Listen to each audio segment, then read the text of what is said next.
It is Wednesday, my dudes.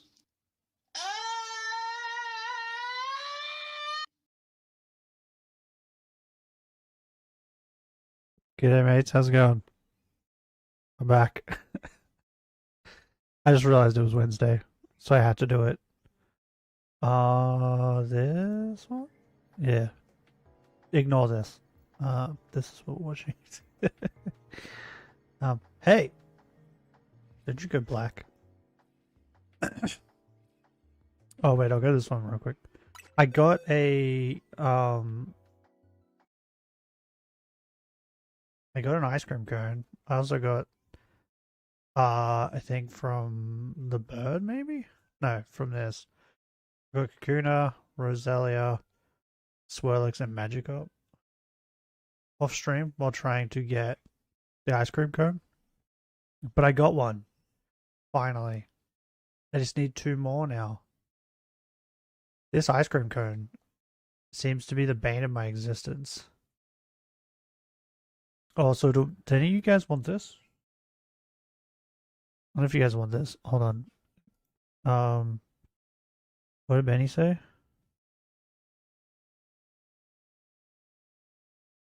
Nah, but it auto. How do I say this?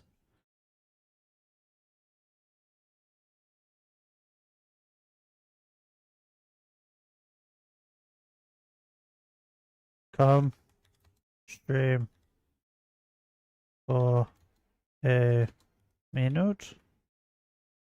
Oh,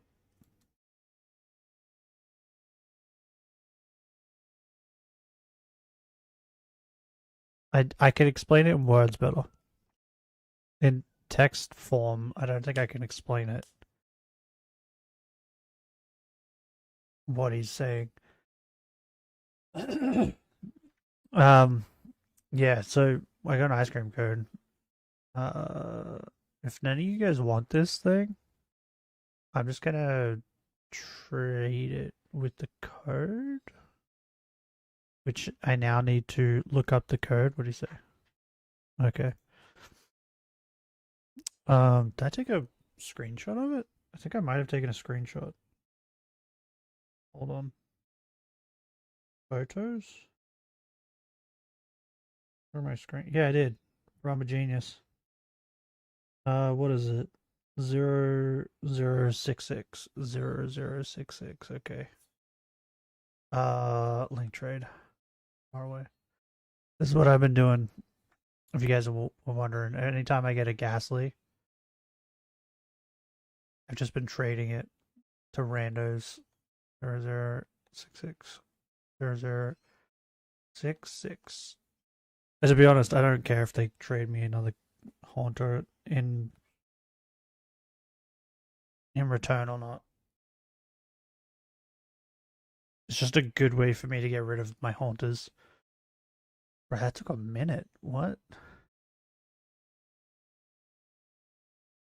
Why did that take so long?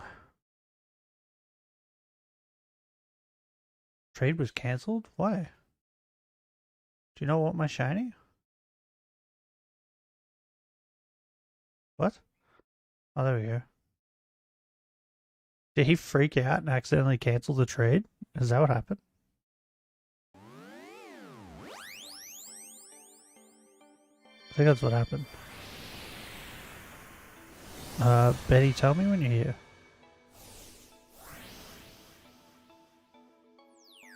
Ah, here he is. What do you want?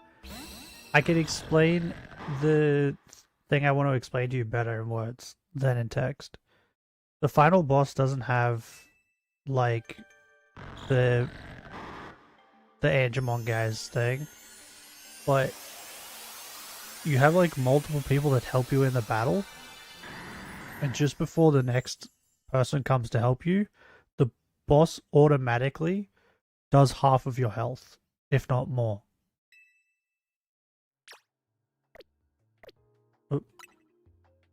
So take a shit ton of healing items with you to the final boss. Because yeah, they made it so he just does half of your health for some stupid reason. Because that was the only thing that made the final boss even a little difficult for me. Was for that reason. Was that he just kept, like, hitting me and doing, like, half of my health, if not more, every time. And then the next wave of people would come in to help. And then I would heal up. And then we'd knock him down. And then the same thing would happen.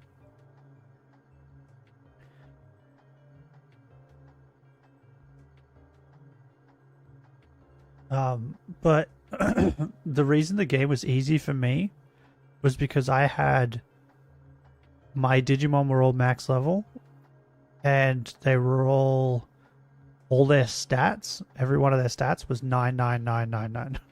All their stats were maxed.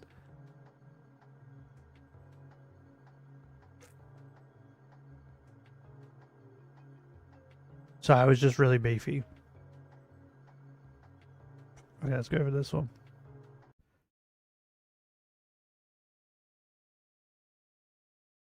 So yeah. Oh wait, I need to save it because I just traded. I'm a genius. Boom. What have you been up to, Benny? Just playing Digimon?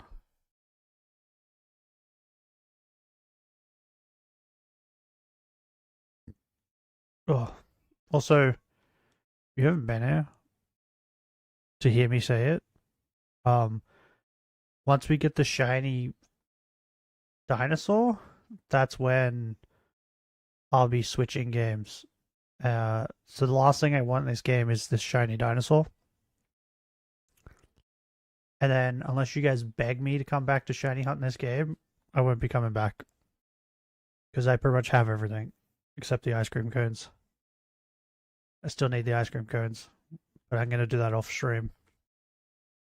And the next game we're doing is The Walking Dead. I'm going to finish that, knock that off the list, and then done maybe Assassin's Creed or something. I don't know.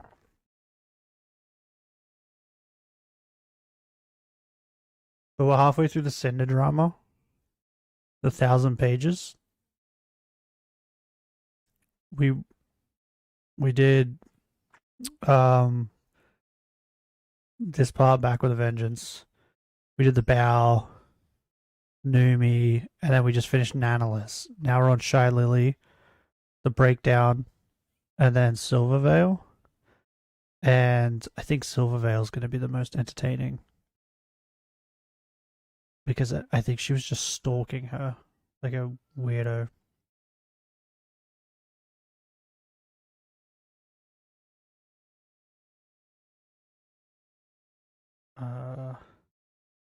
Also, the weather here in Australia has been so bad. It's been very hot the last couple of days.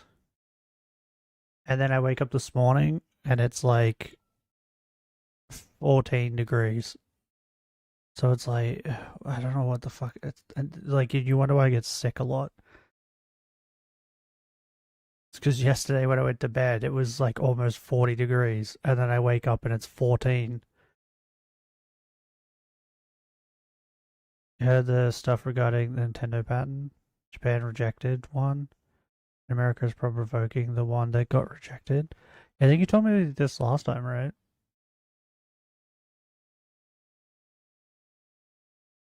I've been too busy with this, Benny. This is taking a hot minute to get through.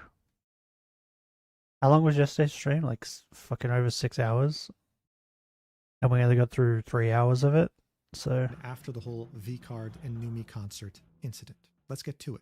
All right, so Shy Lily's section would actually be a mere 25 pages. It was definitely weird how one of the main instigators that Cinder. Yeah, by the way, yeah, I was about to say, Shy Lily's one of the ones she like keeps blaming that she had the most to gain, and she was one of the main people that organized all this. Why has she got 25 pages? So in other words, I'm not going to get my proof that I wanted, right? Of these things she keeps accusing Lily of. Oh yeah, Benny. I sent you that picture, right? Of Kick. You need to make a Kick account, right? Because it's really funny. I got off stream and I was like, really funny. Shut up. Don't talk to me. Um, I got off stream and it was like they sent me a notification your monthly income, and I was like, I don't have an income. What the fuck are you talking about? And then I went onto it. And it was like you have 1 cent, and I was like, what? I have 1 cent? What do you mean I have 1 cent? And then I went on there and I looked at it because I had never looked at the revenue part of Kick. I'm looking at it now. It's so weird, bro. It's like so they give you active subscriptions, right? So they give you money for subscriptions, gifted subscriptions, and then the next thing is chat engagement, which is weird to me because I thought I'd been told that it's for people watching you, but this is making it sound like people chatting, and I don't even remember someone chatting in Kick last month. If they did, it was probably like one chat. Not selling my soul for you to get months. Why not?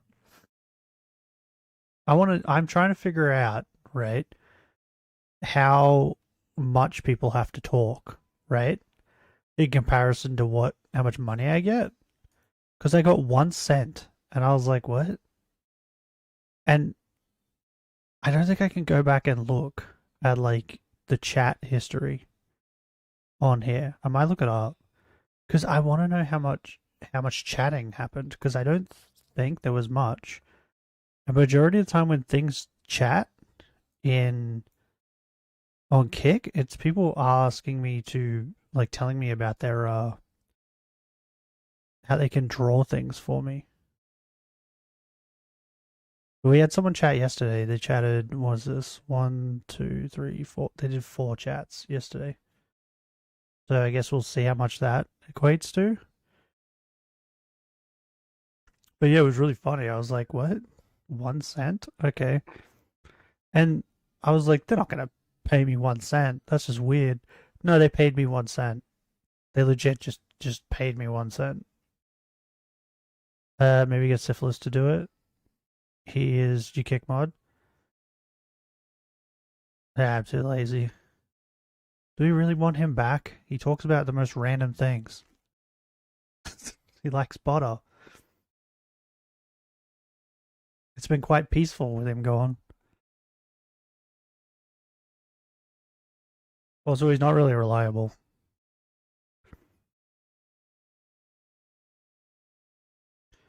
No, the other reason I brought it up was because I wanted to. What's this?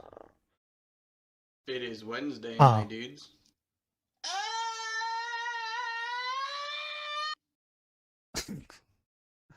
That was great. Was because I'm curious on how much chatting 1 cent. I'm curious on how they measure how much money they give you with how many chats. Does it make sense? The most random things is here's the child version of you. To be honest, no. Who says that? Oh, I have a question. Who do you think the bad guy is in Forrest Gump? Right? Because every movie has a bad guy. Who do we think the bad guy is for Forrest Gump in the Forrest Gump movies? Because I have my theory.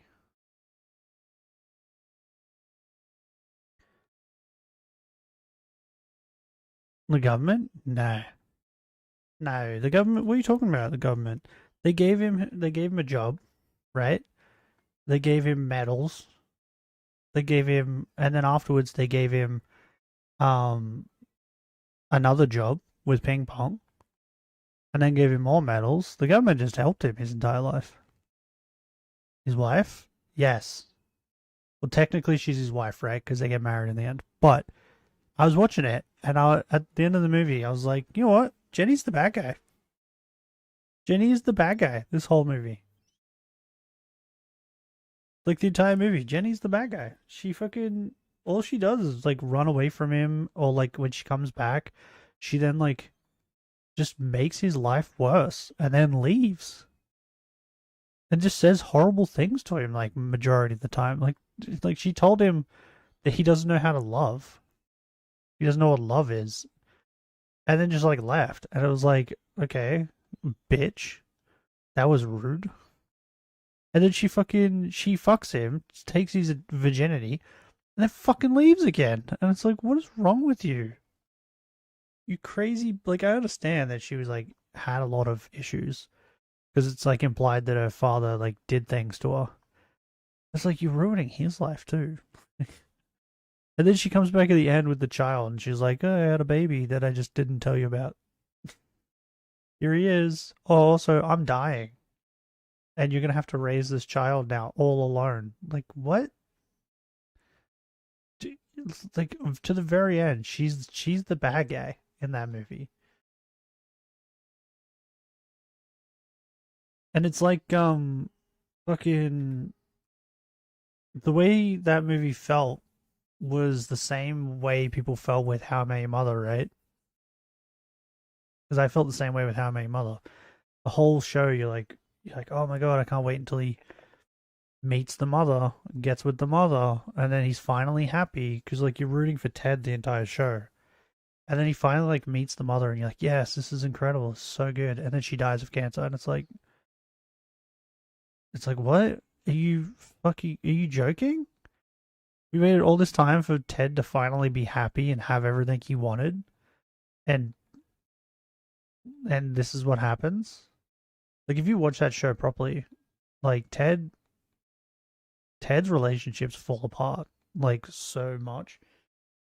And, like, the entire show, you're just like, bro, Ted's life sucks. And you're just waiting for it to not suck anymore. And then it finally doesn't suck anymore, and then she dies, and it sucks again. And it's like, bro, what? Why'd you do this? How I Met Your Mother was a good show, and they ended it so bad. The ending of How I Met Your Mother was dog shit.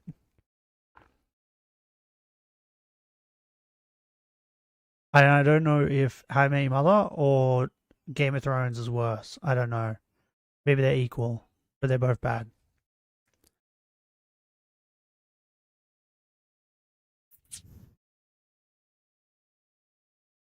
But man, Forrest Gump is such a good movie.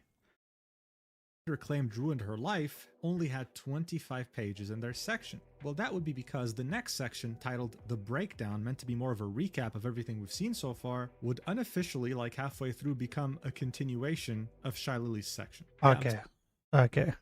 Yeah, she did this with, was it Bao? I think it was Bao's section.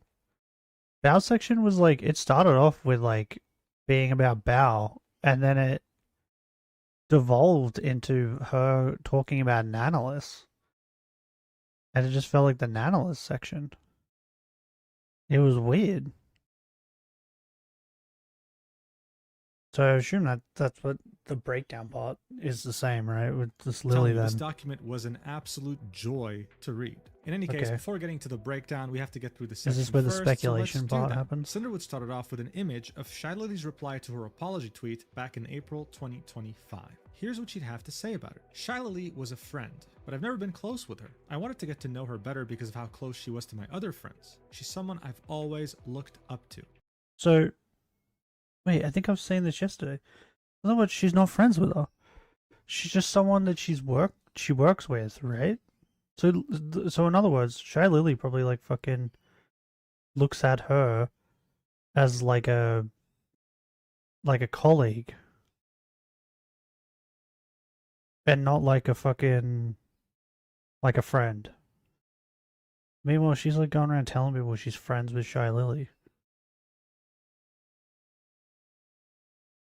Cinder's so weird, bro. She, like, she feels like the type of person who, like, you talk to once and then she's like, oh, we're friends. My nan does this. My nan is still alive. She does this. She like, how long ago was it now? Like a year ago now, I think. But she, like, I was talking to her on the phone and she's like, oh, I went to so-and-so's funeral. And I was like, who's that? She's like, oh, she works with me. um, where she volunteers, right? And I was like, okay. I was like, oh, were you friends with her or something? And she's like, oh no, we only ever spoke once. And I was like, what? She goes, yeah, she come in. I said hello. She asked me how my day was. I told her, I asked her how her day was. She told me, and then she went on her way. That was it. That was the only conversation they ever had. And I was like, why did you go to her funeral? And she's like, yeah, it's a place to meet people you haven't seen in a while. What? What do you mean? But she was going around telling everyone that she was her friend. The same thing. That's how Cinder feels. Like, it's crazy. Or maybe she thinks she's friends with Lily because Lily's also a co-owner of GamerSups. How's it going? It's going. Oh, do you know what? Do it It again. is Wednesday, my dudes.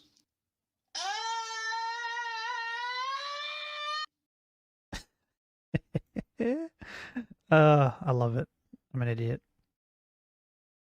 I was just talking about how Cinder is really weird. I saw her as a role model, and as of this year, a potential business partner. I wanted to live up to who she's been Oh, for wait. the YouTuber community and gave. So she wasn't even a business partner at this point. So she's just telling people that she's her friend. Having some forever. You know it. This bitch is just crazy, is what we're getting at. I haven't seen that video in forever. I get what you meant. That's because it was a Vine. Do you know he streams now? His name's Jimmy here. It's weird to think that they're the same person. Yeah, I'm reacting to the Cinder stuff. We're halfway through. We're on the Shy Lily part. And it's crazy, bro. Syndrome, yeah. So yesterday we watched Back with a Vengeance, Bow, Numi, and then Nanalis, and now we're on to Shy Lily. But the Bow part, like halfway through, she just starts going over Nanalis messages. So it feels like half the Bow part is just about Nanalis.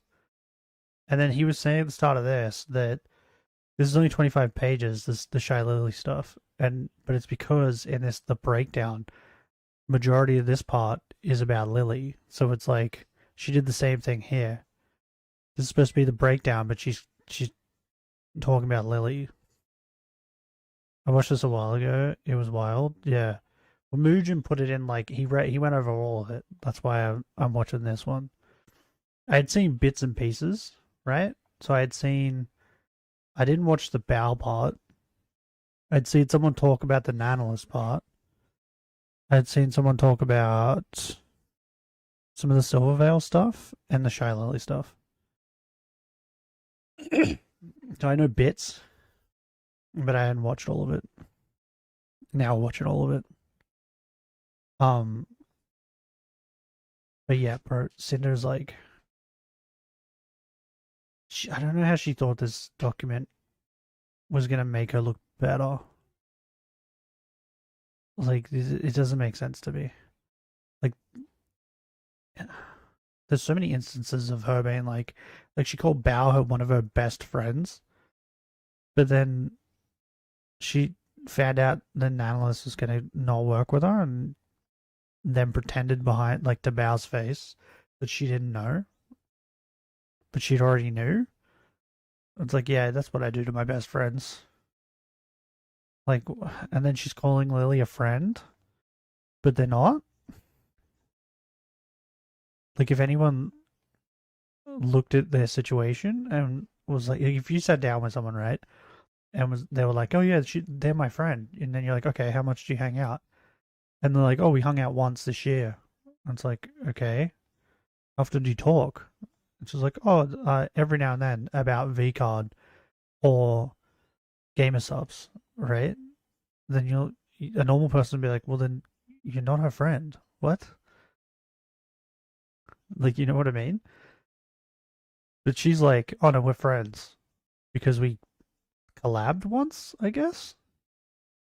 Whereas Shy Lily's probably sitting there going like, "Bitch, stop talking, like messaging me, like we're friends." Send her manipulators around her so she could stay on top, pretty much. Also, the other funny part was it? Yeah, it was in the Nanolis part, I think. She starts it with saying that her and well, not that part. I think she started it back here. But anyway, she says that Red never manipulated Nanolis, right? But then straight after that proceeds to say that Cinder guilt tripped Nanolis. And it's like, what? But you just so you're getting off on a technicality because technically Cinder was the one that manipulated Nanolis and not Red. Is that what we're saying? Right? But then it gets better because then you watch the Nanolis part and it's clear as day that he did manipulate Nanolis. It's just that what they consider manipulation, they don't consider manipulation, right? So what anybody else would look at and go, well, that's a, okay, are you good? You're under the desk now. Are you happy? Any normal person would like look at some of the messages they sent and be like, well, that's clearly manipulation, right? But they're like, for some reason, Red and Cinder don't see that. So they're like, we didn't manipulate her at all. But you did. Like Red's sitting there like talking about how like how she wanted to cancel on Bao, and then she's like, oh, but I don't want Bao to be mad at me.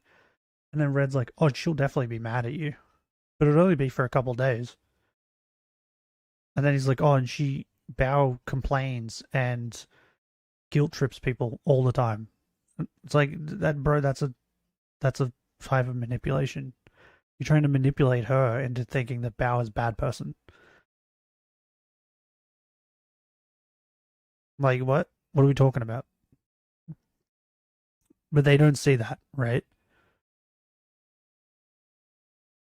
And then, oh, the other part that was hilarious was that she says that they lied to you, right? They lied to you, and that she's going to prove they lied to you. And then, at like pretty much the start of this document, she's like, "I lied to you about the spite stuff," and it's like, "What? Okay, bitch, what? Well, now we can't trust anything you say. Whenever there's an instance of you telling us something and not having evidence and just being like, trust me, bro, we can't trust you, bro, because you just admitted that you lied. So now we have in the back of our heads that you lie." She was literally doing, she, what? Accused Bao of? Oh, yeah, yeah. Well, from what I've seen, it was mostly Red that was doing like the nasty talking and all that, and the emotional well, okay, yes, and it did like was it? No, I feel like it was Red. It was Red telling people that, oh, well, Cinder's gonna be really sad now, or he would go and he would say, oh, Cinder's. What was one of them? What was one that he said? He was like, Cinder's like inconsolable or something. When Nano was like, I'm not gonna work and with yous anymore. And it's like, so I think it was mostly Red that was like doing the manipulating. I think it was with Cinder. It was just like she was just too business focused and just wanted to do business, business, business. All this over some pixel people. Well, it was over money, right? That's what it was over. It was over money. So Red and Cinder wanted the best of the best, right? And they always wanted the best of the best. They thought Nano was the best of the best, so they always wanted her to stay with them.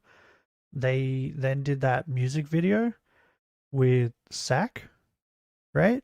And they were like, "Oh, he's the best at doing video editing, so we want him." And then they found out that Bao was doing an exclusivity thing with him, and they got mad about that, right? Because then they couldn't use him anymore. So they always wanted the best of the best. They want to be the best with everything. That's what it is. It's clearly what it is. And it's clear they love money, right? She's like, oh, we didn't do this. She did a debut where people could pay money to do bits to interact with the stream. I don't know what it was. I'm assuming like throw things at her or something. I don't know. And she's like, oh, I only did it so that people could interact. So the stream was more interactive. And it's like, what? But it's a debut. You're debuting like an outfit or something. There's no need for that. So like, it's clear that they love money. They want a lot of money. That was an old Amber.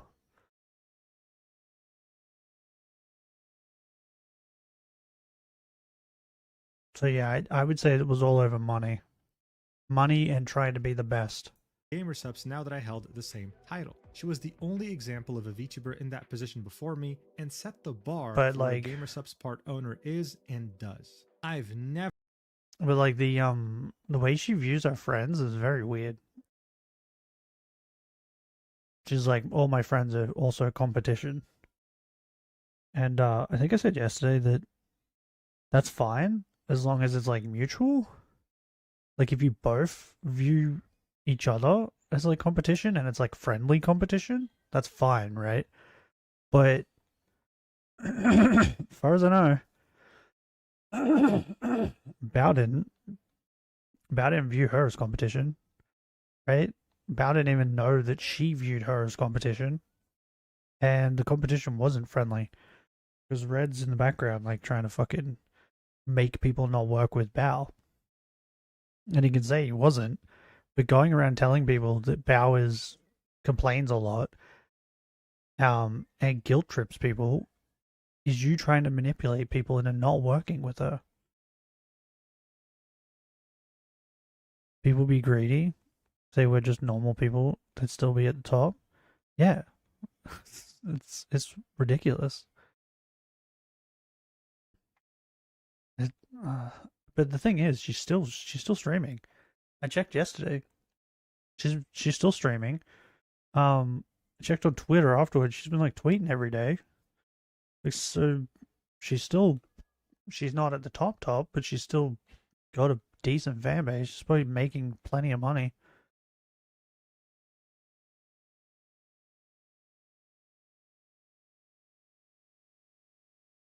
Kind of ridiculous. Also, her allowing the guy, so like her husband or whatever he is, was her manager. He did all this, right? He caused all this. And reading his messages, bro, he should not be a manager for anyone. How's Pokemon going? It's going good. I'm just gonna get this Dino shiny, and then we're gonna be moving on to The Walking Dead.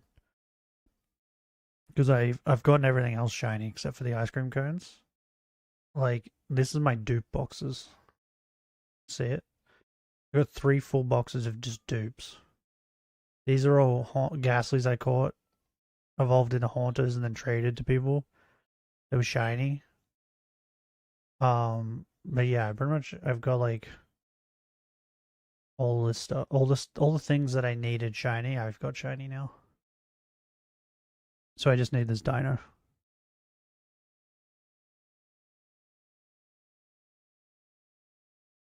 And then we can move on to other games. But yeah, Red was, bro, he's the way he interacted with Nano. If you didn't tell people, right, like the relationship between Nano Red and just showed them those messages, you would think that Red was Nano's manager or something, right? Because they're just like constantly talking about her commissions, how many she's got, how long they're going to take. And he's like constantly asking about her commissions, like, and then he's like getting real personal and like complaining about people to her. It's like, was it? He should not be a manager. That she's like kept him as her manager, and it's insane. I'm hoping to be able to get it near December. I'm pretty broke right now. So the competition would be starting on the 1st December, right? Seemed like they weren't really married.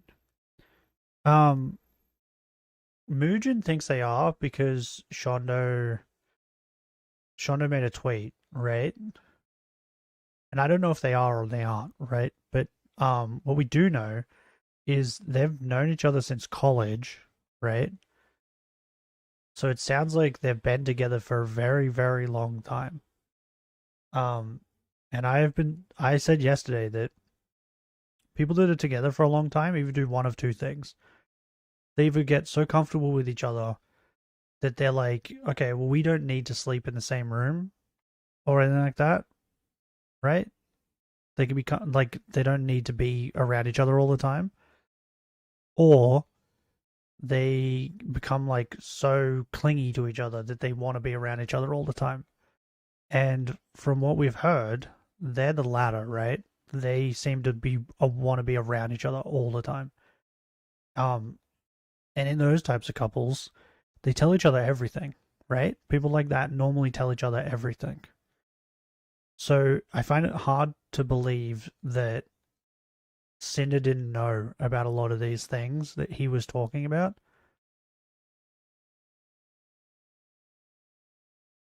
But she might not have. We don't know. But yeah, if they're that clingy, I just can't see it. Clean for a couple that way. They have so many animals, they don't fit onto the same bed. Bro, just have two big dogs. Just have two big dogs. Panda, it's Panda's smart, right? So she realizes that she can't sleep on the bed. Like, we can't all fit on the bed. There's only three of us, me and the two dogs. But Asta likes to lay on his side and put his legs all the way out, right? So he like takes up the most amount of space possible. But the other issue with him is he likes to lay on me or against me. So he'll like lay up against my back with his back and then stretch his legs out. And then it gets uncomfortable for me. So then I move over. So then he moves over. And then I move over. And then he moves over. To the point where I'm up against the wall and he's taking up all the bed. And then Panda just takes up like a corner of the bed. Right? But yeah, she's gotten to the point where she's like, okay, we don't all fit. And I have a dog bed on the floor. So she just goes and sleeps on that. They have 6 little dogs. 6 little dogs is probably the equivalent of 2 big dogs, I would assume. Depends on how little they are. But yeah, 2 big dogs take up like a bed, easy. I have a queen bed.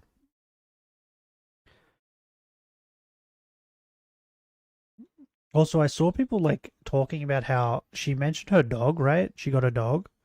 And people were like, she's just trying to talking about her dog so she can get like pity points or something, or like something like that. People be like, "Oh, she has a puppy now," but like the way I saw it was, she was just talking about how she got a dog and it helped with her mental health, which I completely agree with and see, and I don't understand why people like. She's just telling people, right? I was like, you need a bigger bed. Bro, the bigger bed is a king bed, and it's not much bigger. My dad has a king bed. So, like, I've seen king bed. It wouldn't be much bigger. Now, what I need is I need a dog who doesn't, like, lean up against me. That's what I need. That's the issue. Asta, like, leans up against me. And I'm like, oh, God. It gets hot, or I'm like, I hate this. So I try and move, and then he moves, and it just becomes this, like, game. But yeah, when she mentioned her dog, I saw it as like she was just trying to tell people that like, hey, I got this dog and it's helping with my mental, which makes sense. Because like I said yesterday, whenever I'm sad, I just hug my dogs. You need a California king bed? I probably wouldn't fit in my house. I'm in Australia, remember? We have things that fit for our house. Oh. Anyway, back to this. Ever been jealous of her or envious of what she had, and I didn't see her as my competition at any point. Okay. What? Okay. Or I paused it at a horrible time. So, she was the only example of a VTuber in the position before me and set the bar for what a GamerSubs part owner is and does. I've never been jealous of her. Sure. I can believe that because you were jealous of Silvervale, not her. Or envious of what she had. I think you probably were that. You're probably envious of that though. And that's why you wanted to be a part of GamerSubs. And I didn't see her as competition at any point. Bitch, 100% you did. What are you talking about? You saw your friends as competition. And you just been calling Shy Lily a friend. So it's straight away. You're like, I saw my friends as competition. What does she call Shy Lily? Friend. Okay, well then you saw Shy Lily's competition. But even if you didn't see Shy Lily as fucking a friend, right? Or as like a true friend or whatever, 100% you saw her as competition. If you see your friends as competition, there is no way in hell you don't see other random VTubers as competition. Because, you know, if not, there's something seriously wrong with you then. If you only see your friends as competition, that makes it worse.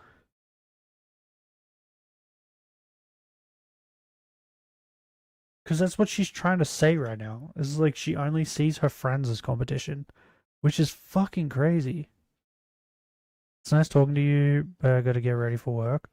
Also, it's not hard to be competitive with your friends without being an asshole about it. That's what I was saying earlier. Like, normally when you're competitive with your friends, you both know about it, and it's friendly competition.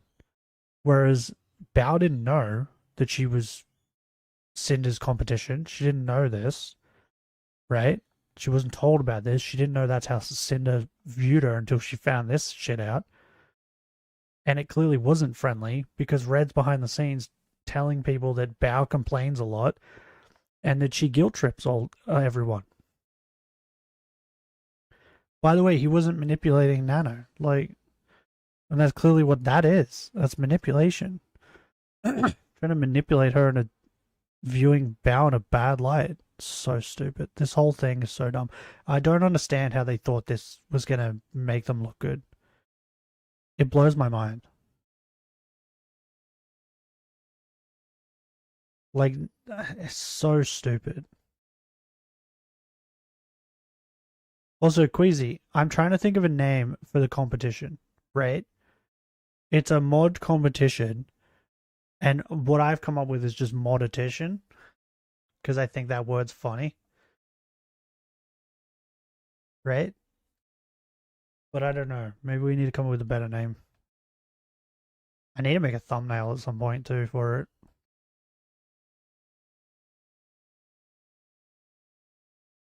I've been quite lazy. Which is not anything new, to be honest. Since October of 2024, Shy Lily and I had been messaging back and forth every now and then in our DMs, leading up to our interactions before and during our V-Card collab you saw in the previous section. Okay, can we see what those messages are? Because I'm curious. I'm curious why you think she's your friend.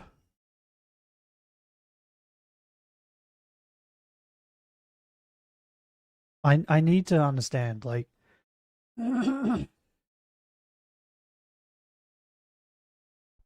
oh god, my throat. I need to understand. Like she seems to just like have little interaction with people and then immediately start calling them friends, and it's so fucking weird.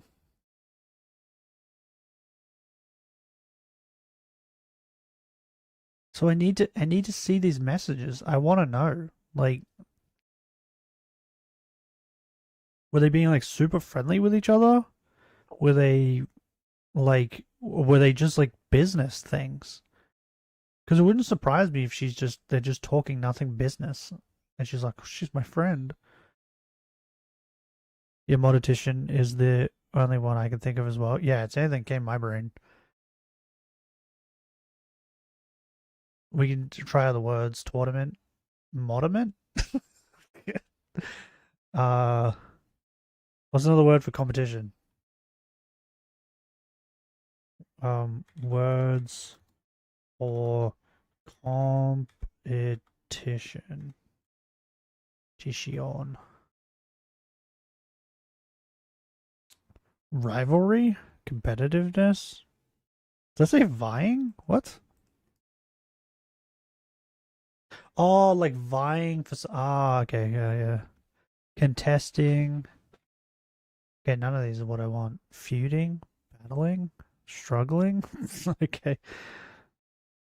Okay, here we go. Tournament, contest, match, game, round, heat, fixture, event, mod event? No. Mod test? No, that's weird. She used the word friend to manipulate people. She probably doesn't actually think of them that way. Modest? Yeah. That's the thing though, right? I'm not sure if she actually sent, like, told or mentioned to Lily that she thought of her as a friend. What I'm like confused as is she's telling us in this document that, oh, we were friends.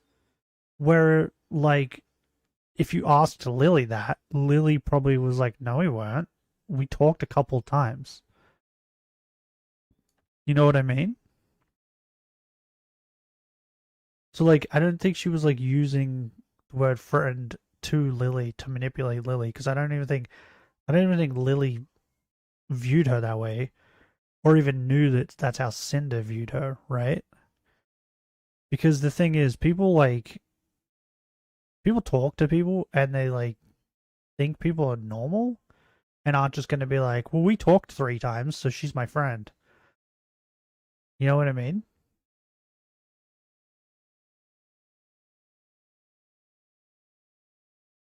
Trials? Models? No, that's weird. It's perfect. What, mod test?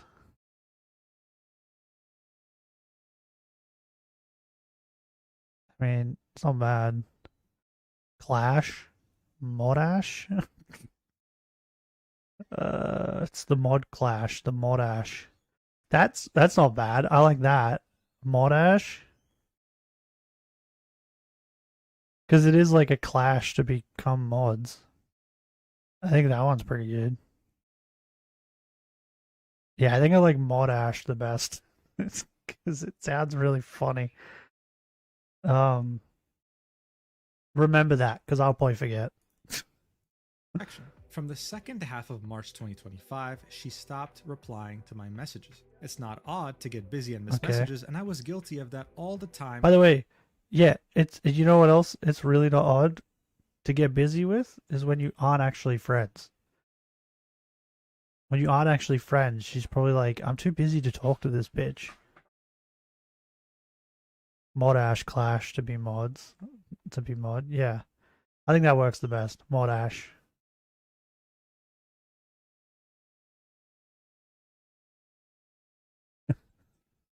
Also has the word dash in it. Right? And you guys are gonna be dashing to see who can join the quickest. To too many people, but it was out of the ordinary and was going on for almost a whole month by the time I was. Okay, but it was out of the ordinary. What I mean, this is why I need these messages. I need to know how good of friends, I'm doing air quotes, friends you were. Because you could just, like, this is the thing, right? She said earlier that she lied to us. So now when she says things like this, we can't trust her. Because we know she lies. She admitted it herself. Have you seen the game Dispatch? No. What's that? That's why we need the context of how good of friends her and Lily were. Because the only messages I've seen were on Lily's side when Lily talked about it, and it was just like, from what I saw, it was just them It seemed like Cinder trying to make small talk sometimes, but Lily was like, "Oh yeah," and just gave her like a brief answer, right? And then talked about V card and that. They were the messages I saw. It wasn't like they were talking about personal things in their lives and shit like that, right?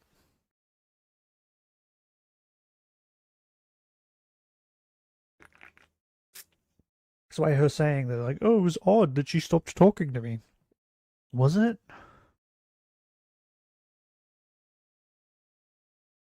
Looks interesting. I was considering getting it around the same time as Pokemon. It's similar to the Walking Dead game.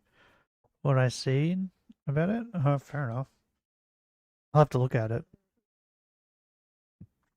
Walking Dead game is definitely what we're doing next. Right? Fucking. I have things on my glasses, and then I think I get it off, and then I put my glasses back on, and I'm like, I didn't get it. So annoying. Moist Critical plays one of the characters. Oh, like Moist is a character? What's it called? Dispatched? Dispatched. Game. Oh, it does look like a Telltale game. Is that Back to the Future? Okay, that looks like Back to the Future.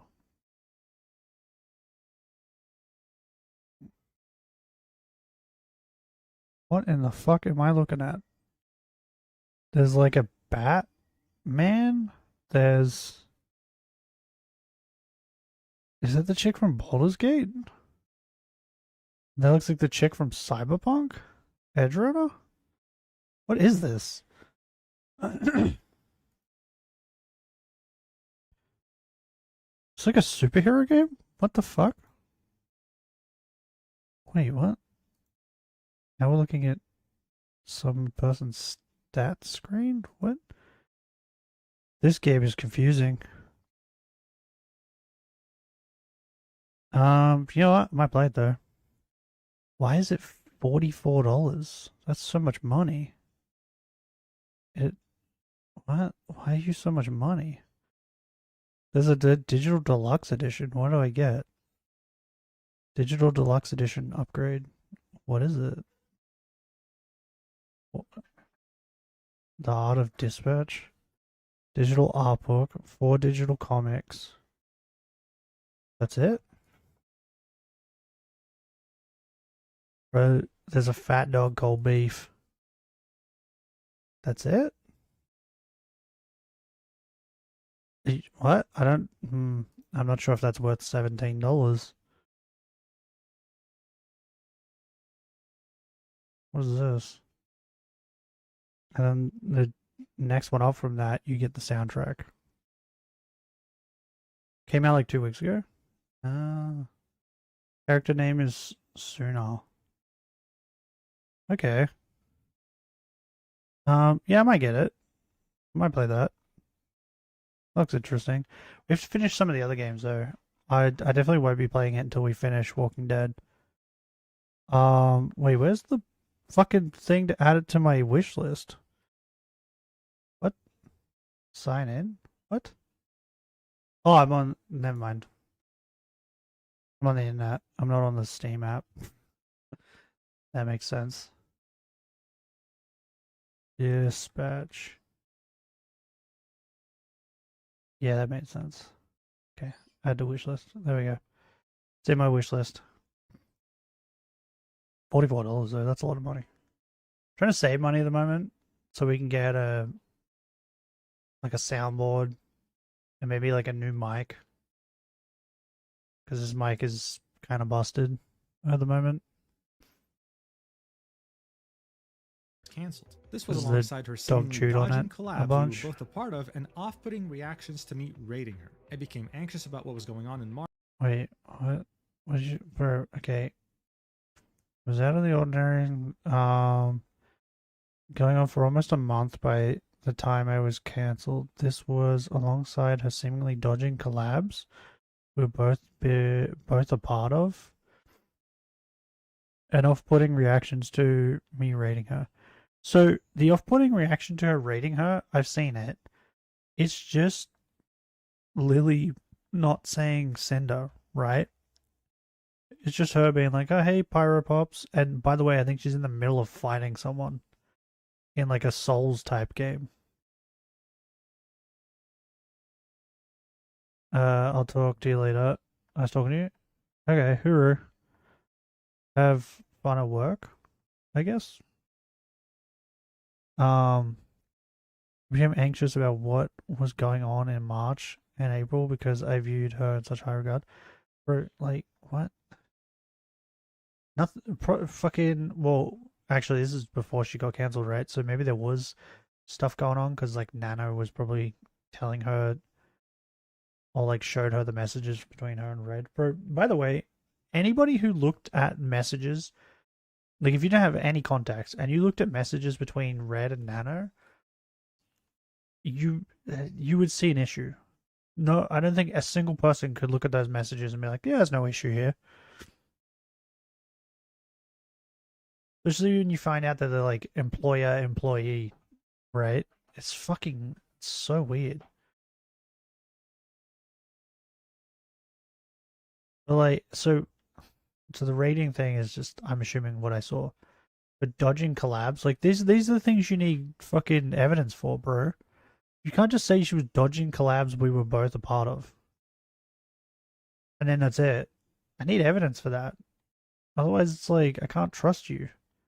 Because you could just be saying this shit. March and April because I viewed her in such high regard. Shy Lily didn't have her own document about me and didn't say anything until after I did, but she was the first one Nano contacted about any of this and was involved the entire way through. Do you know this? Do you know this? Was this stated somewhere? Did Nano say this? Like, stop just saying things, bro. Lily pulled everyone together to organize, plan, write, and post the documents that ended in my cancellation, and her lie-filled reply to my apology was the final nail in my coffin. Her actions show she clearly had something against me before Nano ever said anything to her, and she couldn't take accountability and admit to it until I was already in the ground. Shy Lily said she wanted her own section, so here it is. This would of course be referring to Shy Lily in a stream as the drama was going on, jokingly saying, I wanted my own section, or where's my section? And she continues, I'll show and explain everything I was experiencing with Shy Lily for the couple of months leading up to what happened, since it's relevant to understand what Red told Nano in their messages. I won't be repeating things that included Shy Lily in the previous section about V-Card. See, like, this is the thing. So I just remembered this is like a pretext to like her showing evidence, right? Don't do that. This is just stupid. Because you know what's going to happen? She's going to reiterate, like, this is her dodging collabs, and then show us, right? Things like that. Just do that. You don't need this part here.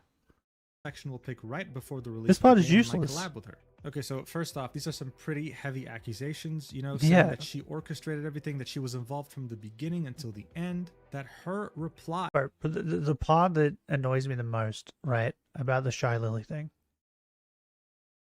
and if she doesn't prove that Shy Lily gained from her downfall in this next part, that she's a fucking idiot, right? Because from everything I've seen and everything that fucking Cinder even said in this document, Gamer Subs took a hit. When all this happened, Gamer Subs took a hit. Whoop. It wasn't like fucking they only blamed Cinder and that was it. No, Gamer Subs took a hit. They lost money because of all this. And Shy Lily is co-owner, which means Shy Lily took a hit. So you saying she gained from your downfall is just fucking false. So unless you have evidence that she did, like all of your subscribers went over and subbed to Lily, then was the final nail in her career's coffin. It seems like Cinder was going with the narrative that Nano was manipulated, Bao was lied to, and that Shy Lily was behind all of it. This leads us to the first section in this document titled V-Card Launch Information. Cinder would say, I was lied to? About what? she was misinformed that you were also saying bad things behind her back, but she wasn't lied to. Red was saying nasty shit behind her back. That was proven with his messages. I need to talk about this first because I made a mistake and knew it upset Shy Lily even if she couldn't admit it to me. This event would happen on the 26th of January 2025, and Cinder would say, Red and I were planning my stream for VCard's launch day and asked gamer subs about Shy Lily's exclusive unboxing stream to make sure we weren't stepping on her toes. During my stream on the 31st, I didn't start doing anything VCard related until 3 PM EST out of respect for her. Red then gave gamer subs a list of questions I wrote down for him that my community had asked. By the way, like,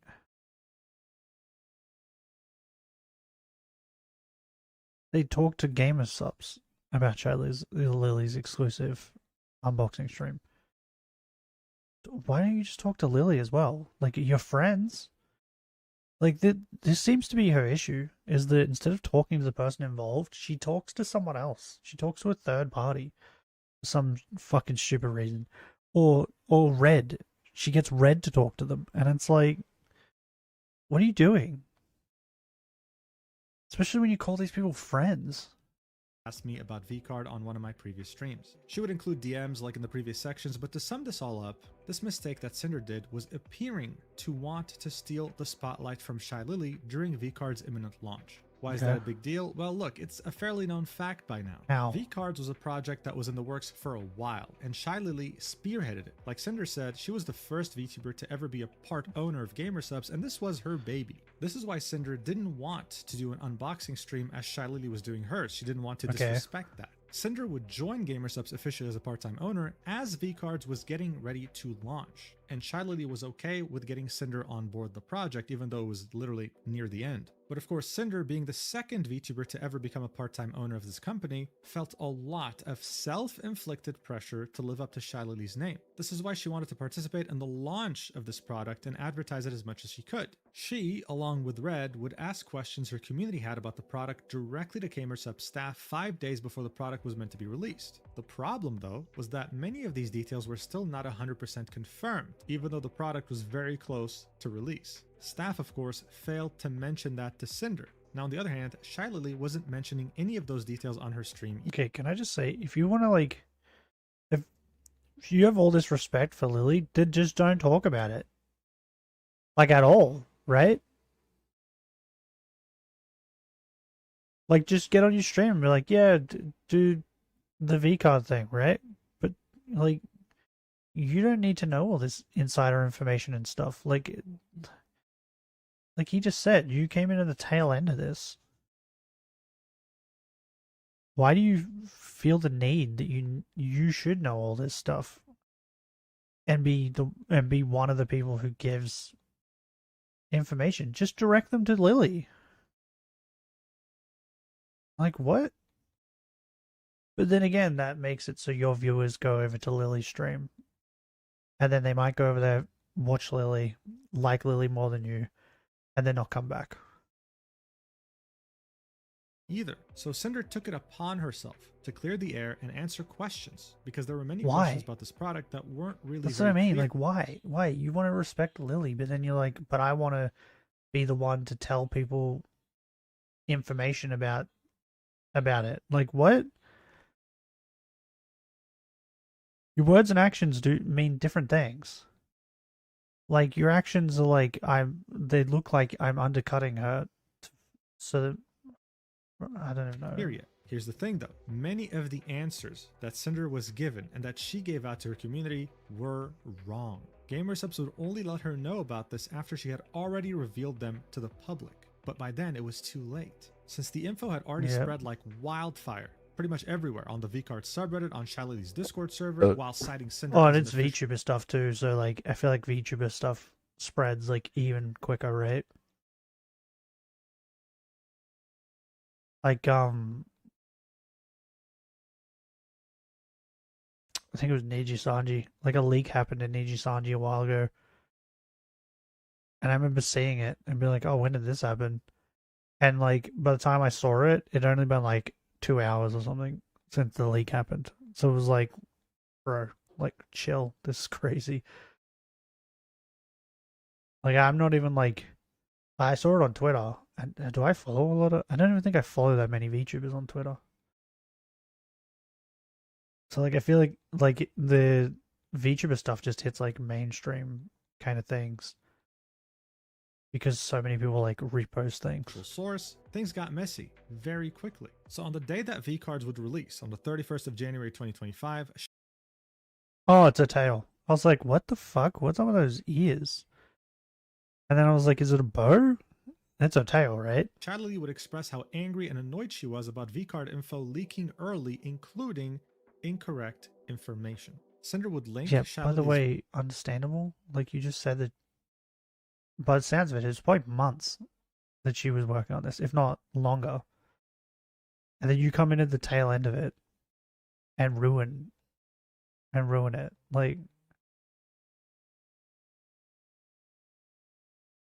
Like understandable. VOD of over 7 hours and a half and would provide a timestamp. Like I'd be mad too. Of quick clips that really summarize how Shadley was feeling. Most likely correct, because sometime today or sometime late yesterday, info has been giving out. But whoever has been making rumors over the last couple of days. Okay, Lily, I was on your side, but like those nails, bro. I can't stand nails like this. Girls who wear nails like this. I can't stand them. I don't know why, but it just bugs me. By the way, like Cinder's like, oh, she hates me. Fucking, isn't that Cinder on her mousepad? Like, am I crazy? That's Cinder, right? It's like, what, bitch? What are you talking about? That have been ruining my day off. Let me correct that bullshit arena real quick. Let me just find the info. So yeah, she was very visibly frustrated. Here's another clip showing that off too. Watch. Sad it happened, but sure. I guess people are just excited to be the ones to spread stuff. Actually, you know what? Her nails aren't that bad. They're still bad. I don't like them, but there's girls with nails that are way longer than that. They bug me more. Just cute little hands though. Before me, whoever added the rumor that there is a 20-minute pre-launch on the app, that's wrong. Yeah, she wasn't happy at all about this. Here's what Cinder would have to say in the document. Of the info I gave out the day before, I was wrong about Okay, by the way, like she 100% know who spread it. And she didn't mention who spread it, right? From what we just saw, it didn't look like she mentioned who spread it. So like she could have done a lot worse. The price by $5, which I was only updated about after my stream ended. The other thing I advertised that I assumed would be the case, but was wrong about, was V-Card being available 20 minutes early on the GamerSubs app. All of their drops were consistently like this for a long time, but it was only on V-Card's launch day. It's like, even if you were right, it doesn't matter. You shouldn't have been the one to be spreading the information. Like, did she not see that's like one of the main issues? Is that you were the one trying to spread the information to begin with? Like, what? I'm on Lily's side with this. Red and I found out that it was discontinued. Everything else was correct, but I didn't know I wasn't supposed to say anything about it. Shiley said that officially. Oh my god. Bro, are you a child? Are you a baby? Do you need to be told when you can and can't do things? Like when things are appropriate? Bro, like if this was me and like I was a part of this company or whatever and I was just a VTuber and I was like, hey, I just wanted to know this information, which I probably wouldn't. I wouldn't fucking give a shit. I just wait for like everybody else. Like a normal fucking person. But like I asked them and they told me all this stuff. That would have been the end of it. I would have been like, oh, okay, fair enough. Or I may have like asked if I could fucking have a box or something. But like I wouldn't have gone into Discord or whatever and started fucking telling everybody.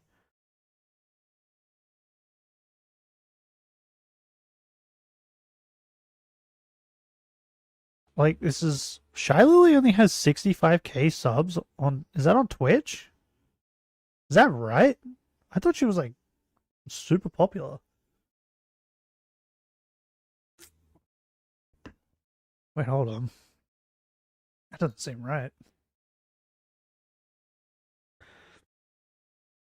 Shy Lily. Why is the first thing comes up? Face reveal, real face. Who gives a shit? Like what? Bro, what is wrong with people? How many subs she got? Oh, she's live. She has 4K viewers. That's not bad. Oh, she's playing Digimon. She's playing Digimon. Everyone look, she's playing Digimon. This is great. How many subs you got? How do we see how many subs she's got? She's got 1.5 million followers. Where do we see the subs? I don't know how Twitch works.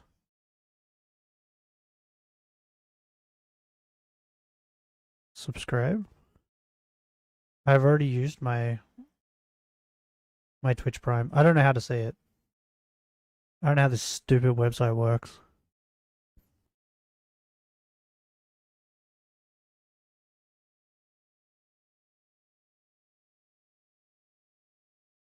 Yeah, I don't know. I thought she had more than that though. Interesting. Official sources were the only ones with correct info, meaning herself and the gamer subs her VCard Twitter accounts. When someone asked if I was an official source, she said, no, I was a part owner now, and I didn't know there was a difference between me and the other official sources. I was given the information. Oh my god. Bro, you're not involved in the project. So of course, like, you're not an official source. What the fuck are you talking about? What's happening right now? She's just like, I'm part of the company, so I'm as important as Lily now. That's what's happened here, right? Information directly from the source, thought it was okay to make public, and thought I was doing the right thing by answering questions the community had. My motivation wasn't to be the first to share this info. The community didn't know what was going on just a day before the game launched, and instead of leaving them in the dark, I gave them the answers to the questions asked on their behalf. As a new part owner, Bro. So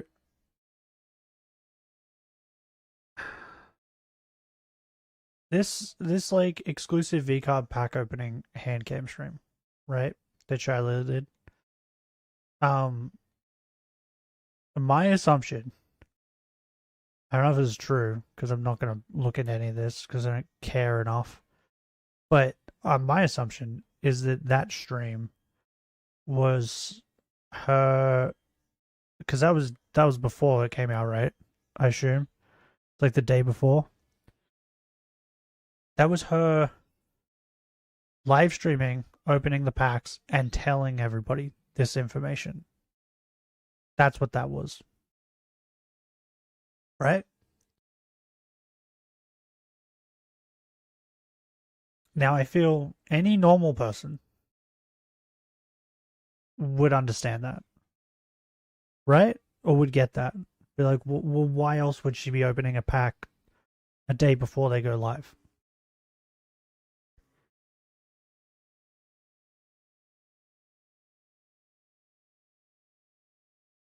This is like pulling up to like a Nintendo Presents and like the day before someone's like, well, I need to tell everybody about this game that's coming out because it's coming out the day of the Nintendo Presents.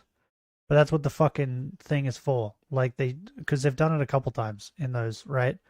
Where they like show a new game and they're like, it's on the eStore now, as of today. That's what I'm assuming was going to happen. And then you just fucked it up because you're like, no, everybody should know this before. For some fucking reason. By the way, dumbass, this just made it so like anybody at VCard or like gamer subs, if they had things like this happening, we're just gonna not tell you from this point forward, right? That's what's now happened because they're like, well, we can't trust her with this information. people were looking to me for answers about VCard, and I thought I was doing the right thing by informing them. I was wrong to do so and made a mistake. By the way, you know why they were looking to you? Because you became a part-time owner or whatever, and they're like, maybe she has insider information that she could tell us. which you did. And do you know why it's called insider information? Because it's not supposed to be to the public yet. That's why it's insider information. I'm on Lily's side 100% with this. Like, and the other thing too, right? Like, we've just gone over like a bunch of stuff with you with Cinder and how business oriented she was and how she only thought of business and how to improve and further business. And then you're like, oh, but I didn't do this because I wanted to be the first. No, okay. Everything you've been doing up to this point has been to make you number one. So I can't really trust anything you say at this point. Sure to correct the info I had wrong on my stream on launch day. That night, I messaged Shy Lily to apologize about what I did after what happened with Numi 2 nights earlier. Yeah. Do you know why? This has become a pattern with you.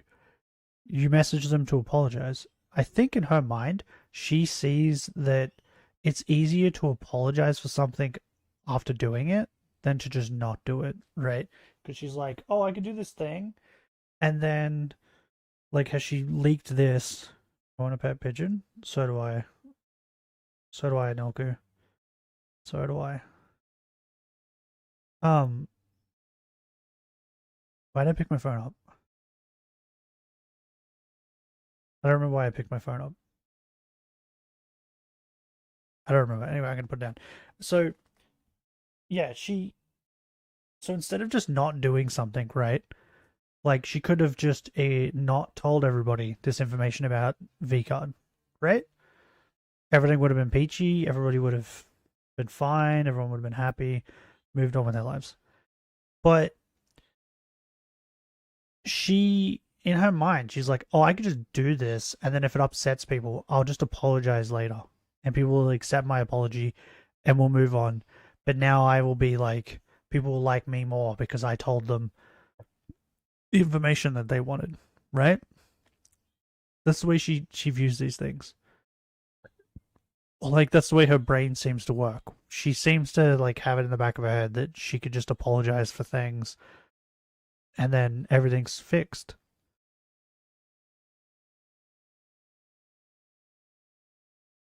Because it's just easier to do it that way. Because then you still get to do the thing you want to do. Which by the looks of it is like ruin people's things. Yeah, actually, you know what? So VTubers talk, right? So after she did this to Lily, it wouldn't surprise me if someone down the grapevine was speaking to Lily and telling her about the crap that Cinder pulled with Numi, right? And when there's like a pattern of things happening where like, hey, you leaked information about VCard before I could tell anybody anything. And then you also kept fucking around Numi and it looked like you were trying to fuck up her concert. Like, when you see those two things side by side, you're like, oh, okay, it seems like this person just wants to try and ruin other people's things. Like, when people are succeeding, you want to ruin it, right? That's what those two instances, like, if you got those two things and were told those two things, that's kind of what it seems like. You know, and then you get, like, Nano sending Lily the fucking messages that she had with Red about Bao, and it's like, okay.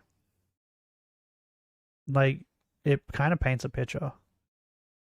Earlier, I was making an effort to be more open about things. Shy Lily avoided saying I was the person who was leaking info, or admitting I was who she was mad at. I was the only one who could have shared the incorrect price and was the one mistakenly advertising the early app pre-orders. And there were posts citing me as the source of all this leaked information. Shy Lily knew it was me, sounded pretty mad on stream at the leaker who was excited to be the one to spread stuff before her, but danced around it as if she was never mad at me. In the end, she praised me for What? No, she... Oh my god, you were so dumb. You were so dumb. No, she was mad at you. Right? She wasn't pretending that she wasn't mad at you. It was clear in the clip that she was mad at you. Right? Or that she was mad, which is understandable. She wasn't fucking pretending that she wasn't mad at you. She wasn't trying to pretend that she wasn't mad at you. She didn't say your name because she probably knew that if she did, people would have come over from her audience and shit on you and send you messages. Because she's been doing this for a while. She knows how this works. That's why. Because, bro, do you know how easy it would have been for her to just say Cinder had the wrong information, she spread it, and then just let her audience go and fucking tear you apart? It would have been very easy. Having the balls to reach out to her about this. So as Cinder mentioned, she felt guilty, and she didn't want this drama Yeah, to... because, like, fucking... Normally, people who are snakes like that don't normally try and apologize for it later and admit that it was them. erupt further, especially since she only so recently joined GamerSubs. She'd messaged Shy Lily to clear things up on VCard's launch day, so January 31st, 2025, after Shy Lily's stream, I guess, where she was ranting, and what would follow would be a very wholesome conversation with Shy Lily completely understanding that it wasn't even Cinder's intention to make things more complicated, and blamed GamerSubs for not telling her that this info was still confidential and not final. And as Cinder said in the previous page, Shy Lily would end the conversation. But, like, in saying all that, right, like, it should just be common sense. Right? It's just common sense. Which fucking Cinder just doesn't seem to have any, I guess. Conversation saying, huge fucking respect to reach out. That takes a lot of balls, LMAO. Almost a couple weeks later, on the 16th of February 2025, both Red and Cinder would ask their contact at GamerSubs to please give them updated information and not make them go through what they went through very recently. They didn't want these misunderstandings to happen ever again. However, 11 days before that, on February... How about they just don't give you information? That's the best bet. Unless you're heavily involved, you don't need the information.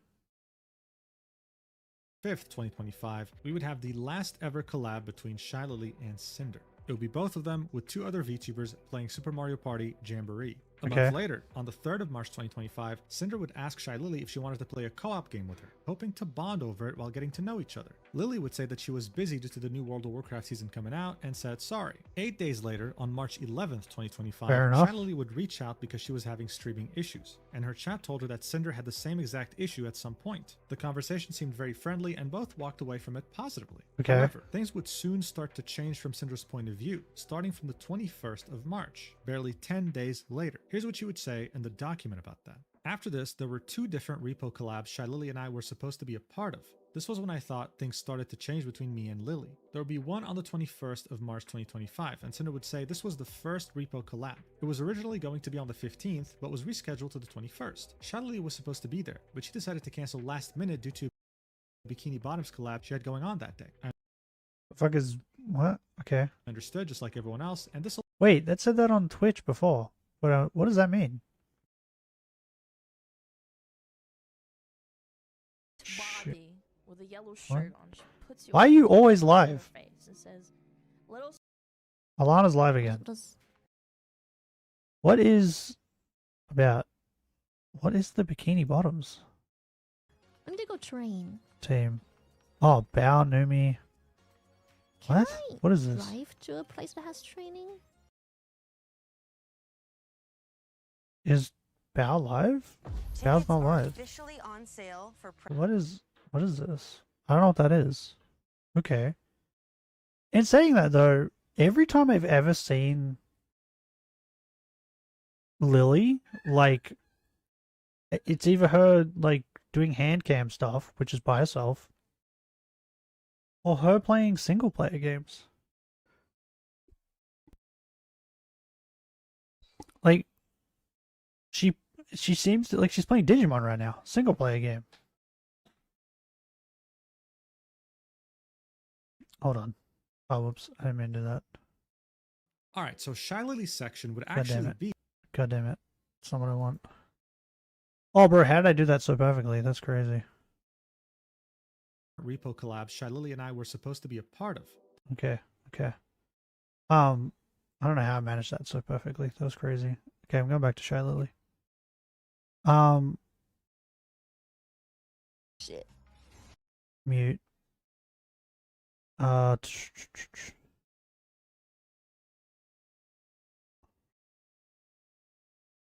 Wait, what?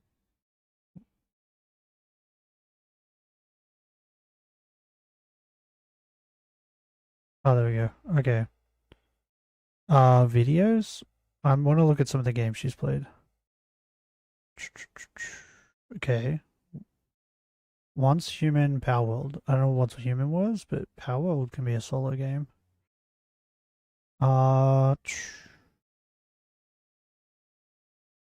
Okay. Bro, it doesn't look like she collabs with like anyone. Yeah, she's just playing a fuck ton of solo games. Yeah. It seems like she just plays single player games.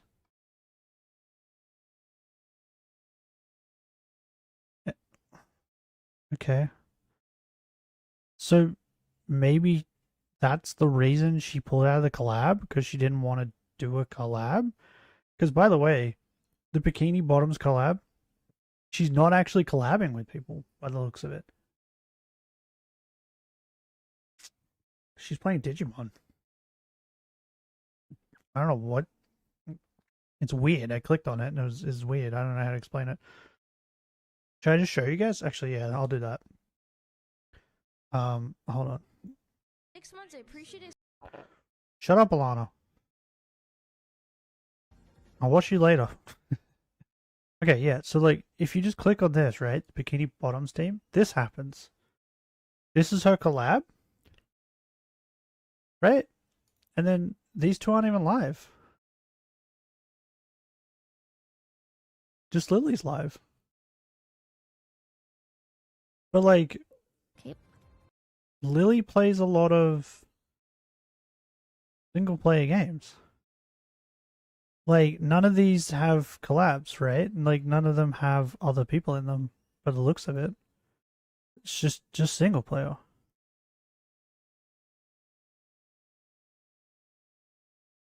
Like, we can view all. When was the last time she did a collab? There you go. Silver.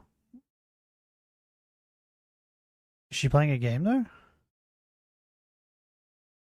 Blue Protocol, Star. That's not even. Blue Protocol's not even a multiplayer game though, right? So Silver probably just like sat there while she made pulls, I guess? I don't know. But like, you see what I mean? Like, she doesn't really collab with anyone. So maybe this is just her content style. But she just, if she plays games, she plays single player games. And that you already have Omnimon. What the fuck? Wait, hold on. What is this team? What level is her Omnimon?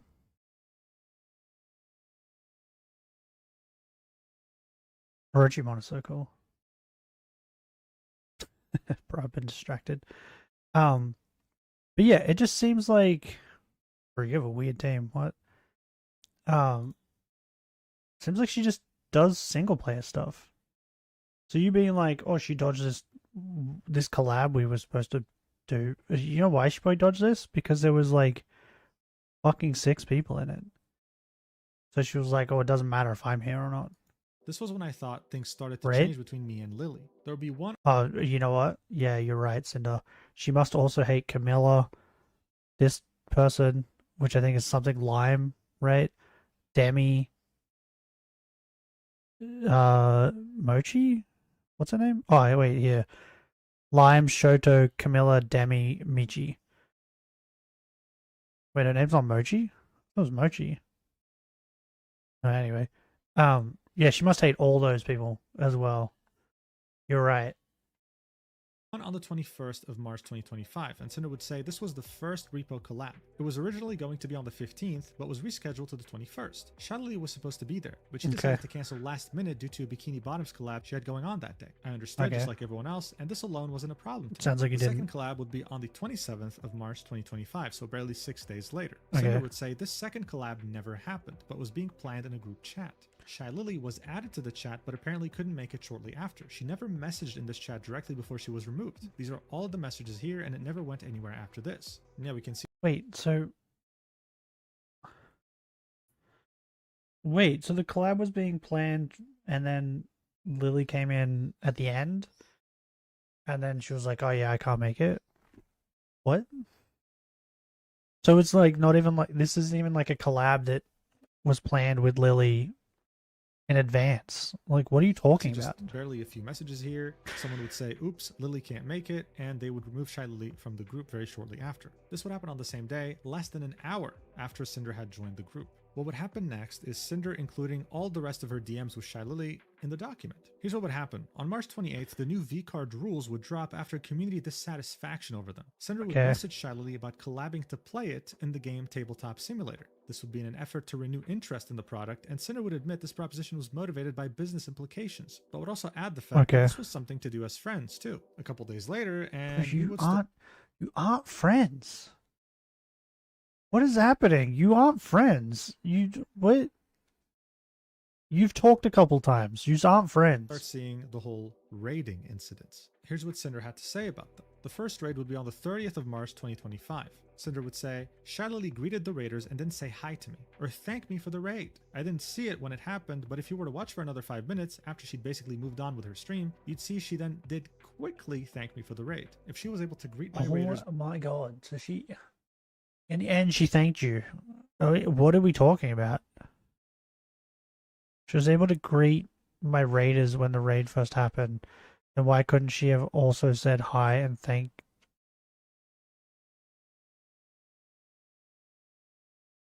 Is this the one I'm thinking of? Where she, like... overslept? Okay, so she's probably, like, kind of sleepy. But is this the one where she's playing like a Souls type game and she's in the middle of fighting? When the raid first happened, then why couldn't she have also said hi and thanked me then? I wasn't upset about this since it was just one raid. Nano's document had a link to the exact timestamp this raid happened and Shy Lily's defense. So the reason why Nano had this in her document was because she showed screenshots of her DMs with Red, where he'd start to gossip about Shy Lily. We're going to see these later in this section. But for Nano, this was an effort to prove that Red was just delusional, same as Cinder. He was complaining about Shy Lily not thanking Cinder when she which is insane, bro. So what gives? 7 days later, like, do I thank people? I don't even know. I've been rated 2 or 3 times, I think. Maybe I thanked them. I don't remember. But like, I never raid anyone because like I don't care about it, to be honest. And I probably never will. But it's the same thing, like, I don't care if people raid me either. But now I have to apparently be worried. If I don't thank them, they might go on a tirade. Cinder would message Lily. 4 days later, Cinder would raid Lily again. She'd say, Shy Lily didn't say hi or thank me for the raid like you'd expect your friend to do, or any streamer. She's not your friend. She said hi to my raiders, but didn't thank them either. She goes on to read one of my chat messages, but this was the second time Shy Lily had an off-putting reaction to me sending my community to her in the past couple of weeks, coupled with removing herself from collabs I was a part of and ghosting my messages. This more recent raid was not linked in Nano's document. I decided to DM her again to bump what I had sent her before. After still not hearing from her, I was convinced I had done something wrong. I wasn't expecting an over-the-top reaction from Shy Lily just because I raided. Just to hello. By the way, was this around the time when she started getting... No, it was after this, wasn't it? Okay. I was gonna say, maybe this was around the time when fucking Nano was like... started telling her things? I don't know. Like, that could also contribute to it. But like, bitch, you aren't friends. On top of that, You're showing us some messages, but who knows? Maybe you messaged her a million fucking times and she was like, bro, leave me alone. Hello and a thanks for the raid, like any other streamer would do, especially from someone who was a friend. In the past, Silvervale, who Red and I knew had a problem with me, purposefully refused to say my name when I raided her. Oh my She god. continually ghosted my messages and got a model from Nano at a suspicious time, among other things, which will all be shown They in her knew section. that she These hated specific her. experiences with someone else who we knew didn't like me further led both Red and I to believe that Shy Lily had a problem with me for some reason. I wouldn't have thought that the individual things I experienced with Shy Lily were pointing to a greater problem if they weren't all happening over the same Bro, few so I don't know if I might look it up after we finish this. I don't know if like Silvervale read her part or anything like that, but or Lily. But bro, I need to watch a thing. I need to watch a video and see if they did, because I need their side of the story. Because like she's like, oh, I messaged them and we were friends and they never talked, and then meanwhile, like if we watch Lily's side, she's probably like, bro, we were business associates, like we weren't friends, right? I feel like that's what's happened. weeks. So as I said, what comes up next would be Cinder including the DMs between Nano and Red, where he would start gossiping about Shy Lily on the 11th of April 2025. There would be 6 pages in total, and we already went through all of them in Nano's section, so there's no need to go over them again. So if you've already forgotten, which is totally... Once again, I think I said this yesterday, it's so... Why are you just copying and pasting? There's like multiple pages that could have just been emitted from this whole fucking thing. Like, it's so dumb. Reasonable, since this document's way too big. Red would basically start gossiping about Shy Lily, saying how she's been avoiding Cinder, how she's been acting weird, how the antenna went off on his head because she's been asking Nano for a model. That would pretty much be it. Then by the 15th... It seems like they're like, the common thing where they're like, oh, they must hate us, is when they ask Nano for a model, you know, a popular VTuber model person.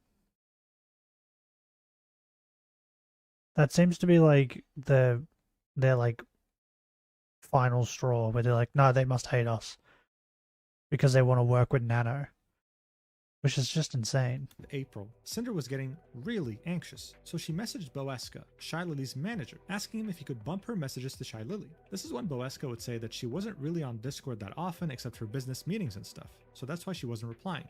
To which Cinder would say, thank you, Boeska. We were messaging kind of frequently a month or two ago, that's why I asked, but no worries. Here's what Cinder had to say about it in the document. Boeska told me Shy Lily rarely uses Discord and only uses it for business meetings and stuff, which was weird because until these past few weeks, I didn't have any problems getting a hold of her in our DMs. I hadn't had to message Boeska to get to Shy Lily since before October 2020. Okay, let's break this down. She only uses Discord for business stuff, right? Business messages and stuff. The month prior was the VCard launch. Do you not, like, does your brain not go, oh, okay, maybe she was on Discord more frequently a month ago because it was coming close to the launch of VCard? Is that, like, not even a thought that enters your brain? Because immediately when she said that, I was like, oh, okay, yeah, it was probably because VCard was about to launch. Whereas Cinder's like, doesn't even think of that, and it's just like, oh no, she just hates me. Like, what? What are you talking about? What this Boeska chick said is probably true. She probably only does use it for business and shit. And that's how they were sorting out the VCard stuff. And, oh, bro, this is so dumb. 24, so this was out of This the is ordinary so by now. dumb. The new messages below were the same day in the group Hey, chat. can we maybe, like, not just invent headcanon all the time and not talk to the people about it? Because, like, if just so you know, if Cinder went, like, to Lily, because it seems like Lily's just a straightforward person, for the fact that she was like, hey, you have balls, big balls for coming here and talking about this stuff. It seems like if Cinder just went to her and was like, hey, why are you avoiding me? And Lily saw that, Lily probably would have just fucking responded and told her, right? And if she was or wasn't. But instead of doing that, she's just like, I'm going to talk to everybody else around me and tell them how Lily's avoiding me. And then this shit probably gets back to Lily, and she's like, I don't even know what the fuck she's talking about. With us and Shy Lily. I was fine with not doing anything together, and I just wanted to hear from her since I had no idea if something was wrong. No, you weren't. No, you weren't. I was fine with not doing anything together. No, you weren't. You just complained that she wasn't doing collabs with you. And that she wasn't thanking you for raids. You were not okay with not doing anything with Lily. You want Lily to acknowledge your existence. That's the point. That's why you're mad about this. So that's a fucking lie. Yes, you do. You want... Oh, so dumb. Nothing else was ever said in this chat. So this image, we can see DMs between Boeska and Cinder in a group created with Shy Lily, and then Cinder would say in the document, Boeska told me Shy Lily would be very occupied in the coming months because of a trip somewhere, implying I shouldn't expect to plan anything. And this leads us to the last thing in this section, an event that would occur on the 21st of April 2025, when Cinder sent her final message to Shy Lily. Here's what it said. Hey Lily, is everything okay? I know I've been told you aren't the best with messages, and I get we're both super busy with things all the time, but I kind of feel like I've upset you in some way and wanted to ask you directly. This would prove to be too late, because 6 days later, the entire cancellation of Cinder would occur. Nana would post her document, bow shortly after, and nothing would ever be the same again. Alright, so overall, I do want to re-emphasize the fact that this... So, it would not surprise me that at the time when like the raid thing happened, for instance, and then Red went on to and complained to Nano about it, was probably like immediately after it all happened, which then, from what I knew, Nano was in the works of doing models with Lily. So who's to say that Nano didn't just go and fucking ask Lily about it, or tell her about it, or say something about it, right? And then Lily's like, what the fuck is she talking about? Because just so you know, like the minute that like someone finds out that, oh, you've been talking about me behind my back to someone else, then they don't want anything to do with you, right? They're not going to continue talking to you. Like, we don't know if Nano sat on this information, all this complaining that Red was doing, for months before finally telling all these people, or if she was telling some of these people some of these things as they were happening. Because, like, I think the reason Red brought up Lily, ghosting and being mean to Cinder was, didn't Nano mention that like Lily was one of the people she was working with? I think that's maybe why he brought it up.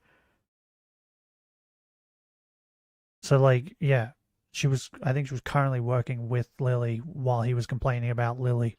So section, I don't know why it exists. Wouldn't surprise me if she she's just telling. made it maybe to be petty over the fact that Shy Lily said she wanted her own section. But as I said in the beginning of this section, most of the things Cinder had to say about Shy Lily would be in the next section called The Breakdown. But in regards to this section in particular, like many other incidents that occurred or were mentioned in this document, a lot of what happened was due to misunderstandings and miscommunication. Cinder's immense self-inflicted pressure to live up to Shy Lily in regards to the gamer subs made her do things that she might have not usually done, all in an effort to get closer to Lily and make herself look better in the process. Sometimes this may come off as way too overbearing or even suffocating, and could explain why Shy Lily had distanced herself from her. In any case, don't make up your opinion just yet, because there's way more to still look at in the next section, titled The Breakdown. Give it to me. Alright, here we are, The Breakdown. Don't tell me how to make up my opinions, bro. I can make up an opinion already, and then have this next part happen, and my opinion change. I'm flexible, sometimes. Everything that we've already seen in the document is meant to culminate into this section. And even though Cinder might have been a bit lighter on her attitude towards Bao or Numi in the previous sections, here she goes all out. It's confrontational towards everyone and anyone involved in her cancellation back in April of 2025, without Silvervale, Aru, and Spite, because they have their own sections. Here's how she started off. Nanoless, Shy Lily, and almost a dozen of my friends planned the original documents about me. It took them 2 days to decide to cancel me. Everything was dropped on me out of nowhere, and somehow I was expected to have the perfect response to the claims they had already determined I was guilty of. When I first started this document, I thought my friends all lied about me. Red and Nano to protect her and hurt me. I could understand why, but as things came together, I was no longer convinced that was the case. It didn't make sense for all my closest friends to maliciously and willingly lie to the public about me at a moment's notice, no matter what they thought I did to them. However, there's one thing I believe happened that would connect all their lies. Okay, so there was some misinformation. But it wasn't all a lie. Red did do all the things they said he did. There was proof of all of it. Like, what are we talking about? They just assumed that you also had a hand in it because of how they saw you and Red interact. You were joined at the hip. So, like,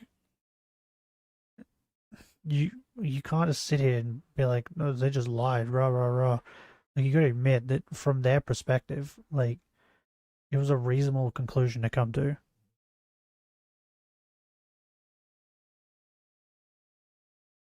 One of my dogs is snoring. I don't know which one. Back to one place. At the start of this document, I said I was convinced there were two people who drastically influenced how things played out before and after my cancellation. Shy Lily lied to Nanoless about her own actions towards me, telling Nanoless she was being manipulated when she wasn't, under the Shy Lily lied to Nanoless about her own actions towards me?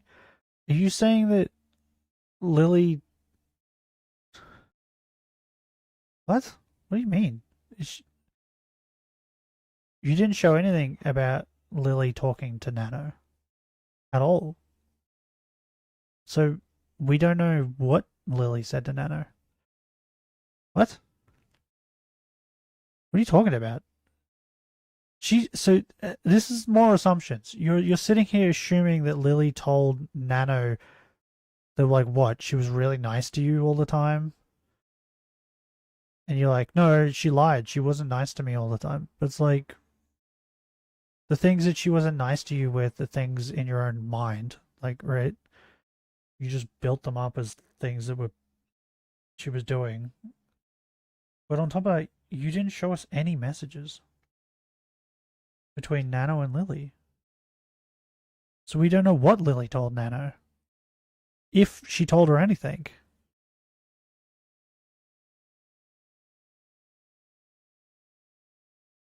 Like, did Nano, like, say that Lily told her that she was being manipulated? Because, by the way, we saw the messages. excuse of manipulation that Shy Lily gave to her, I believe Nanoless lied to everyone about her experience with Red and I to avoid accountability for any of her own actions. With Shy Lily supporting her, they lied to my friends and they lied to you. I believe my friends were manipulated by the last people they'd expect to be manipulators. I believe what my other friends did and said were because they were misinformed about what really happened and were convinced to see things the way they weren't. All of them were making or supporting accusations against me that happened over years, when the timeline for the things those accusations were based on was really only 5 to 8 months long, leading up to my cancellation on the 26th of April 2025. What?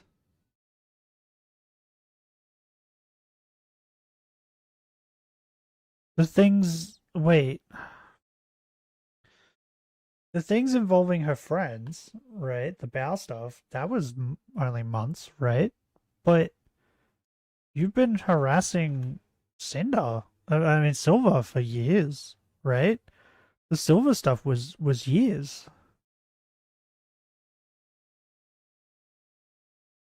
They were operating under a different set of information than me, and they used what they already knew to jump to conclusions. They may have also been manipulated not to contact me or Red for our side of the story because it would contradict what was being told to them. In this section, I'll be breaking. Bro, they probably weren't told not to contact you. They just didn't want to contact people who lie and manipulate. You admitted at the start of this document that you lied. That you lied about the spy stuff because you didn't want to talk about it. And you were like, well, they didn't talk about it, so I don't want to talk about it. So I'm just going to lie. Okay, so then what's to say that you won't lie to your friends? You lied to Bao. for months. Like, you knew Red didn't like Bao. Like, what are we talking about?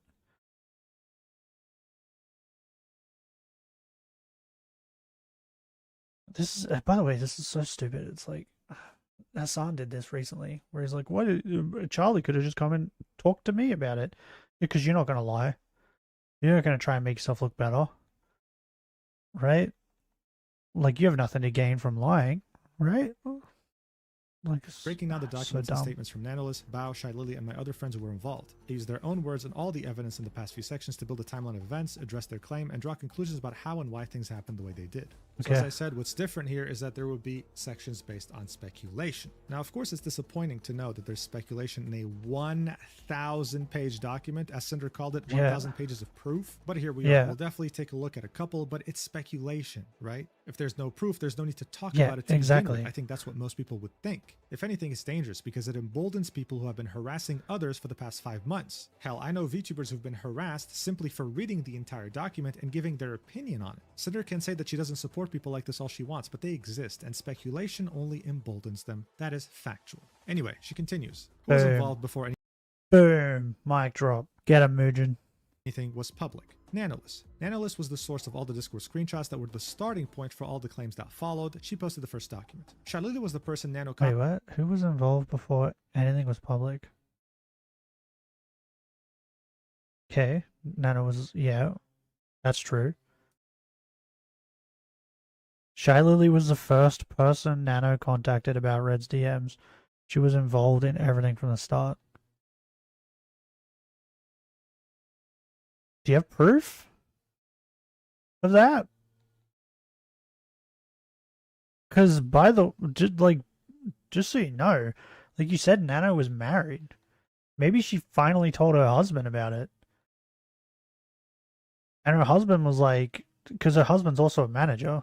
She's like, he's Nano's manager, right? He was probably like, this isn't normal stuff you talk to. Like, this isn't normal, right?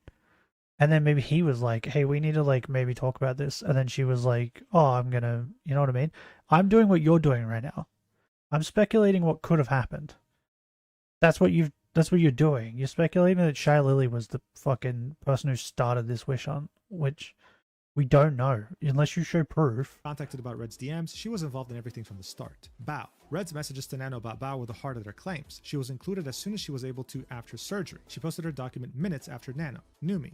Numi's involvement is evidenced by Shy Lily's knowledge of my private DMs with her about her concert. She also gave a list of people who were involved on Numi's involvement is evidence by Shy Lily's knowledge of my private DMs with her about my consent.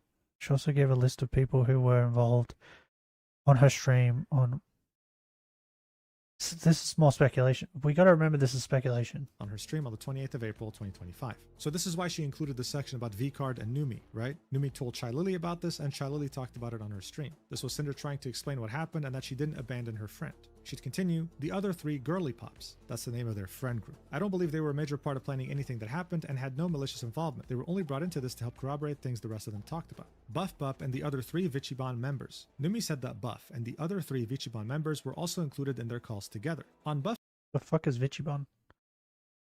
stream on the 22nd of July 2025, she basically said that she and a lot of other people were involved before things were made public. The VOD of the stream was made private within a week or two of it happening. Cinder would link a Google Drive link. She saved the VOD. You know what? You gotta respect.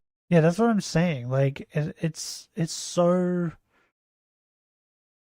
It was like that screenshot she had.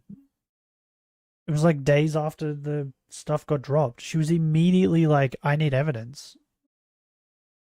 Right? So she was already like, I need to fucking make a thing to prove I'm innocent. Rah, rah, rah. Right? It's like, normal people don't do that. Normal people, like, them fucking a couple days after don't immediately go, I need to go and fix everything. Especially when she said that she was like depressed and sad and crying and all this sort of stuff. Doesn't seem like it. Man. At a certain point, this document's Maybe a little ridiculous bit. in terms Maybe of the length, day but it you gotta happened. respect the effort. I mean, seriously, that's crazy. Here's what Buff Bup would say. And I don't want to bring up this situation because it's still is affecting a lot of us. But you know, with the fire VTuber that happened Fire recently, VTuber. a Voldemort. lot of us didn't say anything until the person who was affected said something, and we all went to said person and said, "Hey, what do you want to do?" And they said, "I want to do this," and we said, "Okay, girl, like you go do that, and we'll be here to support it." All right, so from BuffPup's point of view, this was about them supporting the victim in question. And the final person on this list is Sacramore. And- Bao's video editor, Sac, had his document written and posted. Who was the victim? Was it Nano? Because that could be Nano or Bao, right?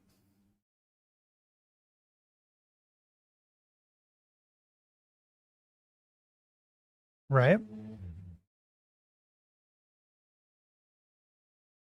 I don't know. Posted shortly after Bao's. What Red said to Nano about Bao in January was about him too. Of these 12 people, no one contacted me before everything was made public, and only one of them reached out to me right afterwards. I don't have evidence of anyone else being. Or can I just say, why would they? Why would they? They have evidence. They were shown all these screenshots.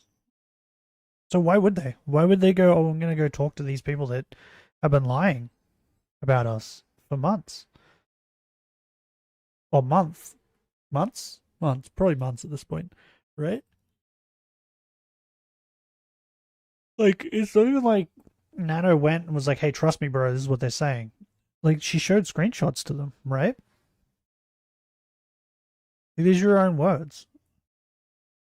Like, if I was sent screenshots of someone I thought was a friend saying things like that behind the scenes, I wouldn't want to go talk to them and ask them about it. Like, it's the minute you find out that they've been lying about you, it's like, okay, I would probably go talk to them and be like, hey, why did you do this? But I'm not going to go to them and be like, hey, did you actually do this? Because, like, it's your own words. You can't be like, no, I didn't. I didn't. Right? Included on this list, although there's more people I suspect to have at least been aware of what was happening beforehand, if not also involved in the planning themselves. I do not believe anyone else who was mentioned in Nano's document were involved at all in the planning of anything beforehand, including Cotton, Silvervale, and Spite. As Nano's document states, their names were censored in it because none of them gave their consent for them to appear before it was posted. Seeing as they all made it known their names were the ones censored shortly after, they must have only been contacted very shortly before it was posted. Cotton tweeted one of Nano's screenshots with her name uncensored about 2 hours after the document was posted, and Silvervale and Spite posted their own documents with Nano's screenshots about 14 and 8 hours after Nano's respectively. She then included a screenshot from Nano's document in which Nano says any names that are censored here were censored because the creator in question did not provide consent to have their name revealed by the time of me posting this document. The Okay. would then include But the then- 17. But then at one point in your 1,000-page document, you did like leak someone, right? It was like a video editor or something like that that wanted their name censored. You just leaked it. So like, I don't know why you care now. Also, I'm gonna go to the dunny real quick. I need to pee. I've made my piss, and I need to release it. No. Are any of these shiny? No. I feel like it would stand out, right? Because he's like white with green eyes. So I feel like I can't miss him.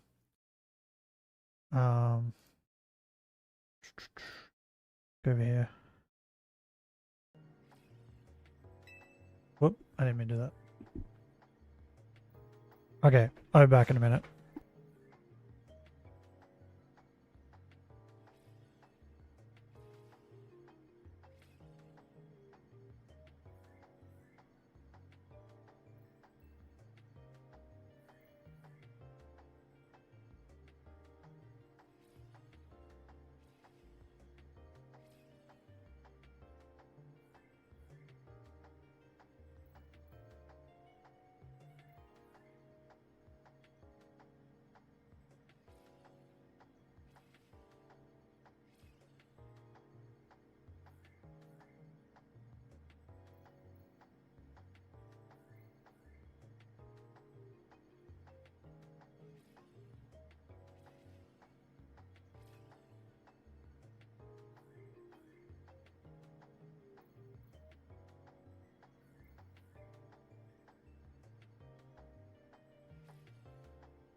Okay, I'm back. Oh my god. Boom. Back over this one. Oh, I just had to do the shopping real quick with my dad. But I don't think it was actually that quick because he's useless. So just so you guys know, if I disappear like this on a Wednesday or a Tuesday, because I'm doing our shopping, because we do it online, and because we don't have a car at the moment, so we can't get there.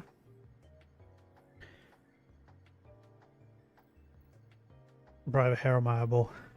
So yeah, on a Tuesday or a Wednesday, if I disappear like that, that's why, because I'm doing that. But the problem that I have with it, right, and the reason it takes so long is because my dad has been up for an hour and a half, maybe a little longer. And I always do this. He gets up and I leave him for a while, and then I go out there. Like, I'll take the dogs to the dunny, and then I'll go out there and do the shopping. He has all this time to look at what we need. He doesn't. He just sits there. And then I say, hey, you want to do the shopping? And he goes, yeah, I don't know what we need. And I'm like, great, okay. And then, instead of getting up to go look at what we need, he doesn't do that either.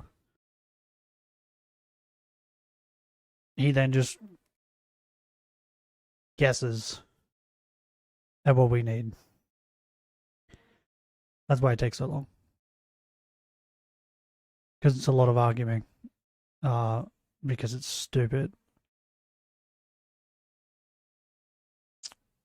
So yeah, and then tomorrow morning, there'll be a time where I have to pause the stream to go and get the shopping, because they'll deliver it. But there might be a point today where I have to like quickly go get something, because I think something's supposed to come today. Day timeline. So the 11th to the 28th of April. that To her, too? this would all start off with Red's messages to Nano about Shy Lily. Was a problem. Anyways, Okay. long story short, that was the one message that got everything rolling because I explained how that's weird, that's cringe and manipulative to do. Next up, Cinder would say that on the 14th Wait, what message? about Shy timeline from the 11th. Hold on. This timeline of what happened starting with Red's messages to Nano about Shy Lily on 4/11. What? Oh, they're American. I was gonna say 4/28. What? They're American. So the 4th is April. Yeah, they're fucking stupid. And they do the month first, which is fucking retarded. And ending with Shy Lily's stream on 4/28. Okay. Red saw Nano working on a model for Shy Lily on her stream and messaged her about it.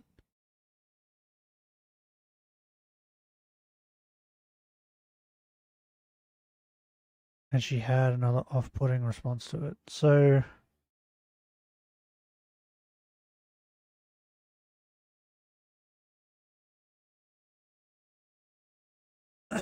hold on. I'm trying to like work this out. So Red messages Nano to Nano about Shy Lily on the 11th. Okay. And ending with Shy Lily's stream on the 28th. So on the 11th, Red saw Nano. Okay. Then when did you raid her? To the 28th of April. To her, this would all start off with Red's messages to Nano about Shy Lily. Was a problem. Anyways, long story short, that was the one message that got everything rolling because I explained how that's weird, that's cringe and manipulative to. So is she talking about? So she's talking about the messages that.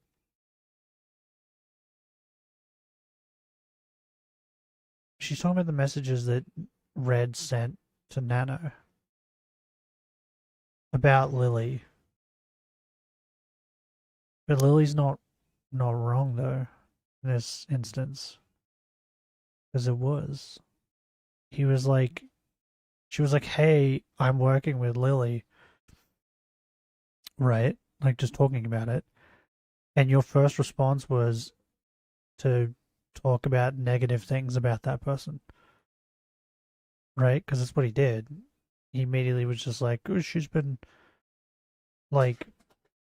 Well, he didn't openly like start talking about it, right? He just alluded at things until Nano asks about it, and then he's like, "Oh, here's the tea." To do. Next up, Cinder would say that on the 14th or 15th of April, Nano would show her DMs to Shy Lily. Shy Lily would say that the screenshots from Nano were from a few days ago when she saw them. She said this was what started it all, linking a VOD. Watch. Reflecting. That one screenshot started it all, and that was from, at that point, a few days ago. That one screenshot, and I was like, that's fucked up. And I gave Nano the receipts of it's not true. Yeah, so what I was saying earlier was right? Then yeah, so he said shit about Lily, and then like pretty much immediately Nano showed Lily. So then that's another reason why Lily was like, "Well, I don't want to fucking have anything to do with you if this is the way you're talking about me behind the scenes." That was fucking right. But you're sitting here saying like it all started with Lily. Lily started cutting me out. It was all Lily, right? But it started with you fuckers. Lily just, I'm assuming what happened is like the first raid or whatever that happened was just Lily like just being a normal person, missing it or something like that. Which you took as like a slight and then went and started fucking raving and ranting about her to someone else, which then made Lily go, "Okay, well then I don't want anything to do with you then." Right?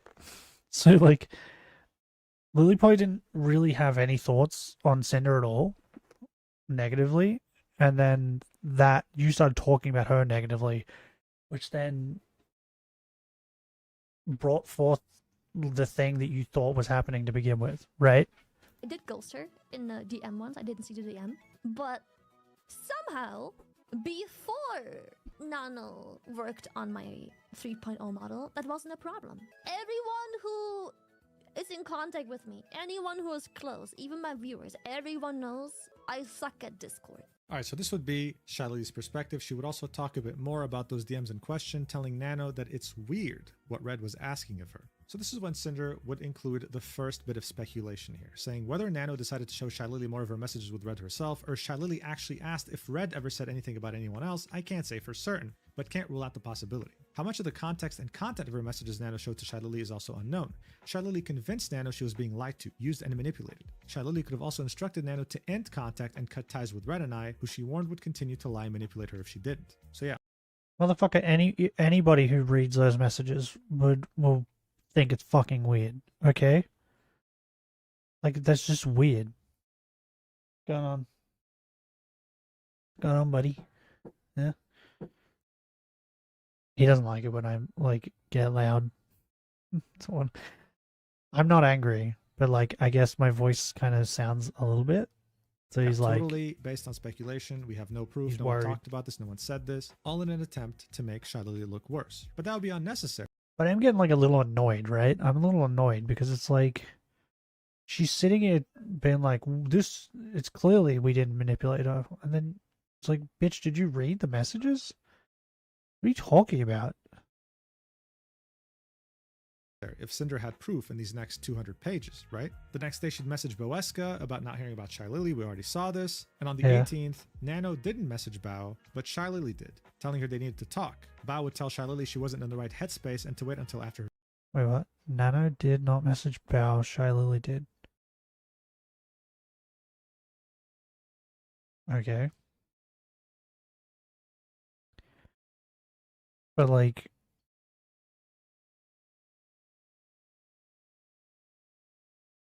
This could just be like Nano not wanting to message Bao because she... So here's the thing. Red has like made it a point to make it seem like Nano canceling on Bao is going to make Bao hate her, right? He's like, no, she won't hate you for that long. Only a couple days. So, like, of course Nano's not going to message Bao, right? Of course she's going to ask someone else to. Because in her head, she's cancelled on Bao twice now, right? At this point. So she's probably like, well, Bao hates me.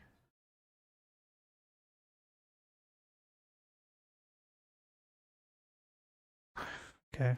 Her surgery, however, But she doesn't take that like that, right? She didn't read Red's messages being like, and see that he's like made it a point to make it seem like Bao would hate her. She didn't see that. So she's just Shy Lily just inserted herself here and talked to Bao instead. So it feels like she's trying to say, right?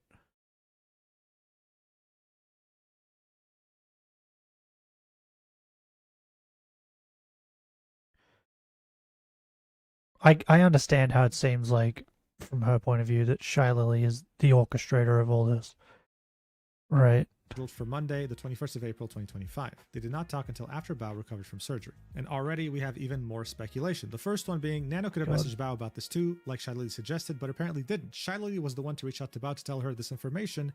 Why? This is something that, of course, Lily would talk about on her stream. Okay. We'd see even more speculation. Cinder would argue that a lot of her friends wanted to go to Ren Fair between the 18th and 20th of April. Her and Red were supposed to go, but they canceled. She'd argue that because they were on the trip, she doubts Shy Lily told them during that.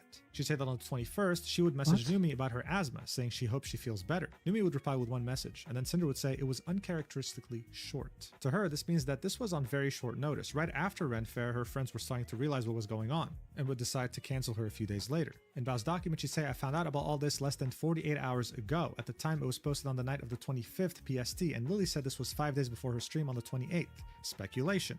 It's possible that Bao's other editors, including my own video editor, may have known about this ahead of time too. Finally, this would all end in everyone posting their documents, and Cinder would speculate. Their documents were posted together in the middle of the night in my time zone, so I'd be asleep when it happened. I wouldn't have had a chance to do or say anything to anyone before their narrative about me was widespread. Out of Don't all of her friends live, isn't some of her friends living in like different parts of the country? Or like some of them live in, I think Numi's in the UK or something, right? Isn't one of them in the UK? So like,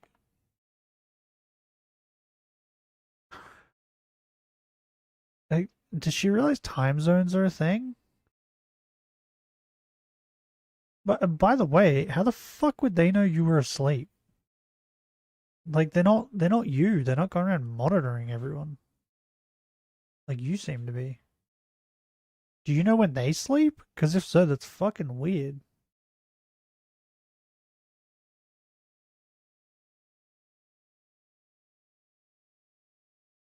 Like, she's just working under the assumption that everyone knows when she sleeps. Shy Lily's fear of me manipulating my way out of it. To be honest, the only night that was difficult was the first night after dropping the first Google Docky. Sorry, but that was the only tough night. That was the only tough one. It was 10 a.m. I had to go to bed, and just being scared of what the heck a literal manipulator could possibly come up with overnight, and what a shit show you could possibly wake up to when they have a platform that they use to manipulate hundreds of thousands of people with.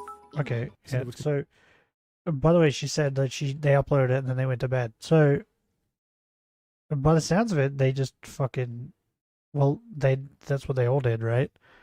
They're like, we'll just upload this, go to bed, wake up in the morning, and see what happens, right?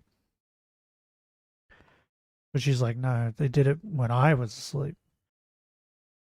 Yeah, okay. Continue shortly before, Cotton, Silverveil, and Spite were contacted about their inclusion and possibly encouraged to make their own statements, evident by their names still being censored in Nano's document when it was posted. But Cotton tweeting one of Nano's uncensored screenshots just 2 hours after, and Silver's and Spite's documents posted the next day, including Nano's DM screenshots too, with their own name uncensored. They weren't contacted by Nano, but I believe by Shy Lily, just like Bao was. Cinder would then talk about things we already know about, like how she fought with Red, kicked him out, how she posted her apology. But like the thing with it is, didn't she she was like working on a model for cotton. She was working on a model for silver, right? I don't know about Spite. But like she would have their like Discord. So Nano could have just told them to.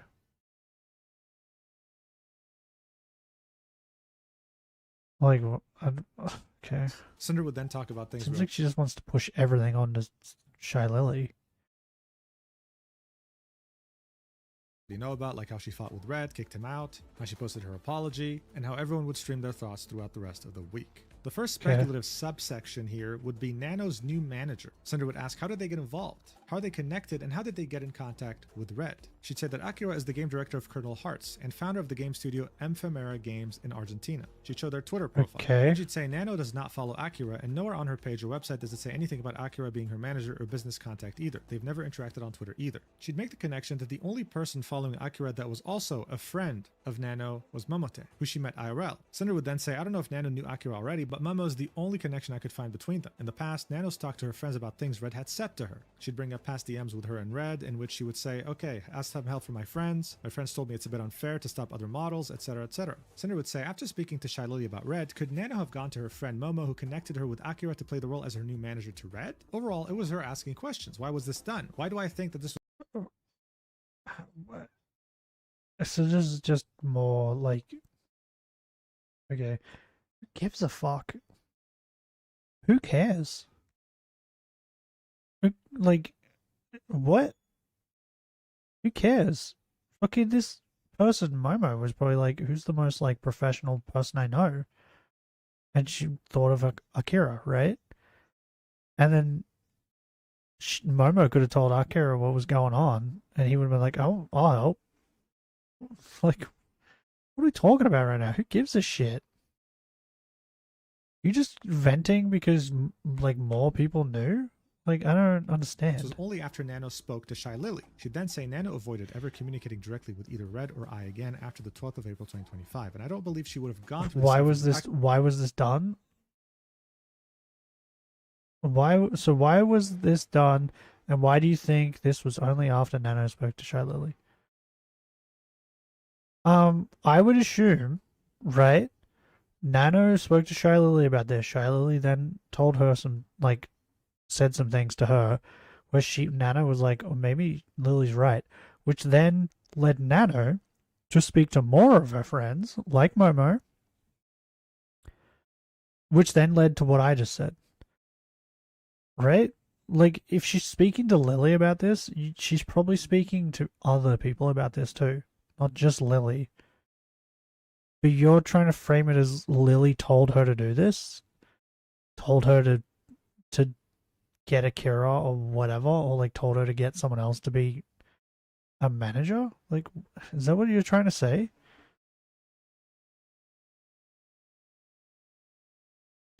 Okay, yeah, this 100% just seems like she's trying to push this entire thing onto Lily. It could have been a whole number of things. You realize Nano like has more friends than Lily. Akira on her own. Everything started when Shy Lily told Nano that the things Red said about her were all lies and manipulation. Wouldn't it be likely that at some point Shy Lily would suggest... Just so you know, if like a normal person, if they tell someone something, like she told Lily, like told Lily about like what Red was saying about Lily, right? That's probably how this started. And then started telling her other things that Red was saying or showing the messages or whatever. And then Lily says, like, it seems like he's manipulating you, right? A normal person would then, like, it's like a doctor, right? A doctor says, like, hey, you have cancer. Like, one of your first thoughts is, oh, I want a second opinion, right? I'm going to go see what another doctor says. Some people just trust their doctor straight away, but, like, most people get a second opinion on things. That's most likely what happened. She probably went, after Lily pointed things out to her, she probably went and asked some of her other friends that she was closer to about it.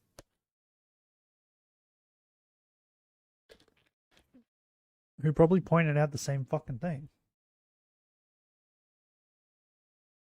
Also, do you even know if, like, that's the same Akira? Because, like, this is on Discord, right? It could just be a fucking someone who just has their name as Akira on Discord.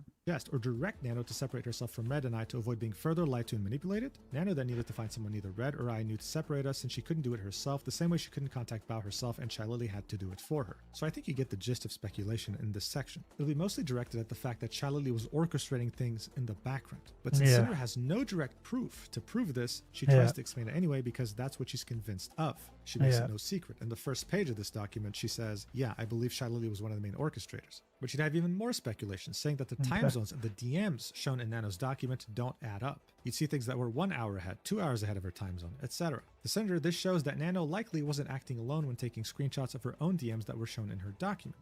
The next 51 pages would be Cinder breaking down sentence by sentence, paragraph by paragraph, the entire document that Nanoless had written about her on the 26th of April 2025. Oh my god. And as you would expect, the entirety of these 41 pages are Cinder reusing proof that she used in Nano's section to argue against her entire document. Like, for example, she would reiterate the fact that Nano was never used, that she wasn't fully honest about being burnt out, which resulted in most of her models being cancelled, and would also call out some Okay, can I just say,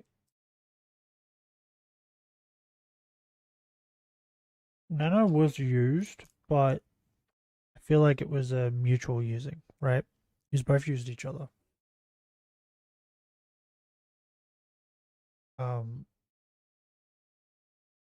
But Nano definitely was used, and you admitted it, right? In your part, well, Red did anyway. Because he used Nano canceling on Bao as revenge to get back at her for the things he thought Bao did to him or to use, right? That's using Nano, right? You used her to get back at Bao.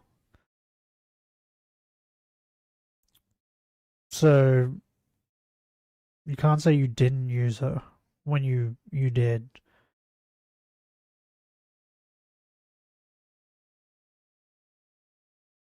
Like, Red even says it.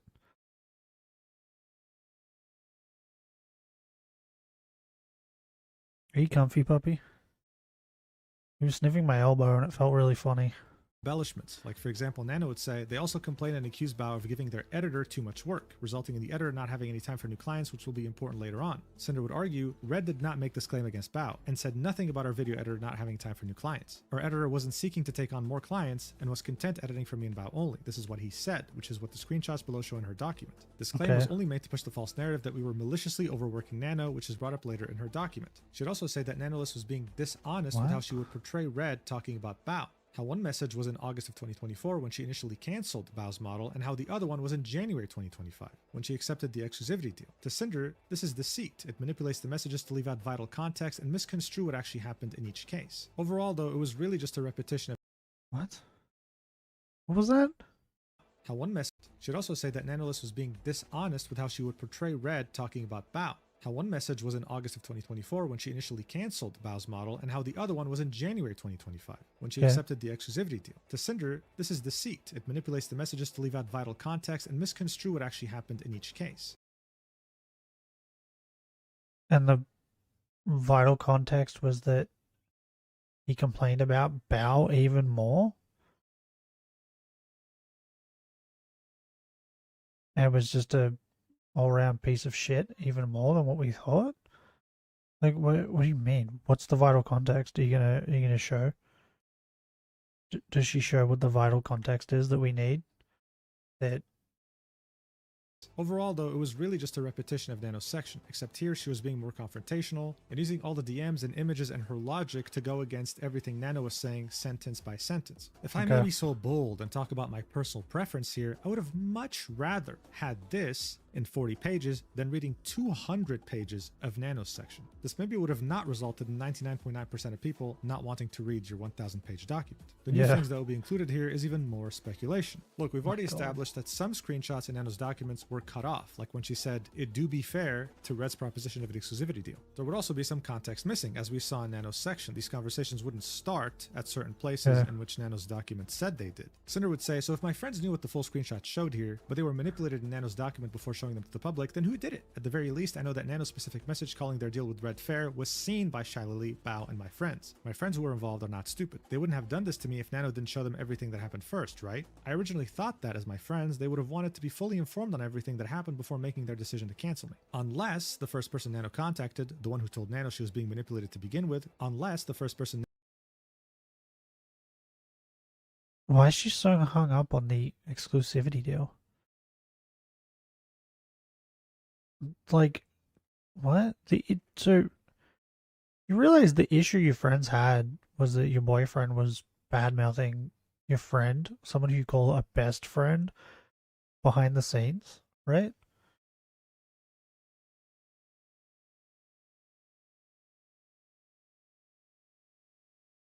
I feel like they didn't dwell on the exclusivity thing as much as she is. Nano contacted, the one who told Nano she was being manipulated to begin with, the one who contacted Bao for her, was backing all of her claims to them. I believe with Shylily already on her side, Nano lied to her about her experiences with us from the start to hide her own guilt and push it all onto us. How could she show Shylily what she did and said about one of her friends, Bao? If Shylily was only shown the snippets of the DMs that Nano chose to show to her, she wouldn't have cared what the full context was. Shylily saw what Red said about her, and that was enough for her to agree with whatever story Nano told her with whatever little evidence was given for it. The rest of my friends could have just been told by Shylily and Nano what happened, and also weren't shown anything beyond Nano's cherry-picked screenshots, completely trusting in their story, and jumping to conclusions because of their past experiences. Especially in Bao's case, who was right out of surgery, whose most trusted friends were telling her what happened, and posted her document 2 days later. Supporting the idea that they may not have seen everything is that no one tried to contact me about any of this, and may have been manipulated not to under the guise that I'd be the one to manipulate them. If they did, they would have heard a contradicting story. So this was Cinder saying that Nano from the start had hidden some details of her conversations, that she had just targeted Shylily with things that mattered to her, which were conversations involving her specifically. That's all it took to convince Shylily to take her side, and then she used Shylily's reputation to convince everyone else who was also Cinder's friend to turn against her. Are you starting to see why speculation is so dangerous here? There's no proof that this happened, and yet there would be so much more. There would be another subsection of speculation, pretty much saying Nano turned on Red, who's been on her side for years, immediately because she'd never suspect Shylily of any wrongdoing. So when Shylily told her that she was but Red was on her side for years, yes, because he was trying to manipulate her. Like this, people were always nice to the people they want to manipulate.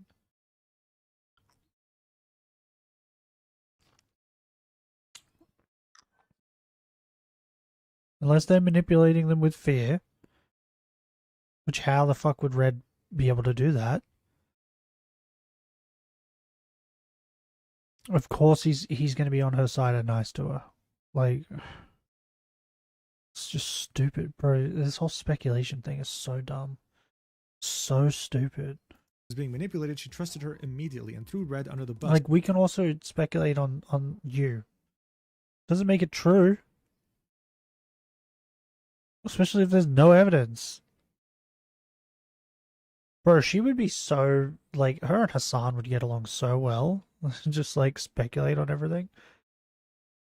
Just say things because they want to. Of multiple years. Again, speculation. Hey, bro, you want more speculation? Here you go. Who wrote Nano's document? She would go as far to say that Shylily was the one who wrote Nano's document. God. She'd argue that because Shylily's reply would have many things that were similar to how Nano's document was written, it would only make sense that she was the one who wrote it. To conclude this speculation section, she'd say, it's fairly obvious to me that Nano conspired with Shylily to write her document for her. Even if Nano lied to Shylily from the start, Shylily still... Like, what?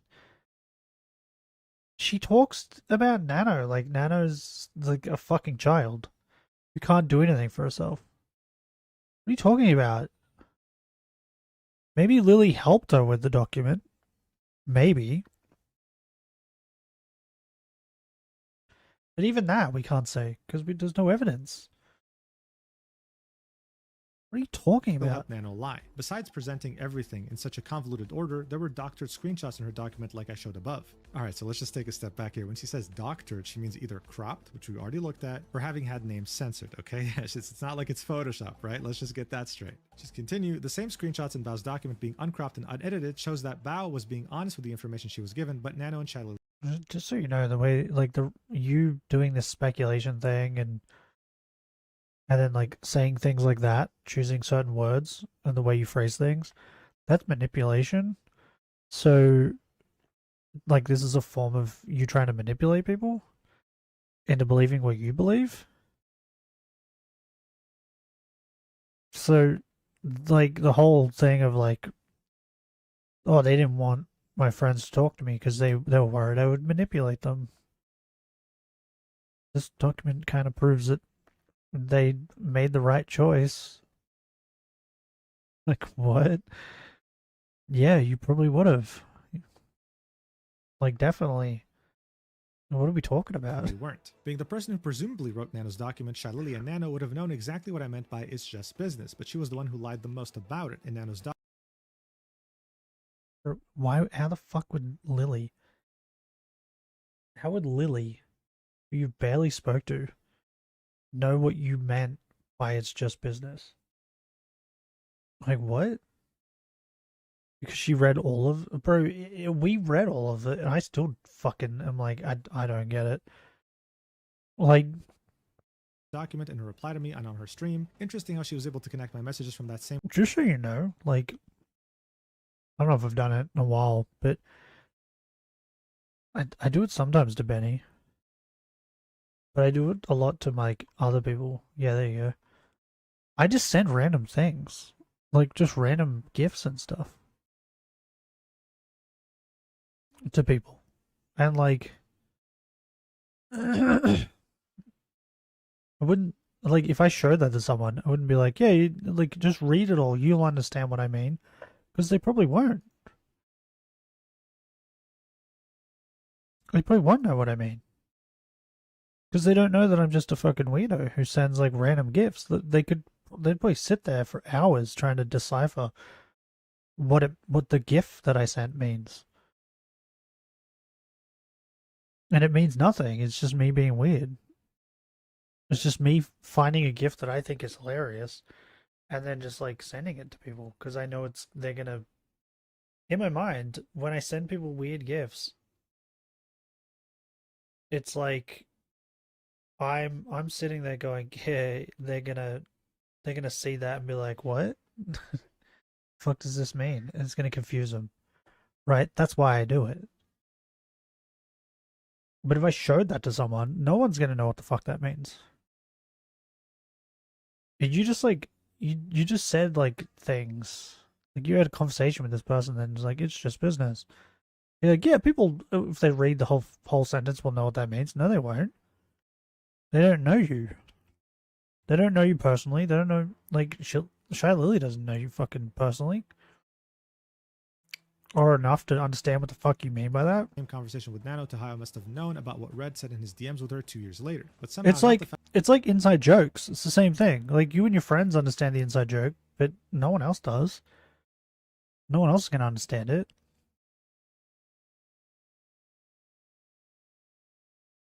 That my use of the phrase and its meaning came directly from what he said the day before. At some point in this speculation, should also say this. And most importantly, Nano's document is filled with the use of the and symbol in its writing, just like and only like Shylily's own reply to me. She's referring to Shylily's reply to her on her apology tweet. Okay, at this point, I do have to point out that during the 5 months of Cinder's absence, the Pyropups didn't also disappear with her, okay? To many people, this Pyropup community was truly everything they had. Some would literally tweet daily awaiting her return, similarly to how Christian talks about the second coming of Christ. And he'd even have fan pages pop up trying to keep this community together, all in the hopes that their queen will come back one day. Now, I want to point out there's nothing wrong with this. I mean, if anything, it's wholesome and it's definitely encouraged. Unfortunately, though, it wasn't just wholesomeness. There were many angry Pyropups that attacked people who just as much gave an opinion on Cinder. They would justify it with conspiracy theories. One of my favorites is how Shylily made all of this happen and forced people like myself who are on Mythic Talent to talk badly about Cinder, otherwise she threatened to kick us out. The problem with so many speculations in this document is that they are literally almost one-to-one. Some of the speculations, the most deranged aspects of the Pyropups, were spouting on Twitter for months as Cinder had disappeared. And yes, one of them was that Shylily wrote this document. So I don't know if Cinder came up with this conclusion herself or if she took inspiration from those people, but this is dangerous. This gives people more justification to attack. Yeah, I agree with everything he's saying, but like, do we even know, like, who knows if they were like all in a Discord together, like even her, and she was like speculation. This is what she's doing, right? In this document, speculating about everyone. This is speculation. Maybe Cinder was just in like a Discord with all of these fans and just cooking up all these theories. Maybe that's what was going on. Well, it's just speculation, but that could have been like, this is the same fucking thing. You're a fucking idiot. It's like, people could say anything about anyone and say it's speculation, and the problem is when, like, I'm assuming what he's trying to get at is when people cling to that and keep spreading it like it's real.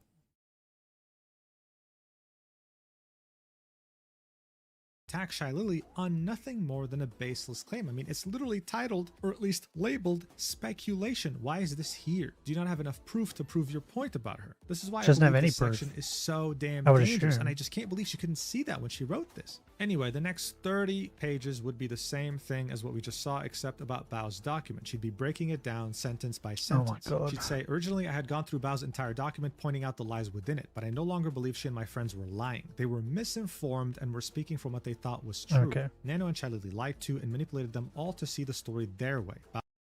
Oh my God. Okay, so how this is where you just lost me. Okay, I was like, oh, okay, yeah, cool. They were misinformed. Good, because that's what I believe too. Like, if anything, they were misinformed on some things, right? But why is it that Bao and the rest of your friends can be misinformed, but Lily can't? Why do you just believe that Lily knew everything? And she was shown all the screenshots. How do you, like, for all we know, Nano only showed her the screenshots, right? That they showed. It's just fucking stupid. Bao was understandably hurt when she found out about what happened and wasn't in a sound state of mind after her surgery. I'll only be going over parts of Bao's document with the context that she may not have had the full story from Nano or our side of the story, and pointing out her assumptions that weren't true. Just like in Nano's document, Bao's document presents things as if her model was only cancelled once in August 2024, even though Nano cancelled it a second time in her deal with Red in January 2025. I will address this down below. So look, just like Nano's breakdown, Bao's breakdown is just a repetition of her entire section. We would learn some interesting details, like how, for example, Cinder was completely unaware that Bao had encouraged her video editor to take their exclusivity offer. This call apparently happened a month before Cinder was cancelled, but that video editor never told Red or Cinder about this, so that was interesting. Now, I know in the beginning I said that she was confrontational with everyone, including Bao, but when it comes to this breakdown right here, it wasn't the case. Cinder truly believed that Bao was misinformed, that she was tricked, hell, even manipulated by both Nano and Shylily. Bao would then stream on the 27th of April. This would be the stream where she would cry her eyes out for an hour straight. She would then transcribe certain aspects of this VOD and write comments about it. Cinder would reiterate that she believes that Bao couldn't understand what happened because she didn't have the full context, or ever known the motivations and reasoning behind what actually happened. She'd apologize again to her for not being able to talk to her before this whole thing happened. One of the more interesting things here is the fact that Bao would say, Numi forgave you when you didn't come to her concert that you were planning with her for over half a year. I wonder if you knew how devastated she was and how in the middle of the year when I was so depressed and there were some days where I could not even bring myself to leave my bed, I still managed to fly 6 hours to New York to be there for her. Cinder would say, Bao saying I didn't come to Numi's concert that I was planning with her for over half a year was the only thing she lied about on her stream. I'm choosing to believe this was just a mistake in the heat of the moment and not a deliberate lie. There is a portion of this section below talking about Numi's concert where I'll talk about this again. Okay, so did you see Bao at the concert? Like, because if you didn't even see Bao at the concert, like you just went there, because it looked like she was in the audience, right? So if you just like went there, saw the concert, and then just fucking like left, or whatever, or like hung out with them afterwards, like for all Bao knew, like you came, but you didn't actually come to the show. She like, you're just assuming that she lied, right? Unless you have evidence that like Bao knew you were there.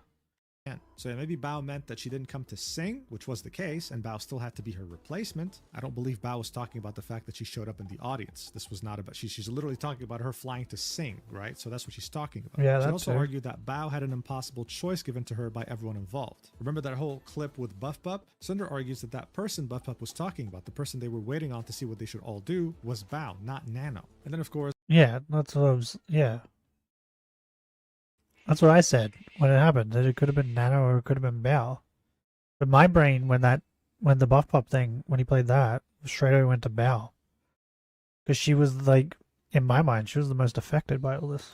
she speculates. Nano could have said she wouldn't make anything public without Bao. Nano knew her story was a lie all along, it couldn't stand on its own, so she wasn't going to say anything unless it was backed up by Bao. The next subsection would be even more speculation. Oh, Yeah, so I hope my. from now on you can respect my decision. I'm not going to be reading those anymore. It's pointless. We were promised 1,000 pages of proof. Speculation is not proof. When people Yeah. call these 1,000 pages a bunch of schizoid rambling, that's what they mean. They're referring to speculation. It's unfortunate because it makes the rest of the document look like poo-poo. So I'm not going to waste my time on it. There's no need to waste your time on it. I'll only read Good. them when it's so ridiculous I have to point it out, or if it's funny.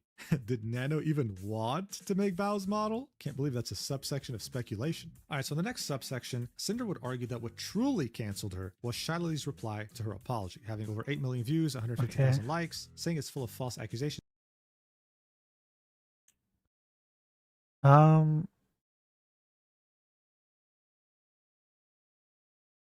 No. I feel like what truly canceled you was when Bao went on and started crying, right? That was when like most people were like, "Oh, okay, this chick's a piece of shit," right? It wasn't Shy Lily's response to her apology. You were already canceled at that point. Made without showing any evidence, adding that it's much easier to only read this than read my whole apology, and who wouldn't trust Shy Lily? For reference, this was the entire reply. And she'd argue that the first sentence Lily would type, which was the absolute audacity to sit here and continue to manipulate and gaslight is absolute insanity, would be the first thing Shy Lily did was completely discredit anything I said in my apology as unbelievable, claiming it was all manipulation and gaslighting. No one was going to question her. She's Shy Lily. Shy Lily was involved in everything from the start, convinced Nano she was being manipulated, organized by friends against me, and evidently wrote Nano's document for her. Alright, so now this is pissing me off. Listen, I'm just going to take a step back here. I know I said I was going to be objective. I believe I still am when I say, what the hell are you doing? What do you mean and evidently wrote Nano's document for her? I thought this was meant to be speculation. I thought we weren't going with this as if it was a fact. But here you are doing that. Look, I'm not going to lie to you. This makes me not want to even talk about the rest of the document. Because what the hell are we doing here? 1,000 pages, and this is the best you can do. In any case, everything else she says, we've already seen in the document. The one thing that would be interesting, right, would be Shy Lily saying, you actively lied about it to them, instead blaming me for a collab you rescheduled, adding me to the pool of excuses to save your ass when you realize you were being a bad friend. Why blame me for choosing to miss an obligation you agreed to on one of the most important days in that friend's career? This is of course referencing the whole V-Card collab and Numi. Cinder would argue, Shy Lily said I blamed her for missing an obligation I agreed to. No. What I agreed to was to perform, and I didn't want to perform because of my own reasons. Actually, wait, is that actually interesting? Maybe I screwed up. She'd argue again that by Numi's own words, she wasn't obligated to go and perform at the concert, that she didn't blame Shy Lily, and then says, and the fact she thinks I did points out to the importance she gives herself when it wasn't about her. She made my apology to Numi about her when it wasn't. I took accountability, apologized, and still made it to her show after our collab. Alright, cool. So overall, there were definitely some things that might have been a bit exaggerated in that reply. The only last thing I want to show you from this tweet breakdown is Shy Lily saying that she's always had a bad feeling about. But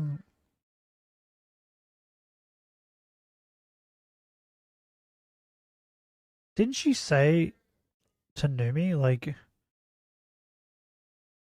I did two of these guys, whoops. I was too distracted with that nonsense. Didn't she say to Numi though that she was like she really wanted, so she was kind of, because she was like, I really want to live up to everything, like no point even arguing with this. This is stupid. But yeah, I'm pretty certain she said to Numi like she pretty much was like wasn't blaming, but you definitely using Lily and V-Card and all that as an excuse. Cinder. you know. But you're not the only person that say I was had a feeling.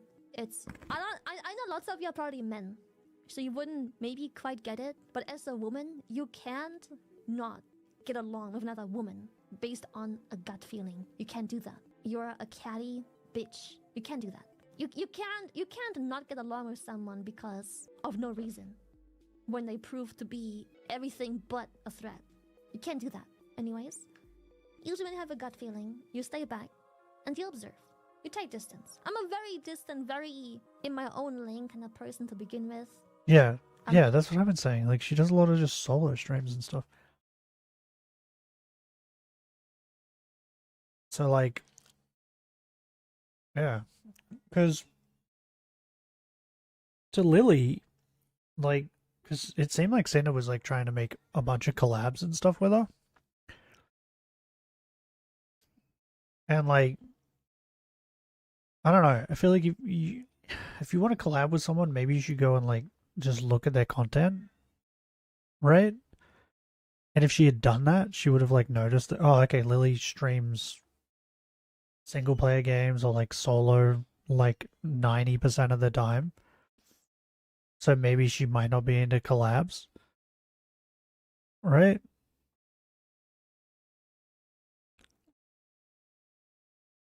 So yeah. I feel like that would have been one of the things that made her go, what is wrong with this chick? Right? Like, why does she want to keep like collabing? Why does she keep bringing up collabs? I don't know. Like, it's hard to say because like we don't have all their private DMs, but or maybe we do. Maybe everything we've seen is literally all their private DMs. Very distant, very minding my own business, very just me and myself time, you know.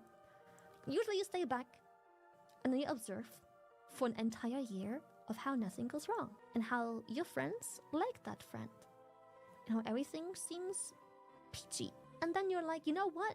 My gut feeling fucking ass. This is the reason I'm constantly constipated. So yeah, Lily has always had a gut feeling, the fact that Cinder has been too nice, the fact that her senses were telling you something was wrong. She'd then say sometimes your gut does tell you something, nothing happens for a year, and then you're like, wait, am I wrong? So that could signify how she was still friendly to Cinder. But then what confirmed her feeling was what happened when Nano reached out. So that clip was from a stream that was 6 hours long. The next 35 pages would be Cinder breaking down sentences, sometimes literally just to say petty. Like she's just sitting here saying petty. She took the time to actually timestamp this, link it to the exact timestamp. Charlie was saying something like, I don't know what you're talking about. We're just going back on business tonight. It's just business as usual. And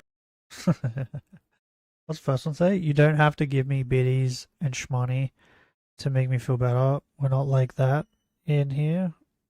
So, yeah, I'm sorry. I'm not sorry. But like, coping, okay, coping.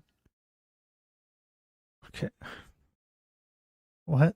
Okay. Reference to the whole "it's just business" comment from Cinder, and Cinder would just say petty. At some point, Charlie would say, "You burned your Cinder merch. Honestly, you paid for it. You do whatever you want. But if I can encourage you to do something, donate it. You cope the way you want to cope. If you want to cope your merch, I ain't judging." To Cinder, Charlie encourages viewers to donate any merch of mine they may have, but doesn't disavow burning it either. All right. So one thing that is interesting.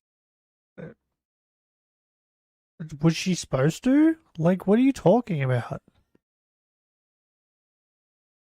Like she said, you bought it, you could do whatever you want with it. I bought fucking Dragon Age in fucking, what is it? Valgard? I played that shit. I bought a hard copy. And I've just been like using it as a fucking, like it keeps the fucking thing up on the ground. It's just like holding things up. Because that's like I'm getting more use out of it from that than actually playing it. Like, but I bought it. I could do with it what I want. That's what she was fucking saying about the merch. Like, she doesn't have to sit there and go, no, don't burn it. This person that just like everybody come out and said is a horrible person and backstabs her friends and all that. Like, if she did come out and say that, then people would have fucking shit on her for it. Like, what she said was right. Okay? You're just being fucking weird. Why would you even, like, expect Lily to tell people not to burn your shit when you're sitting here saying that, like, in your mind, she's the reason why all this happened. She's out to get you. She's enemy number one. And you're like, but she didn't tell people that to not burn my merch. Like, what? Why would she then? Like, I don't. You're so weird. You're so weird. Interesting here. Shallily saying they were saying I dodged collabs with them. Collabs that had like 7 other people in there. Collabs I was thrown into a big ass group chat and simply said, sorry, can't do it. I have something that day. One of them was a dentist thing. I didn't have it on a specific day, but I just didn't want to. The day after the dentist, I just didn't want to. And the other one, yeah, I dodged. Yeah, I did. Yeah, okay. Yeah, one of them I did because that one I already knew. And the other one, yes, I dodged. But you know what's weird? The one person that is the reason for me dodging is the one concerned as to why I'm dodging. What about the 6 other people who were just looking at me dodging and going, oh, okay, she's busy. It's kind of weird that the only person that has a reason to be weary was actually weary. What about the 6 other people that I also just left hanging where I said, sorry, I'm busy? They just took it and they were like, okay, we'll just replace someone else. Cool. So anyways, I was accused of dodging, which somewhat fairly I did do once. Cinder would dedicate. Yeah, like, that's what I said when that part came up. Like, all those other people, like, Lily must hate them. Like, what? Like 2 or 3 pages just for this. She'd show us what Red said, lately dipping out of collabs they were both a part of at the last minute and now ghosting her messages. Cinder would say, the one and only collab she can be talking about here was this repo collab that happened on the 21st of March 2025. Here are the first messages of that collab being planned. It was originally going to be on the 15th of March 2025. Shylily said she was available. In the end, they couldn't do the 15th. Cinder said she couldn't do Thursday, but she's free Friday. And Lily would agree, for sure Friday next week. Thursday works, but I wouldn't stream there. All right, let's go. On stream, Shylily said she had something that day. She dodged the collab and that it was a dentist appointment, but then says she didn't have the appointment on the day of the collab, but the day after the dentist she didn't want to collab. Well, here's Shylily's tweet about her dentist appointment from the 8th of March 2025. That's not the 15th or the 21st. That is Shylily talking about the fact that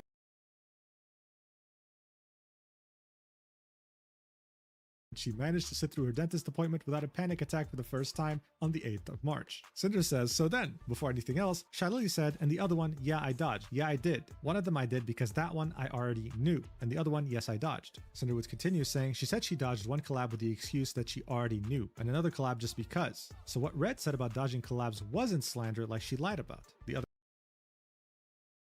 Bro, what are you talking? It wasn't just the collab thing, right? Red also said that she was deliberately not saying, because she the slander was the fact that he was saying that Lily doesn't like Cinder. Because like when these collabs like later,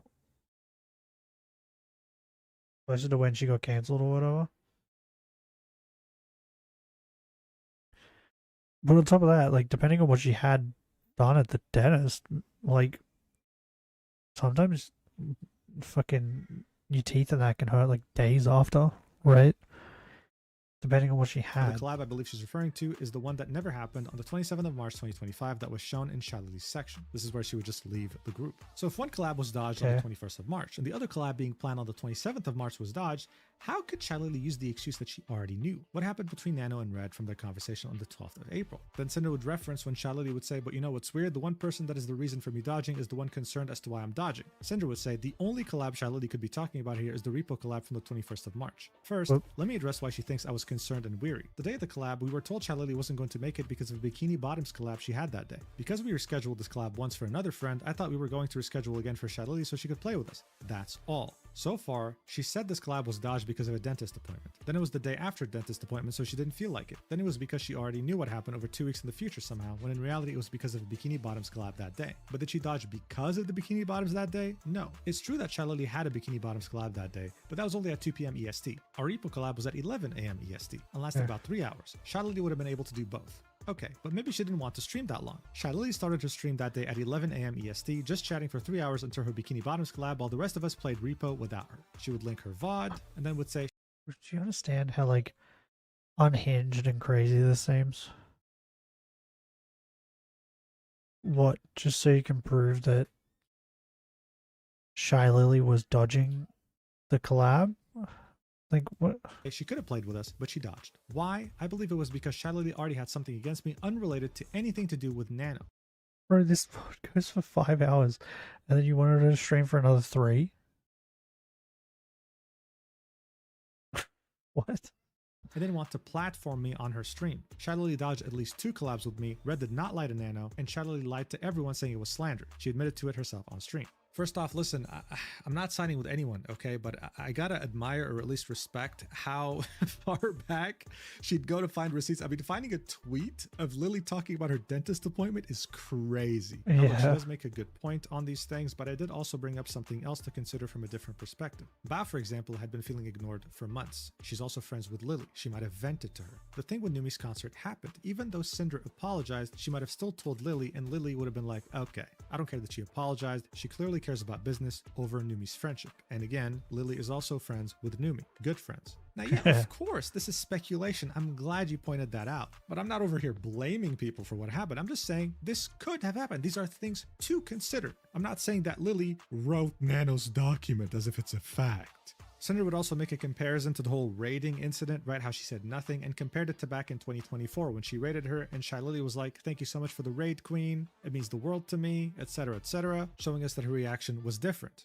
Shalili would say on stream that everyone who knows her knows that she sucks at Discord. She's very distant and very messy. That's why she doesn't reply too quickly. Syndra would again argue she had no problems communicating with her before this. Shalili would then say, so anyways, yes, I am guilty of dodging a collab because I simply didn't feel like it. And yes, I'm guilty of ghosting 2 messages where she asks for a collab, which by the way, she also only does when there's something business related. AFK drop, VCard drop, any event, any debut, any announcement, any merch, then I'm important. Then we can network. Syndra says, Shalili again admits to dodging a collab, this time settling on the didn't feel like it excuse. Now she said she's guilty of ghosting 2 of my messages. Not one like she just said. She would say that earlier in the VOD. She'd go against this idea by showing all the other times she asked for a collab. They weren't all business related. Sometimes it was just, hey, let's just play a game. The next thing Shalili would say in the VOD that is noteworthy enough to include in the video is, she saw me as competition, painted it on me for asking for it by wanting a model from the same model mama, which is a bit weird when she's the one begging for a partial owner and all kinds of other things that she wants from me, but hey, somehow I'm the one who's looking for trouble for wanting a new model. Syndra would say, I didn't see Shalili as competition, and Red's view was more than just going to Nano for a model. If she treated me like a friend, it wouldn't have been something he brought up to her. She said I claimed I was begging for partial ownership and all kinds of other things I wanted from her. That's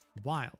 Not only did she have nothing to do with my part ownership, as if she ever had the power to give it to me, not once have I ever said anything about that to her, ever. All kinds of other things I wanted from her, to hang out and get to know her, I've never begged Shalili for anything. What a narcissistic thing to say. She'd conclude this section by saying, throughout her whole stream trashing me, Shalili avoided accountability, gave excuses, deflected, and made jokes out of the things she was doing, while simultaneously admitting to everything she claimed was slander and manipulation that turned Nano against me in the first place. For the love of God, please use commas. I'm running out of breath.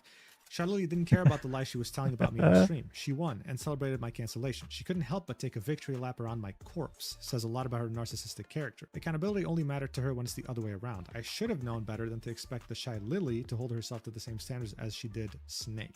Shy Lily is the only one who was involved that has a highlight video of her stream talking about me on her main YouTube channel. She was more than happy to profit off of this and broadcast her lies about me to her 1 million subscribers. And just as you thought Syndra was going to stop, she goes back to speculation. This one is unfortunately worth mentioning, not because it holds any ground, because it's speculation. Does she realize that a part of it is actually continuation? Okay.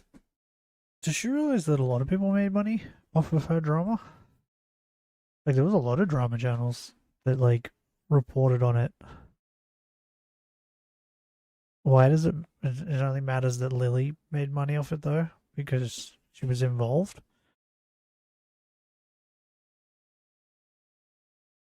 On top of that, like, why would, like, Bao and that post clips from their streams? They were, like, crying.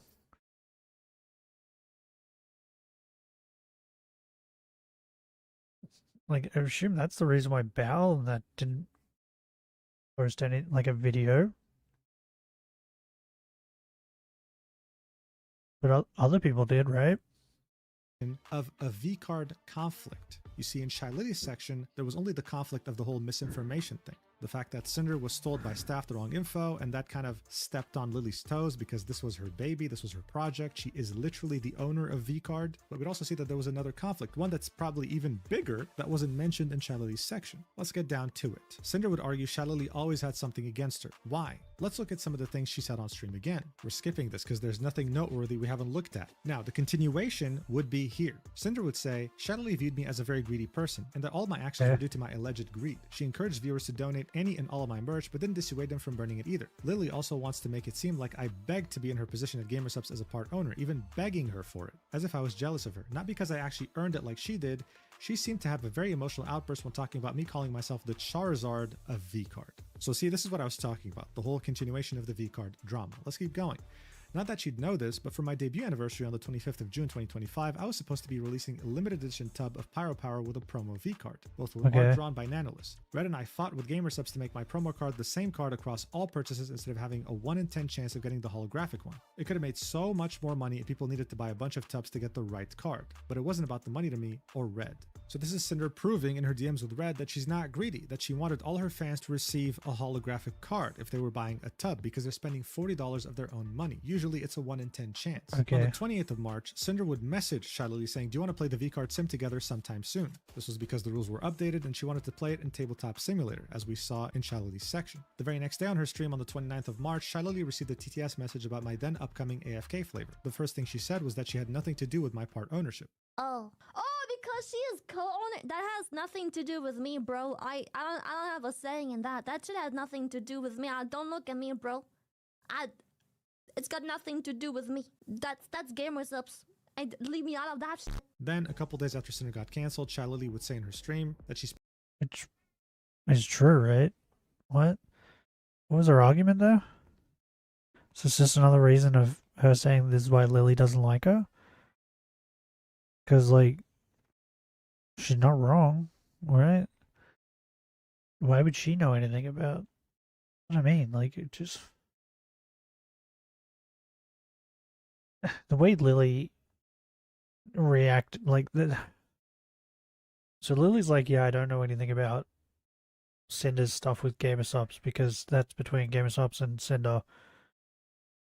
But then Cinder's the opposite. Cinder's like, but I want to know everything that's going on with Lily and GamerSubs.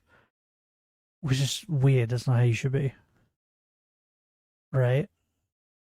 Speculates doubt over GamerSubs fully removing Cinder's flavor with them after the drama, and that they can't force Cinder to step down from partial ownership. However, she can step down willingly, which I highly suggest she does if she has any ounce of guilt, regret in anything. Cinder would then make it clear she reached her decision to give up her part ownership herself, and Shylily had nothing to do with it. But Shylily said this as if I needed to repent for the lies she and others told about me. GamerSubs had nothing to do with anything that happened, but that didn't stop Shylily from telling her viewers it was what she wanted me to do. If Shylily really cared about the impact my part ownership would have on GamerSubs, she would have considered handling things privately with me instead of being the driving force in making all those lies public, losing the company hundreds of thousands of dollars. She probably knew all this controversy about me and could be a way to push me out of the company, all while keeping her hands clean. It wouldn't look good.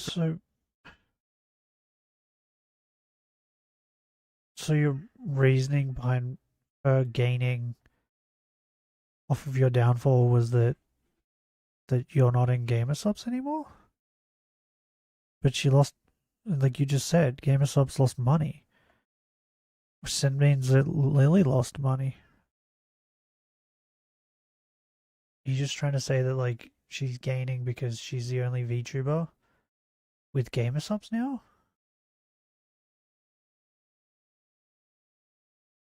Does that help Lily gain anything? I don't know if it does. Because, like, she was the only VTuber before.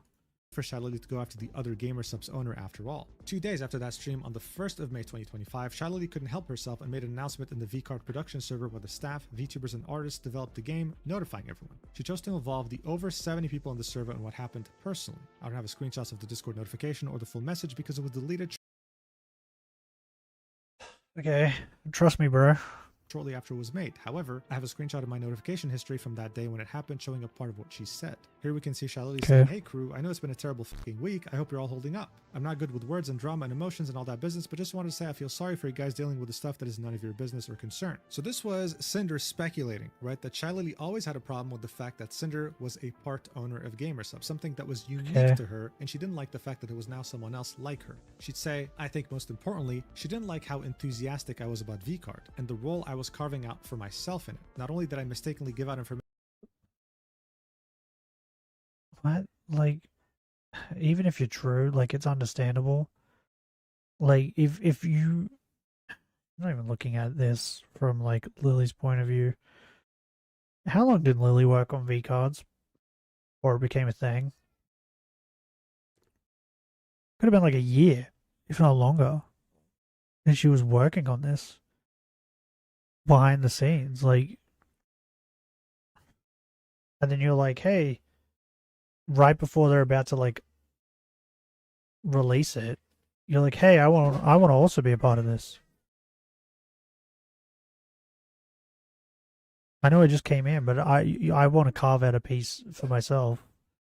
Like what? When V-Card launched, like I showed in that section, but mine became the most sought-after card in her game. Finally, the continuation of the V-Card drama. So, is that your reasoning for why she hates you? Did she tell anybody this? Like, I don't think, does Lily really care about which card's most popular? Like, I don't think it matters as long as the cards are getting sold. Cinder would say, I called myself the Charizard to advertise myself in the game, and advertise the cards themselves. Everyone knows Pokemon, and everyone knows Charizard. V-Card's first set of cards was like Pokemon's base set. I compared myself and Shylily to the Charizard and Blastoise of the VTuber card game because we were the two VTuber part owners of Gamersubs, like Pokemon Red and Blue. Calling myself Okay, how is calling herself that kind of makes sense because she's like a hellhound and Lily's a whale of water and fire. Who's the Venusaur then? Who's the Venusaur? Is there like a grassy type person? Maybe. To be honest, like when I heard of E-Card, I think the first VTuber I was like knew was a part of it was Puff Pup. Right? Wasn't either of these two. So like myself, this wasn't to try to steal her thunder in her game or take credit for it in any way. I may have called her Blastoise, but she's literally the Pikachu of V-Card. What? Okay. Fair enough. By the way, like it's right there. Her game. Her cards. Like her project. You're like, but I wanted a piece. I wanted to be part of it. What, like you trying to make yourself like a major part of this thing that you came in at the end of. Shylily didn't like me calling myself the Charizard. She didn't like the prominence it gave me in her game, but Gamersubs did. Here we can see her Gamersubs contact being very excited, calling her Okay, do you have proof that Lily didn't like it? The Charizard. Can't wait to see everyone ripping packs in the search for the Charizard card of the set. Someone would even show Cinder a card of hers on eBay. Oh my god, what the shit? What is this? Why did it go for so much?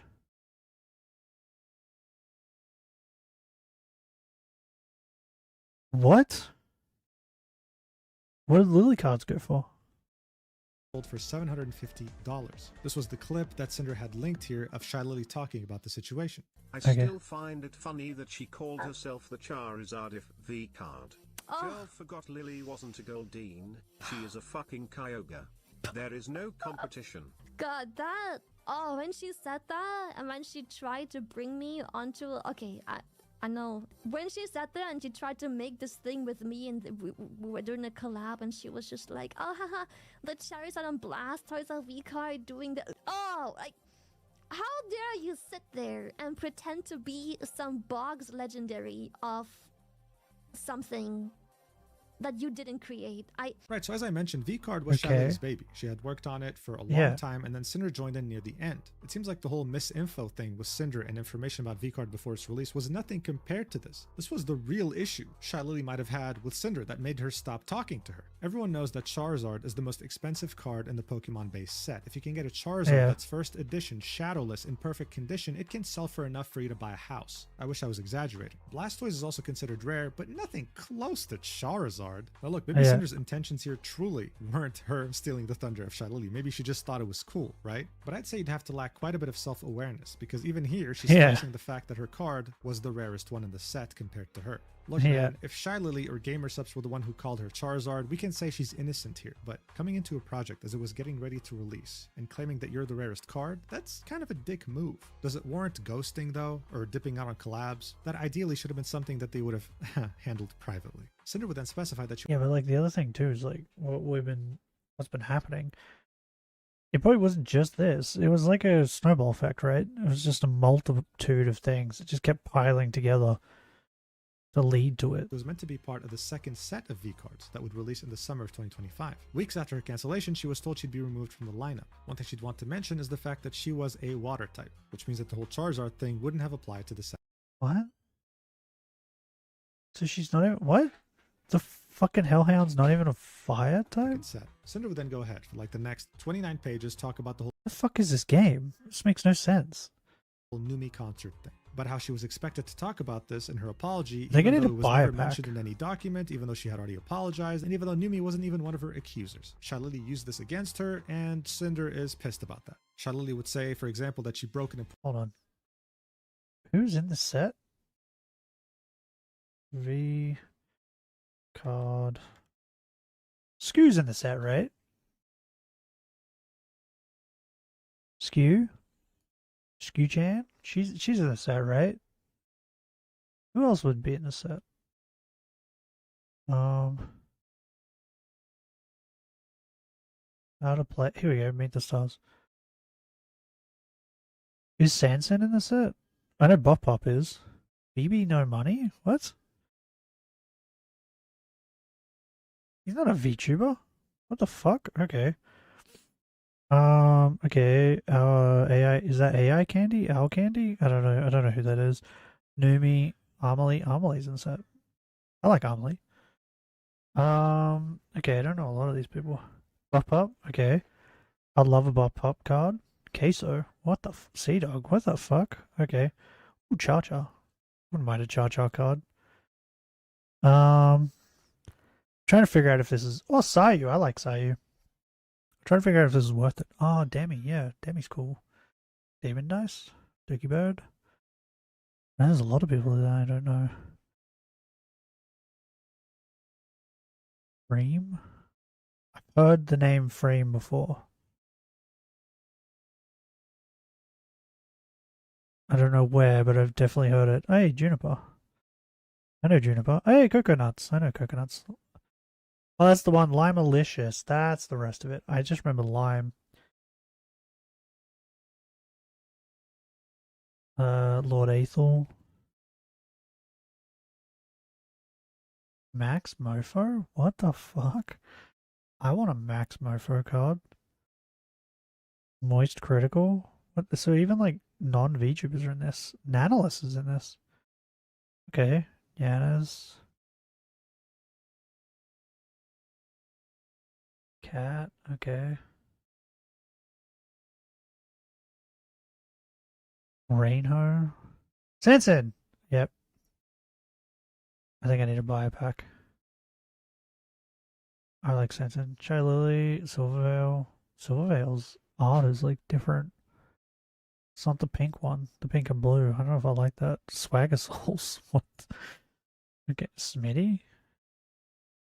Isn't he just a milk bag? Scooch-chan. Okay, Scooch-chan's here too. Okay. Yeah. I might buy one. Might buy a box. Pre-order?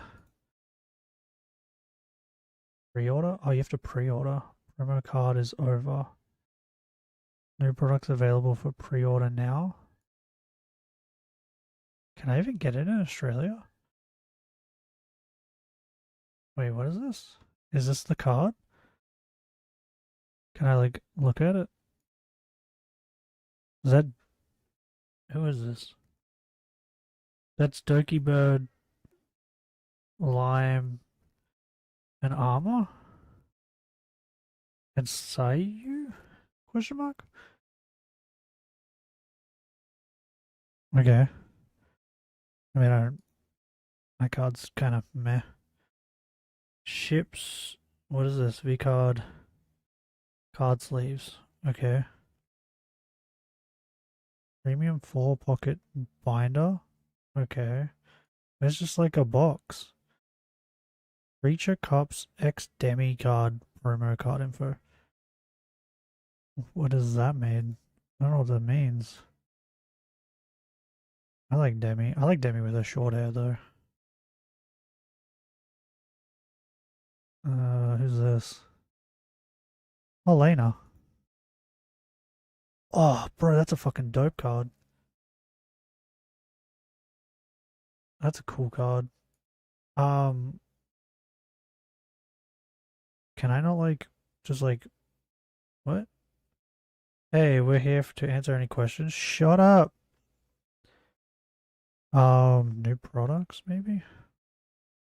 I wanna know how much they are.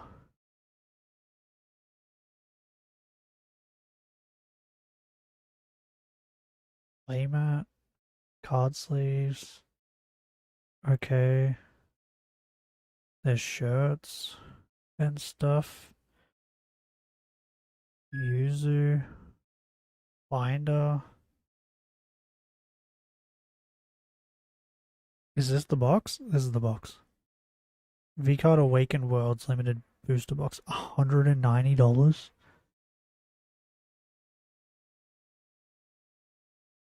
Oh, that's a deck box.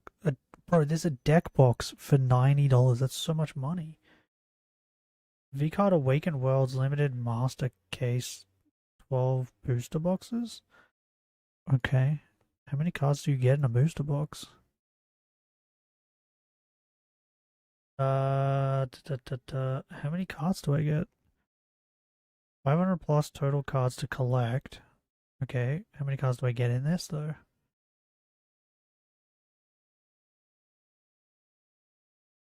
32 booster packs? How many's in a booster pack? Plus a box topper. Okay. AU. Okay, yeah, sweet. It's already on Australia. So it's $190? Wait, what? Wait, how do you pre-order this thing? Hello? What? Sign up for exclusive deals and early access to new wait, what? There's like no button to like pre-order. What does that mean? Oh, pre-sale ended. Okay, never mind. I thought it said pre-order, but the pre-sale's ended. Bro, they're already sold out. Holy shit. They're all already sold out. That's crazy. Oh, okay. Well, I guess we're not getting a box. That's sad. I just wanted to like see it. Do they not? They're all like, this says like sold out. This says sold out. Do they like, these are the previous boxes, right? Do they not restock them? It seems like they don't restock them. Should I make an account on Gamersubs? Yeah, I'm gonna look at that later. I wouldn't mind getting a box, seeing what they like. Important promise that Numi received a million empty promises. Cinder would say things like, I never promised Numi I'd perform at the show, or that I'd be there. Red didn't do so on my behalf either. So really, it's just these small little specifics, right? And again, if this was Numi's section, for example, yeah, I'd go through it. But everything here is something we already saw. How much they sell so on overall, eBay? it seems like Shy Lily might have misunderstood what happened with Numi. Maybe she didn't receive the full context. Maybe she understood it her own way. And she ended up embellishing a lot of the stuff that happened, also bringing up something that Cinder had apologized for. In the grand scheme of things, this honestly shouldn't matter. Right? The problem with Cinder that people had wasn't the fact that she didn't show up to Numi's concert. This was just used as an example. But Cinder truly felt the need to show that she did show up and that there were no promises, that she never said she would go and sing on stage, that she never promised to sing, and even if she said no, Numi said it was totally fine. Cinder would then go ahead and break down Numi's account of what happened. Numi at some point would say, I'm somebody that I feel if there's an issue, I want to talk about it. It's uncomfortable, but it's something that I always want to do. And there was something that happened between us a couple months ago that I had talked to her about for months and she agreed and was super excited about. But any other things that I heard about were not from herself, but from Red. Cinder would argue. Numi's first and only message to me about her concert by the way, was is on the 25th weird. of November 2024, where she invited me to go and didn't say anything about performing. Like, this person's supposed to be a friend. In New York City. So I'm sure you can understand the whole thing is a repetition of her section, but this time a bit she's more managing. confrontational. She's Pointing out using that there the was manager on you. miscommunication, but you can't fully pin this on me. At some point, Numi would say, I have my music music friend Holmes, who spent, dozens of hours working on the set list for, me and office drummer to perform, and we put a lot of time and effort into putting this together, and I asked every single month for months and wasn't told about it until it was at a point where we literally couldn't find a replacement. Cinder would say that this set list was never communicated to her or read. Cinder would then say, I don't know what Numi means by, I asked every single month for months and wasn't told about it until it was at a point where we literally couldn't find a replacement. Numi's message above to Red was the one time she asked either of us about my performance in the concert, and the only time she messaged either of us first about planning it in general. She did not ask either of us every month for months when this one message was from her 5 weeks before the concert. On stream she said they literally couldn't find a replacement for me, but from her messages to Red, it sounded like she really didn't need a replacement guest. It was her show. She had a set list made, and as far as I ever knew, it didn't include me at the time I pulled out. She told Red 3 days before he canceled that she never announced me as a guest and that I shouldn't feel pressure to perform or even go at all. Numi would then say that Bao literally saved her, and it sucks to see how Cinder and Red talked about Bao behind her back, all while she meant so much for her. She then said that she talked to Bao about how she felt, and she didn't really know what to do, and said she just wants to hear from Cinder.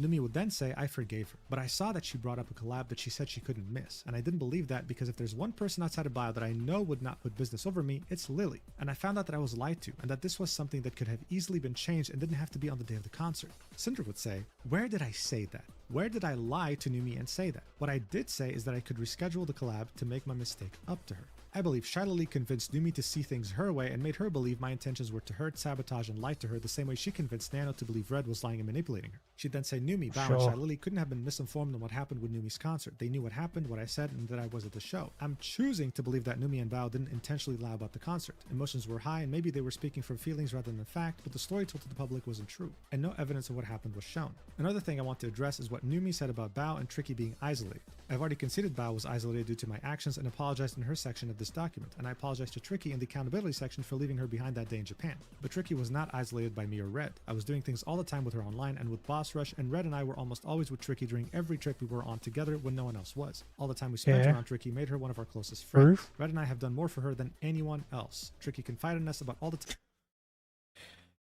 We've done so much for her, but you still felt it fine to leave her? Like, what? She felt hurt by others when traveling, but Tricky, like myself, has always wanted to keep the peace between everyone instead of bringing things like that up. So now we finally understand why she brought up the whole story of abandoning her at the hotel in Japan. Anyway, the next subsection would be more speculation titled Nano Lists Lies, in which Cinder argues that she's certain Nano lied to Lily. She didn't show her the full context of conversations, cropped some DMs, made it seem worse than it actually was. She would then conclude the subsection with what is okay. Oh my god. You just what the fuck? What is wrong with you? You like was stating before that like Lily knew everything and she was helping Nano and like helping her write her thing and all this sort of shit and like Nano had showed Lily the full conversations and Nano and Lily were cropping them or whatever the fuck you were saying, right? That's what she was saying before, and now she's like, hey, Nano lied, right? She lied to Lily. Of conversations. Right? Section would be more speculation titled Nano Lists Lies, in which Cinder argues that she's certain Nano lied to Lily. She didn't show her the full context of conversations. Okay, right there. Then how do you know in the speculation for Lily is what she said was that Lily did see all the conversations and helped Nano to crop them and stuff, right? And to frame them the way they were framed. But now you're saying in this speculation that, oh no, Lily was also lied to. What the fuck are we talking about?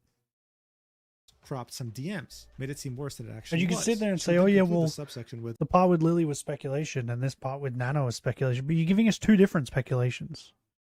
So in your mind, you have it that Lily was lied to by Nano, but also Lily wasn't lied to by Nano and helped Nano to lie to everyone else.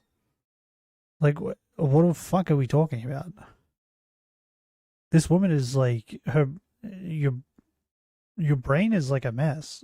It's like a ball of yarn Is it that's more been like believable fucking that one person thrown lied with the support everywhere? of another to convince my friends of their story, or that almost a dozen people, all of my closest friends, all willingly agreed to and conspired to publicly lie about me in a matter of days? So that was the argument she was making, right? It's so much easier to say that Shy Lily and Nano lied rather than all her closest friends lying. I think one thing she didn't consider is that maybe all her friends agreed in unison about something they didn't believe to be a lie, based on their own experiences with her and how she's been negligent of their friendship. Something to keep in mind. The next subsection is more speculation, titled Shy Lily's manipulation. She concludes this by saying, this started because Shy Lily lied to and manipulated Nano. My friends and the public wouldn't have had any reason to distrust any. So Nano lied to Lily, and Lily lied to Nano, and then they lied together to everyone else.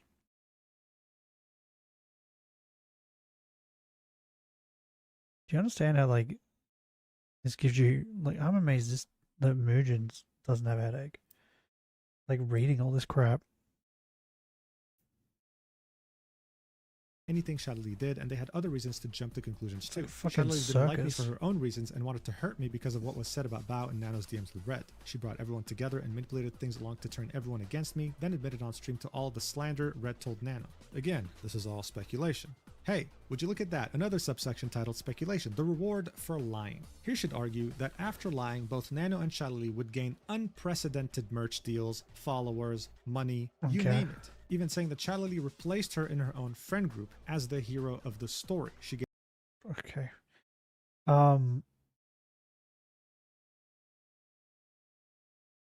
Nano probably did gain by the looks of it, because she's like on V-Card and that. I don't know if she was on V-Card prior to this, but sure. Nano probably did gain. Is this... What is this?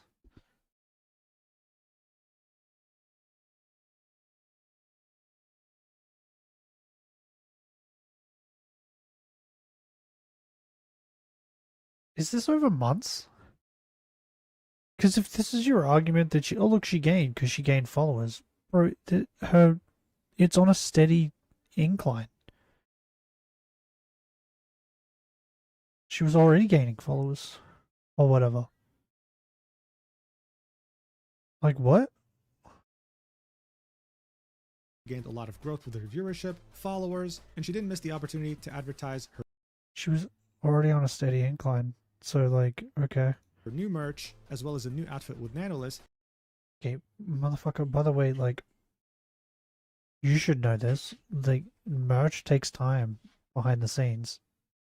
You shouldn't just come up with it straight after. That Cinder would argue looked very similar to one of her previous outfits. But regardless, Cinder was convinced Nano and Shy Lily did this to gain rewards. And that's exactly what they got.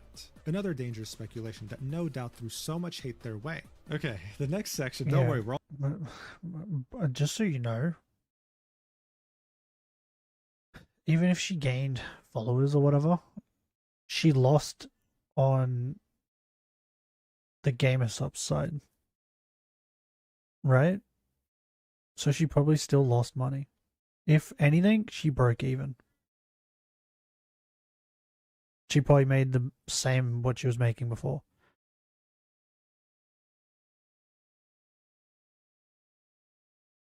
So Nano probably made money. But yeah, we're almost done here. Hurts It's my titled head. A Skeb with Shy Lily. Cinder would say there's one last thing I want to show to really cover all my bases. I didn't know where else to put it, so I've added it here. I asked Shy Lily if I could get a Skeb of us together. In other words, a drawing. After it was delivered, Okay. I intentionally waited about 3 weeks to send it to her so I could post it closer to my original VTuber debut date that I was preparing for a year and a half. I messaged Shy Lily about getting a Skeb together in January. This was our first time talking privately, but we were interacting on Twitter back and forth for a couple weeks before this. So these are the DMs. So and then she's like she brought up like Lily having like a gut feeling. Bro, I would too. You spoke a couple back and forth on Twitter, and then she's like, "Hey, I want to get a drawing of us two." I would have been like, "What?" Okay. it would end with Shylily saying, reminds me of Groudon and Kyogre. This is in reference to the whole fire and water thing. Cinder would then say, even though she made this comparison, it's not like she'd ever portray herself in a Groudon Kyogre-esque fight sequence against a fire-themed enemy where she comes out as the hero and saves her friends, especially not just months after she took pleasure in and had a major role in canceling me. So here, of course, she'd reference the lore video of Shylily, right? How it looks, in Cinder's opinion, very similar to how she was fighting her. Then she'd say, I know how long a project like this takes to complete, and even though I'm sure Shylily had a story she wanted to tell, someone else was credited with writing this lore video. I just find it ironic that it happened. So in other words, this was a complete waste of time. Thank you. Thank you for looking at these 3 pages, buddy. Thank you. This was a complete waste of time. I just wanted to include this because it was ironic. This was a 21 minute. No. She also wanted people to draw the conclusion that, like, oh, maybe Lily was planning to out her for months.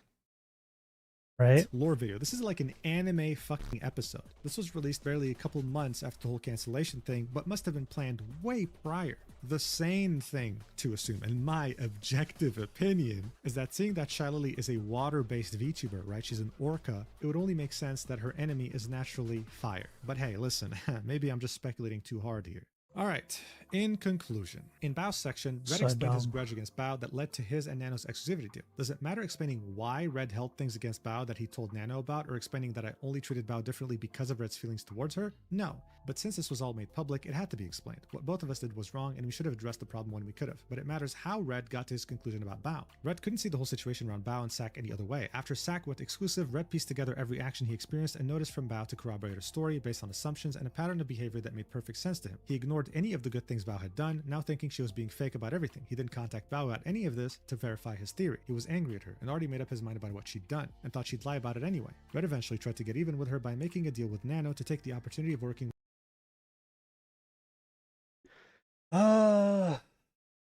but you know, Red didn't manipulate or use Nano. That's what I mean. Like, what are we talking about? Because, like, right there, that's you admitting that Red manipulated and used to hurt Bao.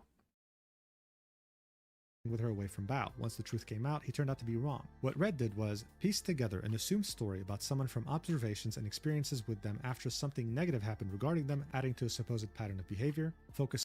Or you by the way, that first piece right there, it explains why your friends so easily, like, turned on you.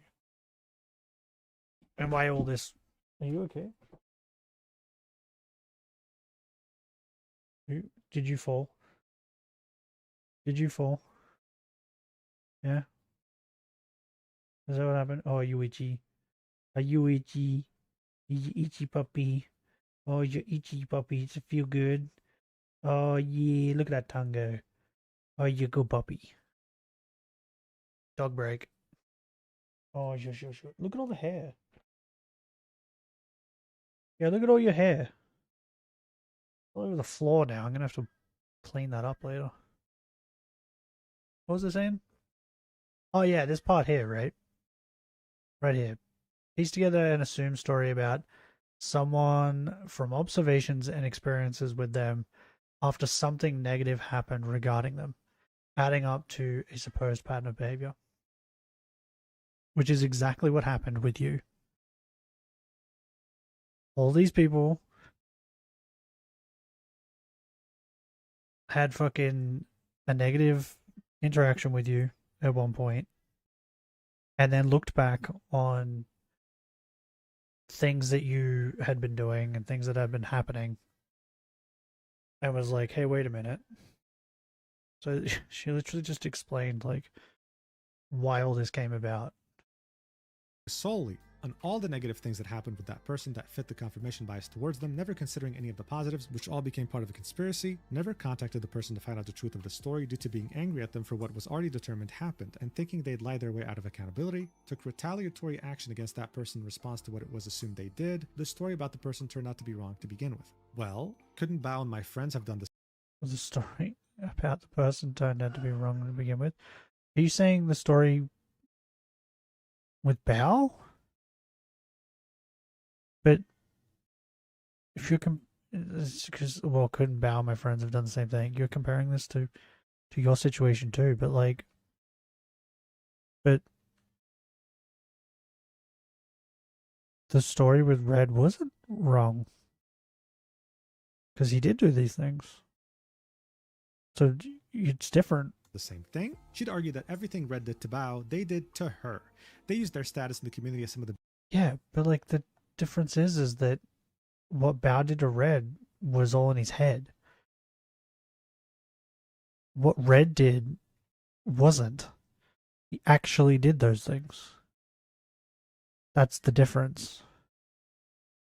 The biggest VTubers around, ambushing me in the middle of the night to publicly out the person they were falsely convinced... Can you stop saying like in the middle of the night, like that matters at all? It doesn't matter at all at what time they did it, because by the sounds of it, they all posted their shit and then went to bed. This was some kind of evil mastermind. They all did this together, so no one was going to question their group's corroborated story. It was okay to ruin me and ignore our history together because they were convinced they were doing it for the sake of friendship. If you asked questions or asked for more evidence, you were banned, blocked, and silenced, because how dare you question those grieving in this difficult time? Evidence.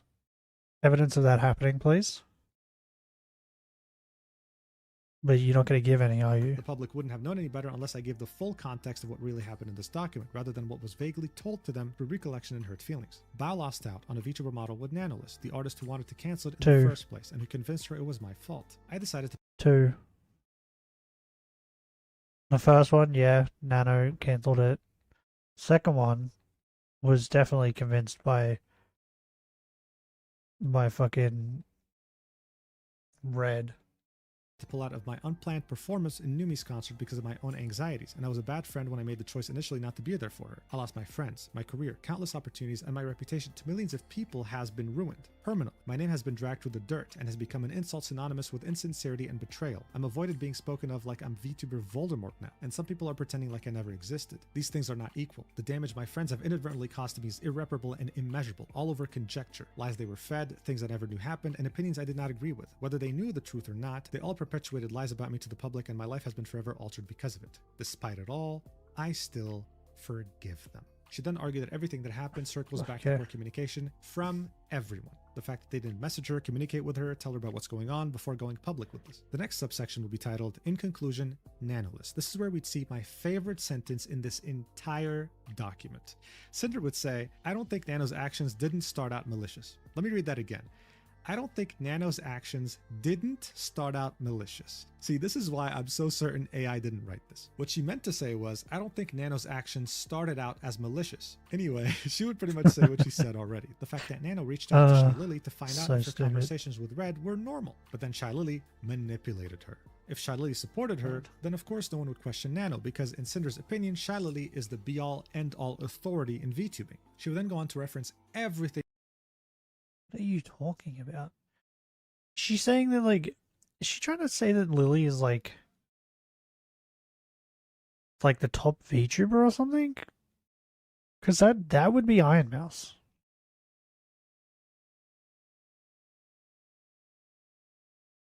Like, Iron Mouse is more famous than Lily. Like, what are we talking about?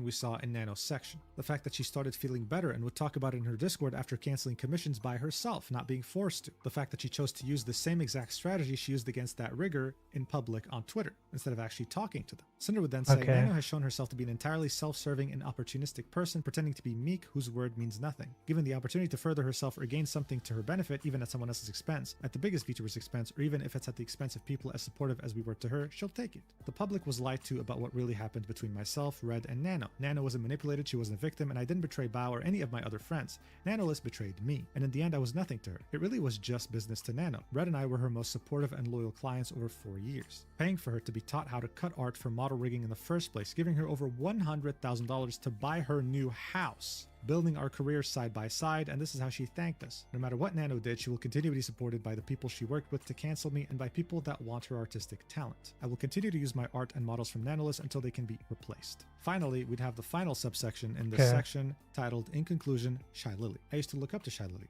but now... So, did she replace the models? Like, you had Mons. We could have found someone, right? Before he came back. That's what I would have done. I wouldn't have come back with the analyst's model, right? Why don't you just, like, she's shown her face, right? I'm not crazy. Like, she's going to events and, like, cosplay and stuff. Why don't you just, like, dress up in cosplay? Stream like that. Instead of doing the VTuber thing.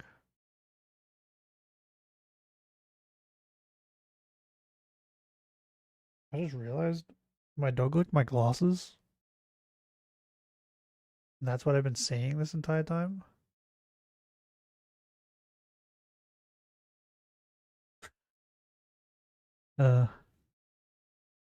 Like,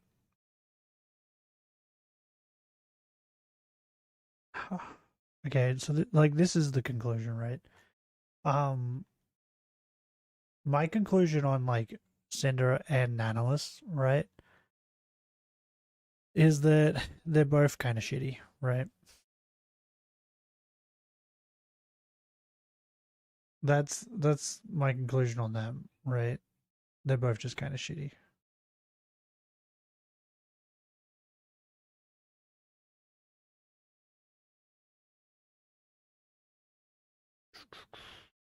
From everything we've seen, like I would probably have like if I was someone messaging Nanolis now, I would probably be wary on what I send them.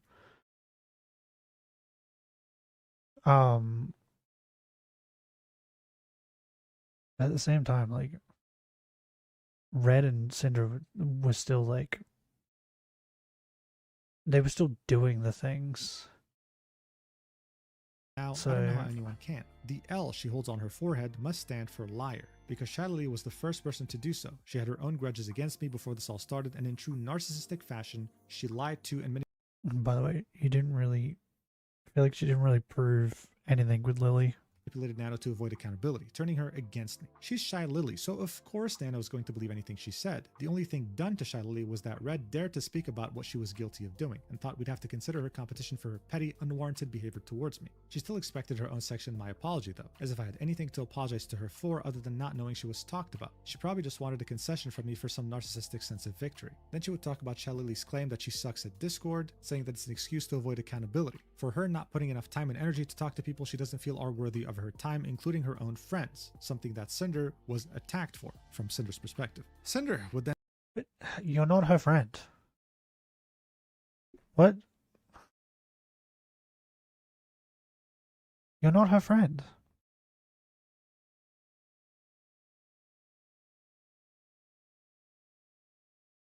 Like the Lily thing is just stupid, in my opinion. Like it's just dumb. For some reason Cinder views Lily as a friend because they spoke a couple times, which is just fucking weird. And Lily just viewed her as like, I don't know, a colleague.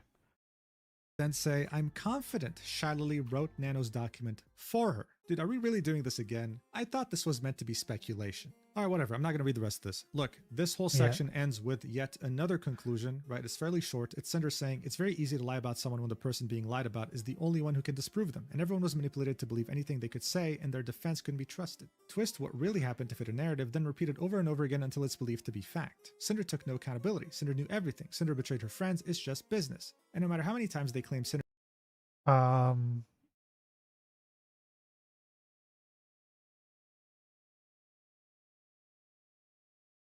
Well, Cinder didn't know everything. Okay. But the problem is that she can't prove that she didn't, right? So that's always going to be up in the air. Betrayed her friends. You did. Not like, I don't know. I don't know if the Numi thing is like a betrayal. It's a shitty thing to do, but I don't know if it's a betrayal. But the thing you did to Bao definitely is. Like, what?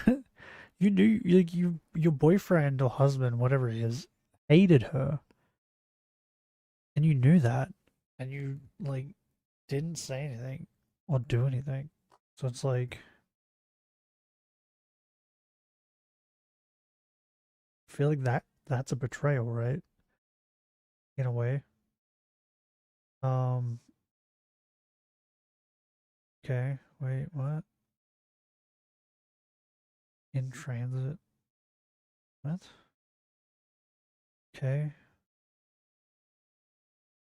Oh, it's telling me about my stuff that's coming? Okay. So, the betrayal thing, friends, take away friends, friend, one, yeah, I feel like you did betray Bao, but the rest of them, maybe not. Cinder did this and Cinder did that. It doesn't make any of Red's actions my actions. Any evidence shown of my actual involvement was near non-existent. Just because they corroborated their stories and told them loudly and emotionally doesn't make them true. If you need to present your evidence dishonestly... The other issue too, right, is that everything Red did for you as a manager up to that point, you were okay with, right? Like, did she not tell people well, Red, like, they implied that, like, whatever Red says is what Cinder says. Right? Because they try to make it seem like they were, like, one cohesive thing. It's just that his actions, when they became shitty, and after they were exposed, you were like, oh no, they're not my actions.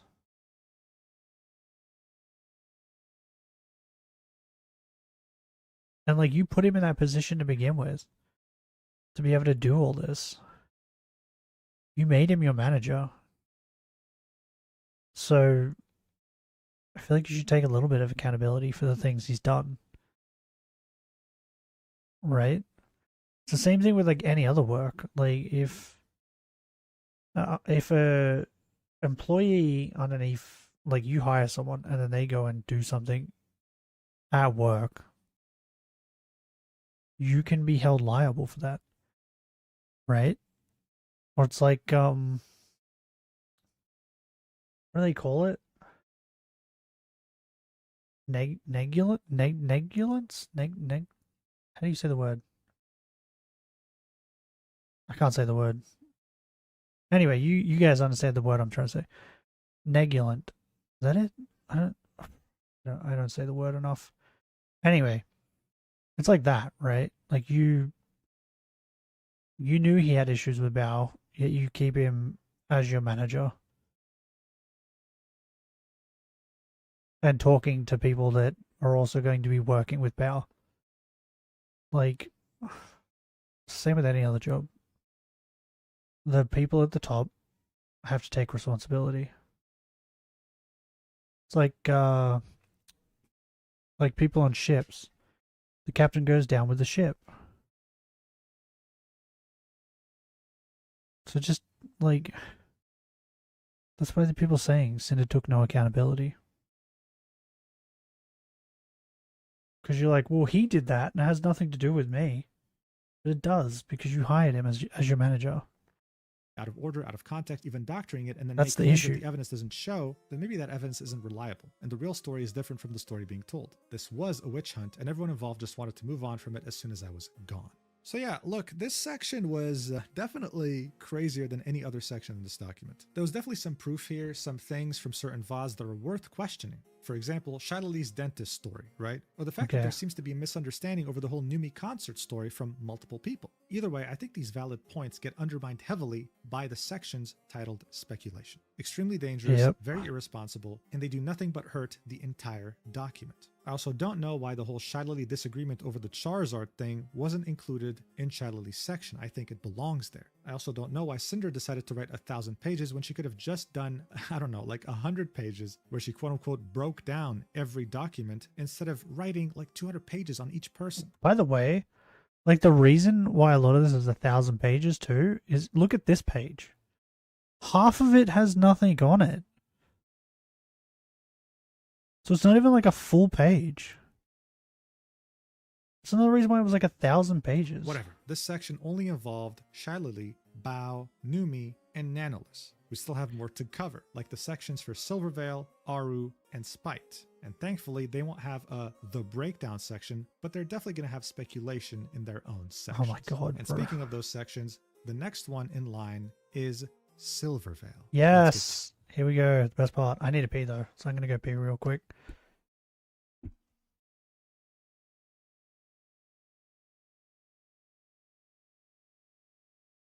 This is the part I've been waiting for, bro. I'm curious if she's actually gonna show like her stalking her. Okay, I'm back.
Okay, I'm back, and I got some food.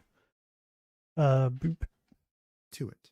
All right, so here we are. So I'm gonna one of be the most eating important sections while in we the do this. document, titled Silvervale. This also happens to be the longest section in the entire document, weighing in at 237 pages. Now, I don't know why the document was structured this way. I don't know why the breakdown was purely for Bao, Numi, Nano, and Shylily, but asking questions will only make you go insane when it comes to this document. So, you know what? Silvervale Let's just lives get right into it. rent-free Here's how Cinder would in her introduce head. this section, saying, Silvervale and I have never been friends. There were 3 reasons I tried to make some kind of connection with her throughout the years. The first one being, I have been endlessly compared to and harassed about my similarities to Silvervale that ate at my insecurities ever since I started my VTubing career. These comments weren't true, but I believed Silvervale bought into them and disliked me for it. If Silvervale and I could clear things up, be on good terms, and to be able to publicly acknowledge each other, it would have helped to end the harassment both of us were getting for so long. The second point is, any creative or business endeavors. Bro, so in this Silvervale part, you got to keep listening to the I parts. I believe Silvervale bought into them and disliked me for it. So there's no evidence that Silvervale actually disliked her. This is what she just believes for no reason, other than people were comparing her to Silvervale.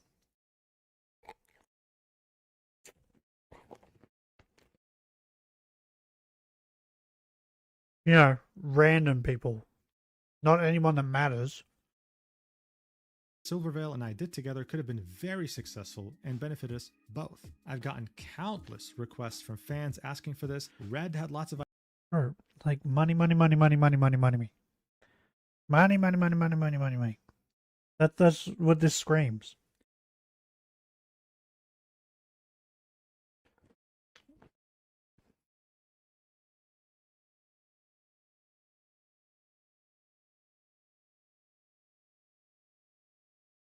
And like the issue with it too is, right, you're like, any creative business endeavors Silvervale and I did together could have been very successful and benefited us both, right? This is what you're thinking in the back of your mind. So you're like, so I'm gonna be friends with her so I could do this, so we can get money, right? And that's like, some people can like pick up on that. That you're trying to just be friends with them so that you can make more money, get more popular. So you like desperately trying to be Silvervale's friend? She probably like had an inkling that that's one of the reasons why.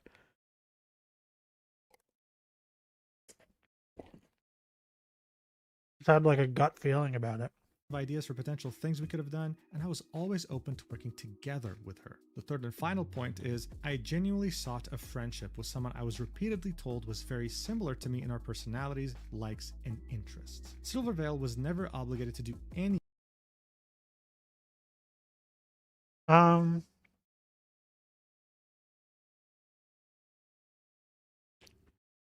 I've seen multiple clips of Cinder like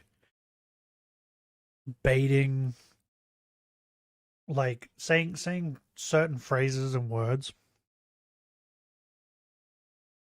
and like being all like weird, horny, right?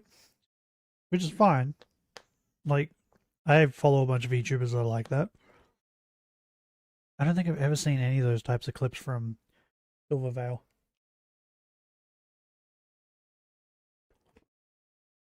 I don't know. If you showed me clips of Silvervale and Cinder, I might. I assume they're very different in the way they do content and all that. It feels different. Are you saying that? It's just like, I feel like, is you trying to convince us that of it, which just isn't right.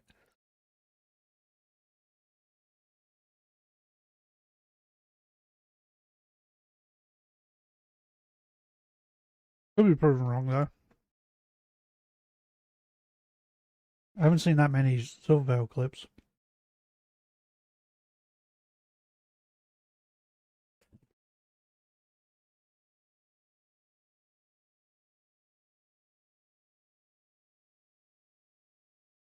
But like,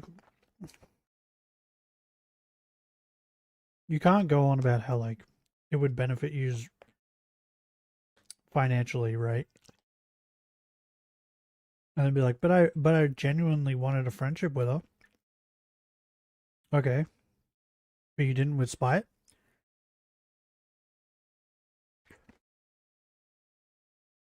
You were compared to spite as well.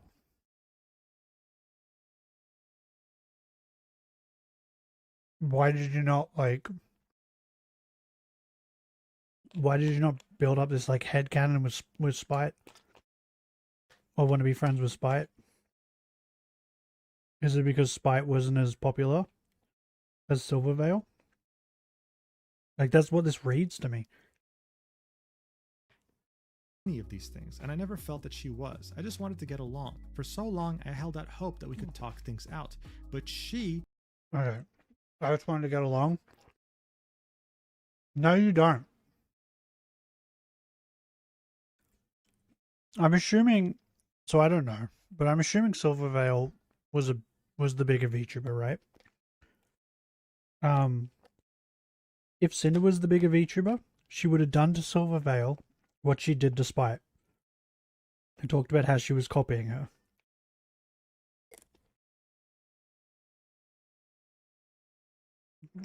If Spite was as big as Silvervale, she would have wanted to be friends with Spite.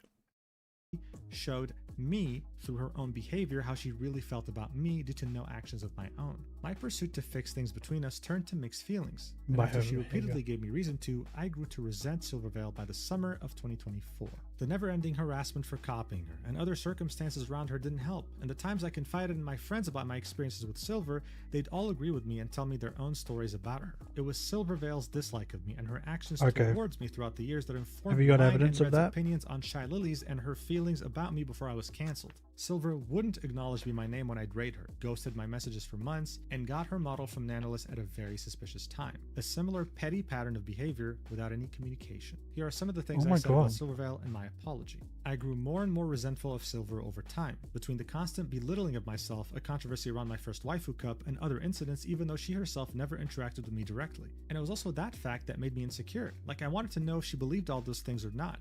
It really felt as if she didn't like that I even existed in the same space. Silver was completely undeserving of this treatment, and it was my own insecurities that led Yeah, like, motherfucker, it sounds like Silvervale just ignored you.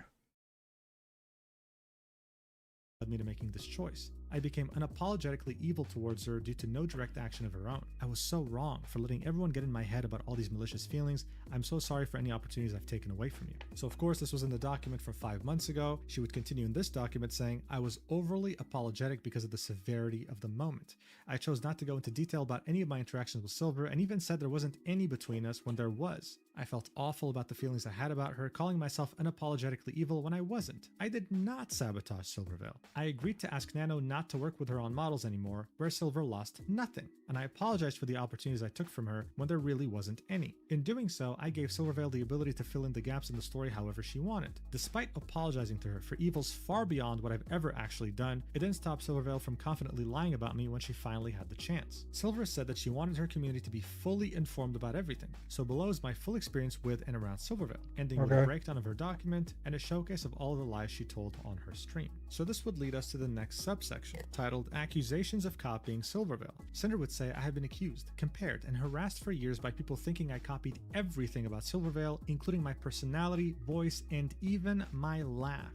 I was never going to address this publicly, but I'm taking this opportunity to lay everything out and show that I didn't copy her. Cinder would then go ahead and detail to us her journey that led up to her first VTuber model. Initially, she was meant to be a cherry blossom wolf girl that would be based on her previous ASMR channel persona, Tashi. This idea would be set in stone in November 2020, but then would completely change barely a week later on November 24th, 2020, when Silvervale would announce that she was joining Vishoujo and would debut a new model that looked similar to what Cinder had in mind. Red would very quickly message the artist that had already started working on the Tashi concept with an idea about a Hellhound VTuber.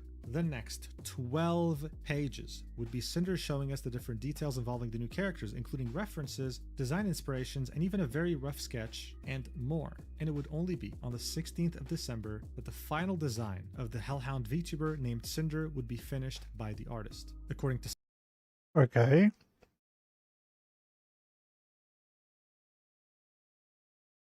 Were people really comparing?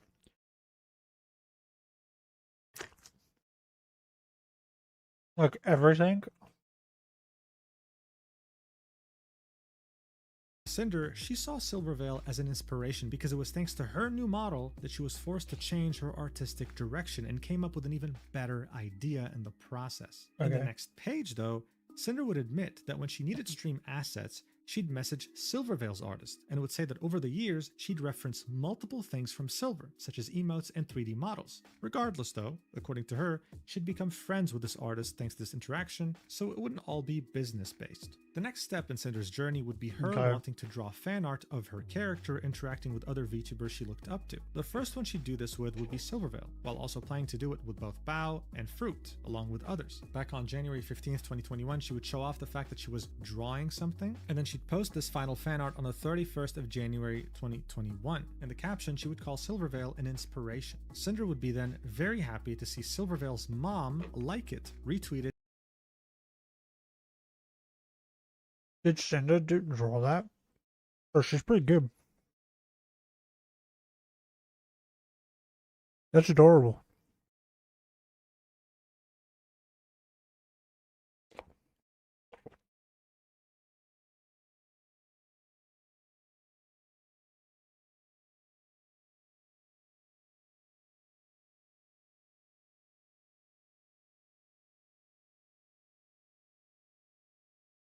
Well, I'm so glad for my noise gate.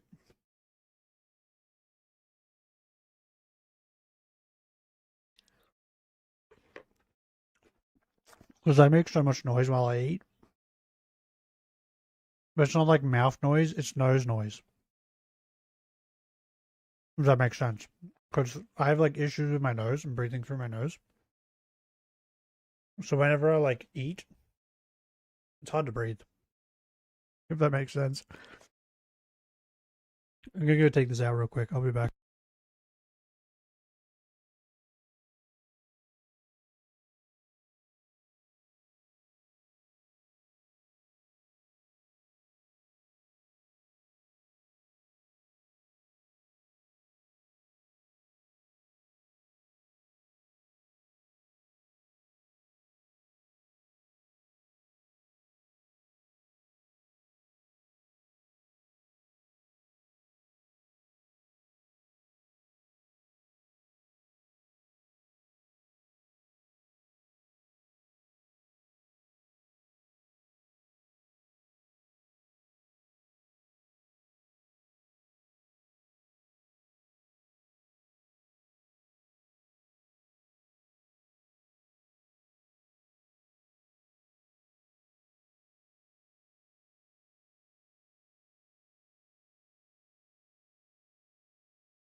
Okay.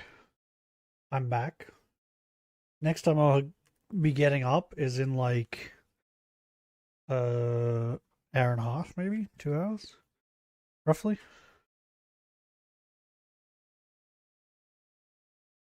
So I can feed the dogs bickies.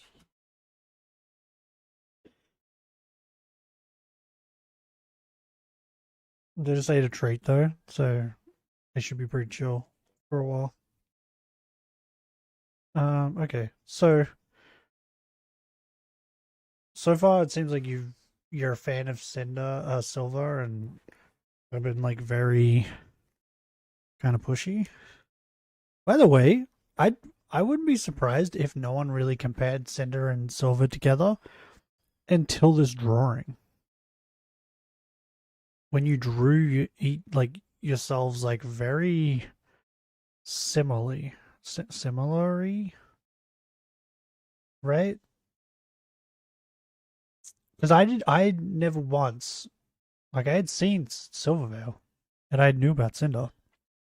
Never once did I ever go, they look alike. Until, like, I seen, I think it was this picture. Or maybe it was another one. But I remember seeing it when this drama started, and I was like, oh yeah, they do look kind of similar.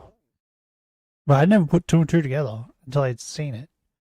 So it would not shock me if this was, like, the start of it. Where people seen this and were like, oh, what the fuck? Yeah, they do look alike.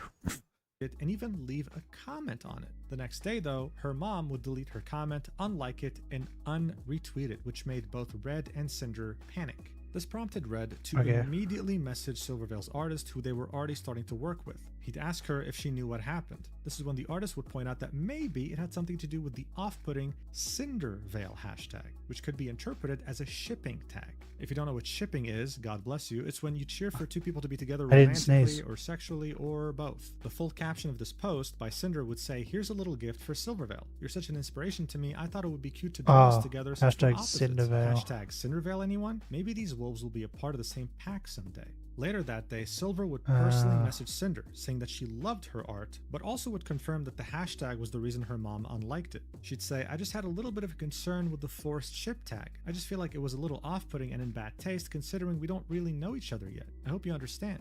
Cinder would apologize, say that she didn't intend for it to come off that way, and would delete her post, making sure to post it again. That is 100% why you posted it. You wanted the ship to happen, right? Why else would you make a ship tag? With a different caption. Overall, the conversation seemed to be very friendly, and Silver would let Cinder know that the reason why she knew of this and thought to reach out was because Red had messaged the artist and the artist told Silver. Red would end up thanking the artist, and it seemed like everything was settled, everything was cool. However, even though Cinder would repost this tweet with a different caption, she would discontinue the idea of making fan art featuring her and other VTubers like the planned ones with Bao and Fruit, for example. Probably being scared or anxious that a misunderstanding. Okay, but the issue with that now, it makes it seem like you were just doing it for... Did she mention this at the time? Because if she didn't mention this, and this was just like something she was doing privately, and then she was like, oh, I'm not going to do this anymore, and no one knew that she was going to do the other two, like publicly, and like she didn't say anything about it, then it just seems like seems a bit strange, right? Like, you can understand why people would get this, now, like... The reason why Cinder brought this entire incident up in this document was because during her cancellation, people would reference this fan art tweet to back up the claim that Cinder copied Silver, and that it was all intentional and pre-planned from day one. She, of course, disagrees with that. The next event in the timeline would be in November 2021, when Cinder would message Nano to create a demon version of her model. The reason why this is shown in the document is to prove that she never intended to copy Silver's goddess design that was revealed a month later. If anything, it was inspired by another VTuber's design, Fruit. This whole Cinder demon design would officially debut in 2023. What? Bro, this has like... What the fuck? This doesn't look anything like anything... Oh, that's an alpha Aerodactyl. That's cool. Wait, how big is that? Is he giant? Oh, he's pretty big. To be honest, though, I would have imagined that's what the normal size of an Aerodactyl would be. What's the normal size? Me. Whoop. You're not. Yeah, you're not. Okay.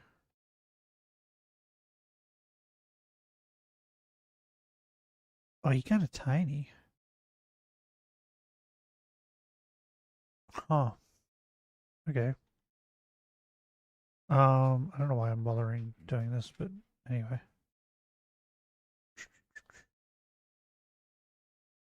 Because, like, there's no shiny, right? Yeah. Like, I don't know why she's bringing what she's bringing up now. I don't know why she's bringing this up. So Fruit was like a month later. This is her goddess design, right?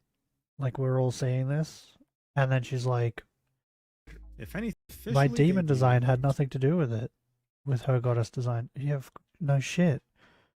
This doesn't look anything like it. What? It's just, to be honest, it doesn't really look like that either. I don't get it. Did people seriously think that what? So that's my head. Bro, wait, hold on a minute. Bro, you were like 90% leg.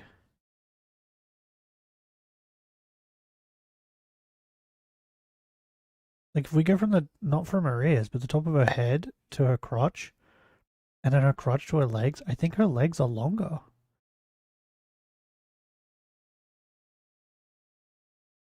This isn't right proportions, right? Why are her legs so long? I will say though, the tail fire tail, fucking dope. That's great. That's great.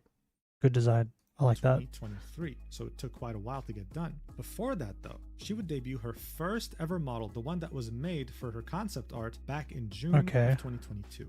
By the way, good design. It's great design. Cinder's like OG design, it's great. Silverveil's design though, I like better, right? The pink and the blue. I just think it just goes really well. It was the third VTuber model Nano had ever drawn, and Cinder would specify in this document, I was finally able to use and show off my model by Nano, which was the third one she ever made. But the first one she made after I had taught her by another artist to cut art layers correctly for live 2D. But as exciting as this all was, it wasn't just sunshine and rainbows. According to Cinder, after her debut, she was harassed for allegedly copying everything about Silverveil. Nano's model was compared to Silver's original model and was used as proof that Cinder was copying everything. According to Red, they'd say that she looked like Silver, sounded like her, acted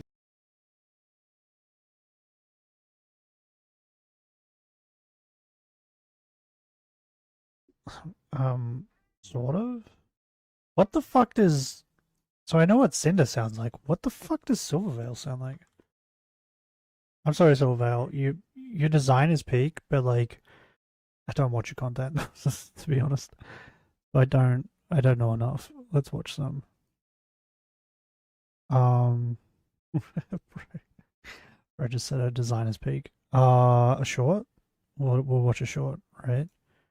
This model might be enough to get me fired? I'm sorry. I have large breasts. Please don't get fired. You don't need a job anyway. It's fine. Okay. I kind of... So she does do like lewd stuff? Oh, fair enough. Does Cinder have a YouTube? Maybe? I might be subbed to it and just forgot.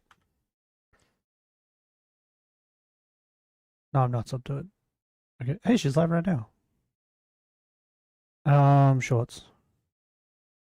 Look out the window? No, we can't look outside. Outside is dangerous.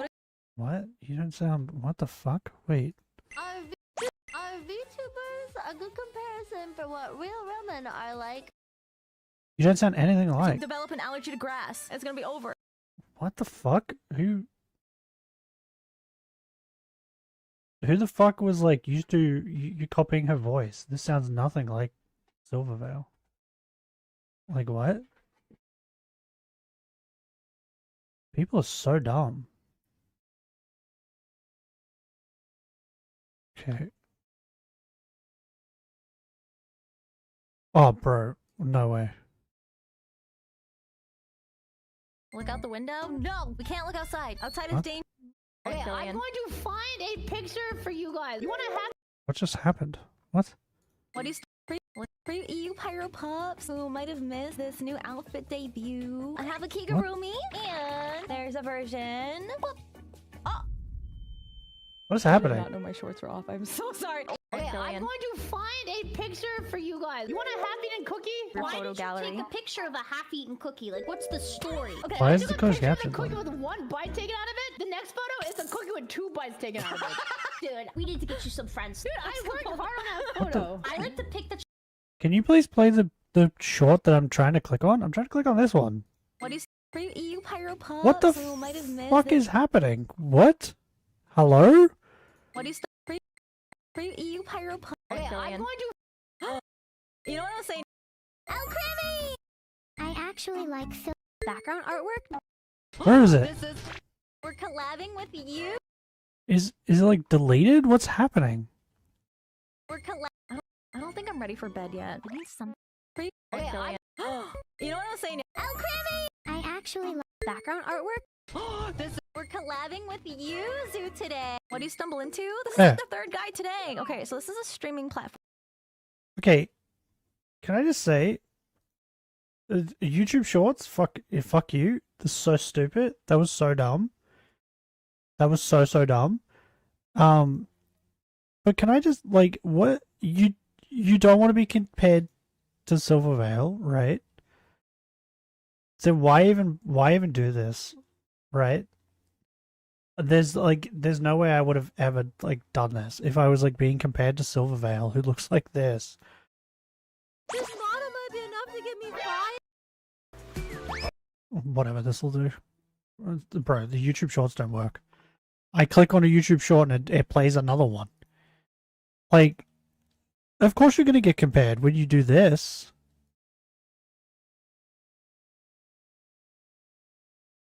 Right? Your normal design, it looks nothing like Silvervale, right? But then that design, definitely. I definitely see that. And I'm assuming this came after, right? After she was like being compared. Like her, and hell, even her name, being Cinder, sounded like Silver. And what's interesting here is that Yeah, I've during been mixing Cinder's it up. debut stream, Red would be monitoring the viewer list. He'd find out that Silver had watched for around an hour without following Cinder on any platforms, typing in the chat, doing anything, pretty much. The document would include Red saying this directly to Nano, like for example, Which is like unhinged. That's crazy people behavior. That's what crazy people do.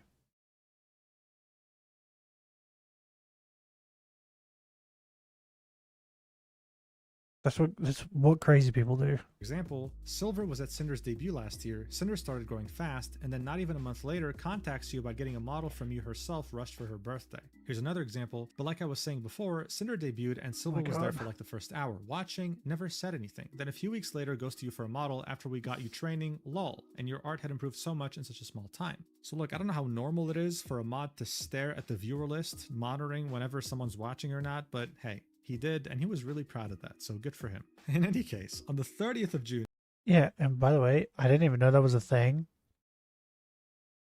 at all. But like, that's creepy. That is creepy.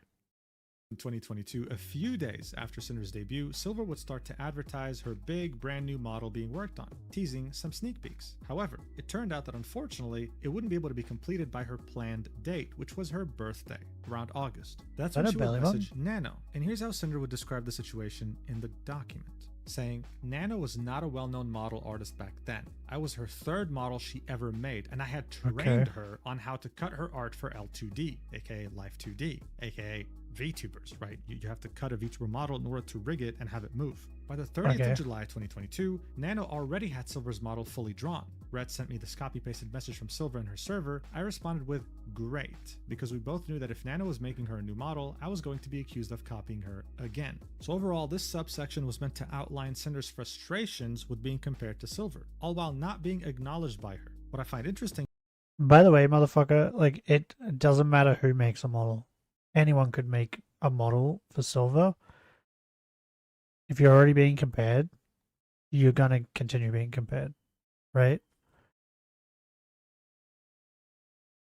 That's just, like, get over it. It's just gonna happen. I bet there's heaps of fucking VTubers that still get compared to people. Like, now. Even if they're, like, super popular. So that's just gonna happen. Though is Cinder's justification towards her protectiveness over Nano, pointing out not once, but twice that she was the one who trained Nano on how to cut models for rigging. This is something that she would again mention during talks of exclusivity over 2 years later, just as we saw in the Nano section. That's where she would say, it's just business. Now we're still on page 43. The rest of this section's 200 pages would expand on Oh my Cinder's God. frustrations in regards to Silvervale over the years. And the next event in the timeline is a perfect example of what you should expect for these next 200 pages. On the 2nd of August, 2022, Silvervale would make a tweet saying, "Send me your plushie collections to review on my stream," and Cinder would reply to this post with her own collection. She'd be hoping to connect with Silver over something they're both passionate about, plushies. Here's the thing though, Okay. Silver never ended up doing the stream, and Cinder believes it's because she had the most liked reply, which would have forced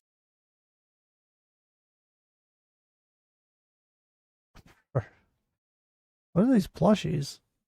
The fuck is that thing in the top right corner, that orange guy? Like, most of these are Pokemon, right? I know that.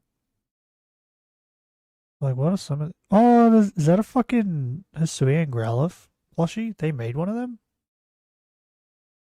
I didn't know they made that.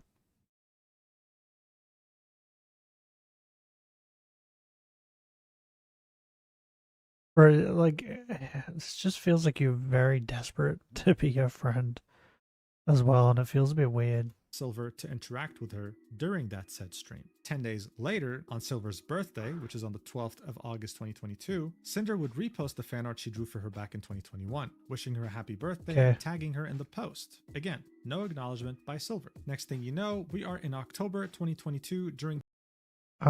Did she acknowledge anybody else's fan art or anything? Because if she just didn't acknowledge anyone, then why does it matter? Why does she have to acknowledge you and no one else?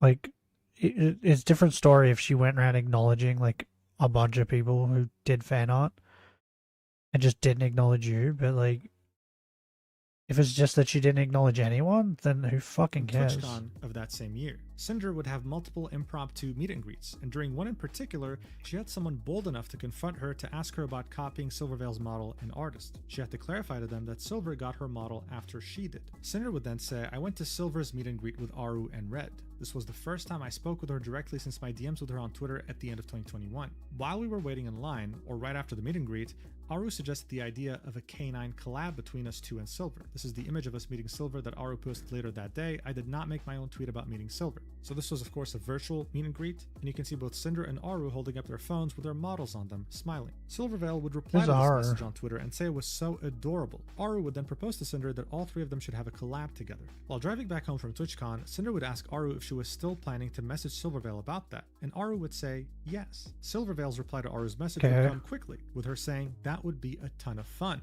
then adding, "I've been really busy with the con prep and stuff, but things have been calming down lately." However, just as Cinder felt like she was making progress with Silvervale, something she would deem weird would happen. You see, before she went to TwitchCon, she would post this meme on her Twitter account. She'd claimed that this meme had always been an inside joke with Red. This wasn't a meme format, this wasn't viral, she hadn't seen anyone else do it. To her, she was the first to have ever done it. I'll show it to you just for the sake of you understanding what the hell's going on. I'm assuming it's just her bouncing her titties or "Do you ever something? wonder what's going on inside someone's head?" And it would transition into her dancing and showing off her model's assets. Okay. What Cinder found weird though is that after TwitchCon and 8 days after she had posted her meme, Silvervale would post the same exact meme format. Here's how Cinder would describe it in the document. She'd say, "Silver tweeted her own version of my meme a week after mine. Before I was retroactively accused of copying her again, I replied to her tweet with my own. This was not a meme format going around, and I don't own this format by any means, but the fact she just so happened to do the same thing I did right after I went to her meeting..." I don't own it, but it's mine. But you just called it mine. You just called it mine.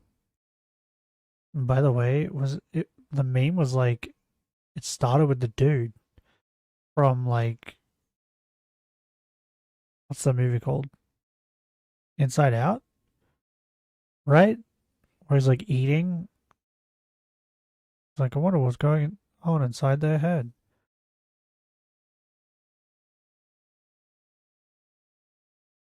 But you know, now that Cinder did it, it's hers, I guess. Meet and greet without following me on Twitter and without ever acknowledging me was very off-putting. So as you can see here, as soon as Cinder would see the tweet made by Silvervale, she would reply and say, "We have the same brain cell," linking her own tweet. This incident would also be something that Red would vent about to Nano when he would bring up Silvervale. Next thing you know, it's the 17th of October 2025. Cinder would join a Minecraft server called Bounce NMP that had many VTubers in it, and she'd run into Silver. Red would describe this encounter as Silver being dismissive while Cinder being super nice. I just saw something on the. So I have like a playback on my other monitor. Yeah, okay. So I saw correctly. I was like, did I see that right? What is that? That's 6, right? So, like that, right? 2,706. Switch over to this real quick. Boom. We got it. We got the shiny. Yeah, I was like, I don't know, why was I even looking? I don't even know why I was looking at the other monitor. But I looked at the other monitor for a second. I think to see like, because sometimes kick chat doesn't come up. I think that's why I was looking at it. But it like caught the corner of my eye, and I was like, was that green? I didn't even see the white. I saw the green. Okay, we got it. I'm just gonna do all the fossils now. I'm just gonna do all the fossils. However, We're definitely in the finishing VOD this that was drama, linked in though. the document, I watched it, but it was a fairly normal interaction. I mean, Silver Wait, what was happened? kind I of was listening. dismissive, while Cinder being super nice. However, in the VOD that was linked in the document, I watched it, but it was a fairly normal interaction. I mean, Silver was kind of awkward, but I don't know if we'd call that dismissive. I'll show you a bit of this encounter so that you can make up your own mind. Watch. Silver? Oh my god! Oh my god, hi! Oh my god! Hi! Hello! Hello! Hi! Hey guys, what's up? This is Ross. Silver, this is Cinder. Hello, Ross again. Hi, nice to meet you! We're being swindled. The crater's invisible, right? Yeah, I heard there was saddles. Oh, whoa, you tamed it. Wait, is this someone's house right here? It's yours No, now. It's my storefront. So This is really pretty! nice, man. I'm Yeah, so just to save you like a few minutes of your life, the encounter would kind of just carry on being the same exact way. Cinder's friend, Lena, would be doing most of the conversation Okay. with Silver, and Cinder would just spectate, saying, wow, cool, awesome. But she'd never directly speak with Silvervale. They just said hello to each other, and that was pretty much it. Regardless, though, this was a very big deal for Cinder because it was the first time they had spoken verbally, and the only time Okay, but like, felt normal. What? That felt normal. I don't get what the issue was. they've ever interacted in a stream setting. The reason why she mentions this encounter is because this is what would make Cinder want to message Silvervale again on Twitter for the first time since their little art misunderstanding that occurred back in 2021. She would even mention this in her apology in April of 2025, saying, I tried reaching out some time ago to try to start up a friendly conversation to change things and make things right. Did I move that dude out of the box? I don't think I did. Oh, I didn't. Yeah, fuck it. I'll just leave him. I'll deal with it at the end. And support your endeavors. But despite all that, I was still being eaten alive by my own doubts and fear or harassment. I was pressured by the community as a whole to try reaching out to collaborate since I got these messages so often comparing us, and I hoped we could work something out. Red would even talk about this with Nan. Bro, can I just say, like, she seems to have an excuse for everything. Right? Like, and now she's like, it's the audience. It's pressuring her to do things with Silvervale. Can just admit it. Just admit that you wanted to work with Silvervale. Like it's not hard. Just say it.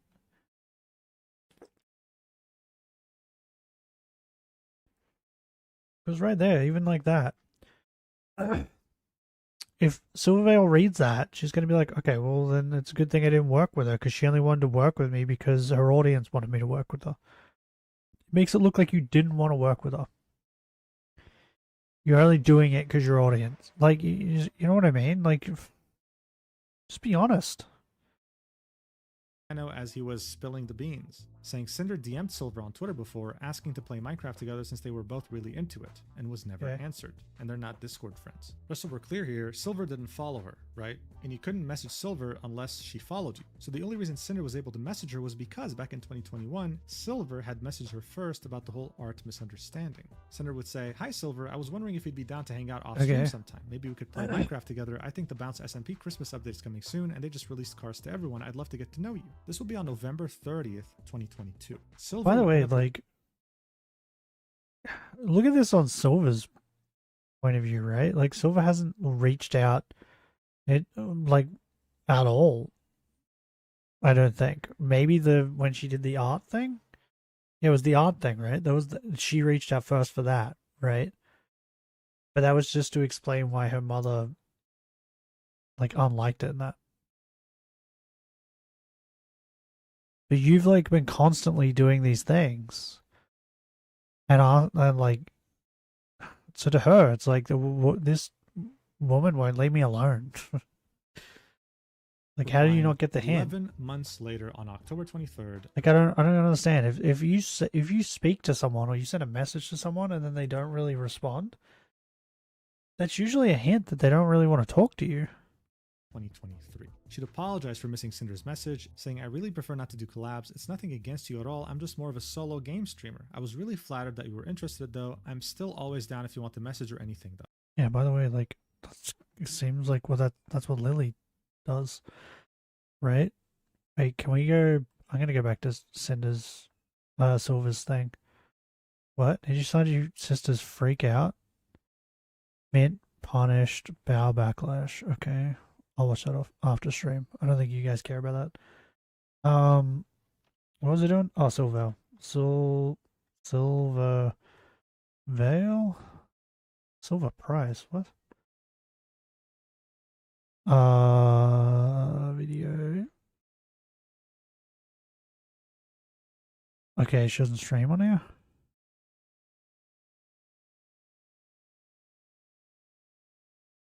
What? I watched this? I don't remember watching this. Okay, there's a collab, right?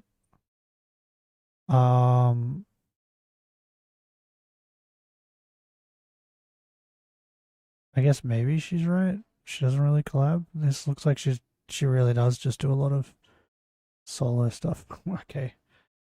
Disregard what I said about her being like a lewdish tuber, right? Because, like, what is, like, you guys say this? You guys can't even say this. Like, I was proven wrong. Two men's dicks? What? Silver asks all men this question.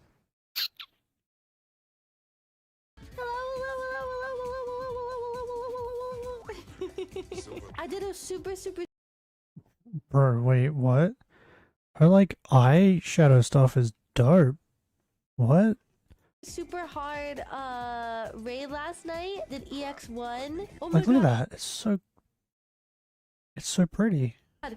We were doing it over the weekend, and we were probably like halfway through, and Okay, get to the questions. Terrifying. I literally almost died. Oh my God, Leggy! What the fuck? Okay. Bro, she looks adorable with her ears down like that. Maybe, like, without the crying there. I got a headache from that. Just from crying. Questions? Big dick, leg problems? I don't... Oh, okay. I thought it was going to be like... Okay, never mind. I thought this was going to be like someone submitted questions and they... Okay. People were just asking her questions in the chat, I guess.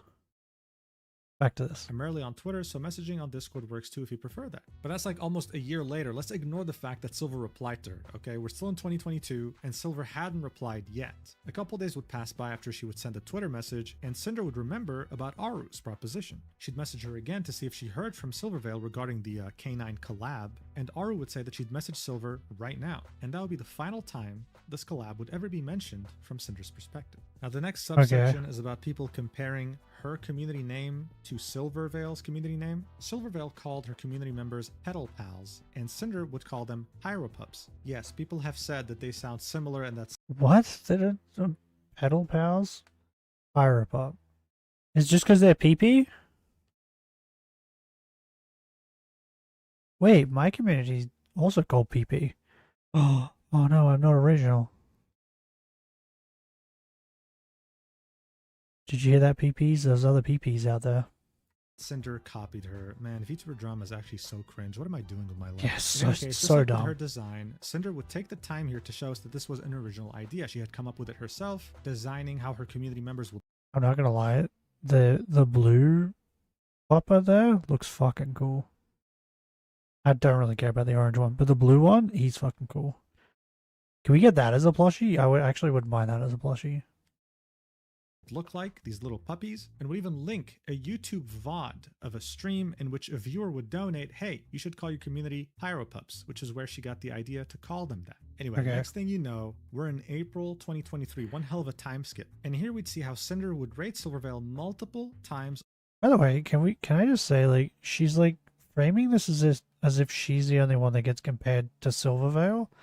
Does she not realize that Silvervale would have also been compared, right?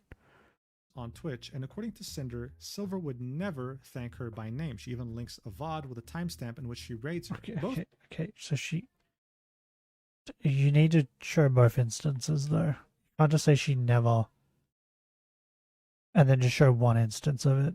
Red and Cinder would keep track of how she would react to other people rating her, and they'd conclude Or that what? the only person she did this to was Cinder. The only person she didn't mention by name after being rated was Cinder. This would be something that Red would tell Nano as well as he was spilling the beans. At that Okay. point, both Red and Cinder would decide to message a friend of theirs who was also a friend of Silvervale. Cinder would vent about this, but Red would ask that friend if she could talk to Silver directly regarding the situation. A few days later, on the 26th of April 2023, Cinder and a friend of hers would be seen talking about how crazy it was that Silvervale had left Vishoja. This would lead Cinder to open up about how she believes that Silvervale hates her, saying, I'm pretty sure she hates me anyway, but that's another can of worms, hee hee. I'm glad us and our friends are actually Okay. genuine friends. She'd eventually open up this entire can of worms and would go through the entire backstory of her and Silvervale, going as far back as her ASMR persona and how Silvervale debuting with Vishojo as her Cherry Blossom model inspired her to become Cinder, a completely different design.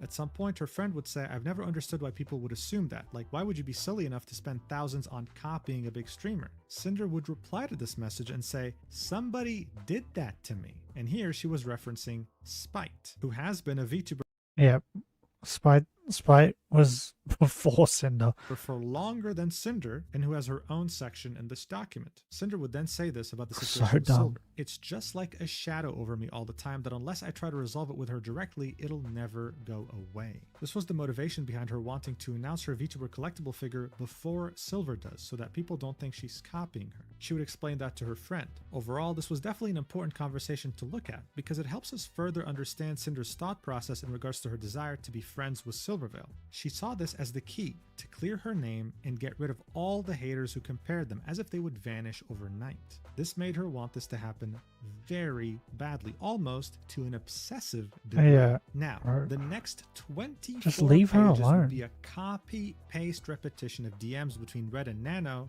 in which their gossiping arc would begin in May of 2023. Red would Okay. lay out the entire drama, and Nano would listen. Now, more things would happen in that same month of May 2023, one of them being Red opening up Discord and Twitch moderator applications, and one of Silver's mods applying. That person was chosen because of their experience modding for another large VTuber, and he'll refer to them as Mod 1 from here on out. This will show up again later in the Okay. document, okay? Around that same day, Cinder would message Nano and ask her to record some voice lines for her lore video. She'd be doing this for many of her friends. This would specifically be for a segment in which she's overcome by negative voices in her head. She wanted her friends to voice them. She'd send Nano a list of these different What? negative voice lines, and two of them had to do with Silver. This is something that Cinder would admit herself in the document. The first one being, you're just a copy, and the second one being, try to be original for once. This showed us how this was constantly a negative thought on Cinder's mind. A couple months later, in July 2023, Cinder's Cup with Gamer Subs would finally release. She did everything she could to release it before Silvervale so that she's not compared to her. It was also very important to her to have the first cup with Nano's art on it.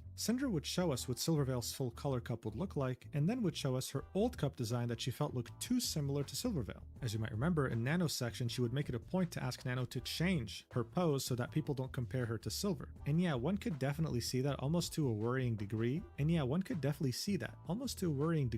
As if Nano had literally... Okay, double take. Sure. I'm not gonna lie though. Silver's cup's better.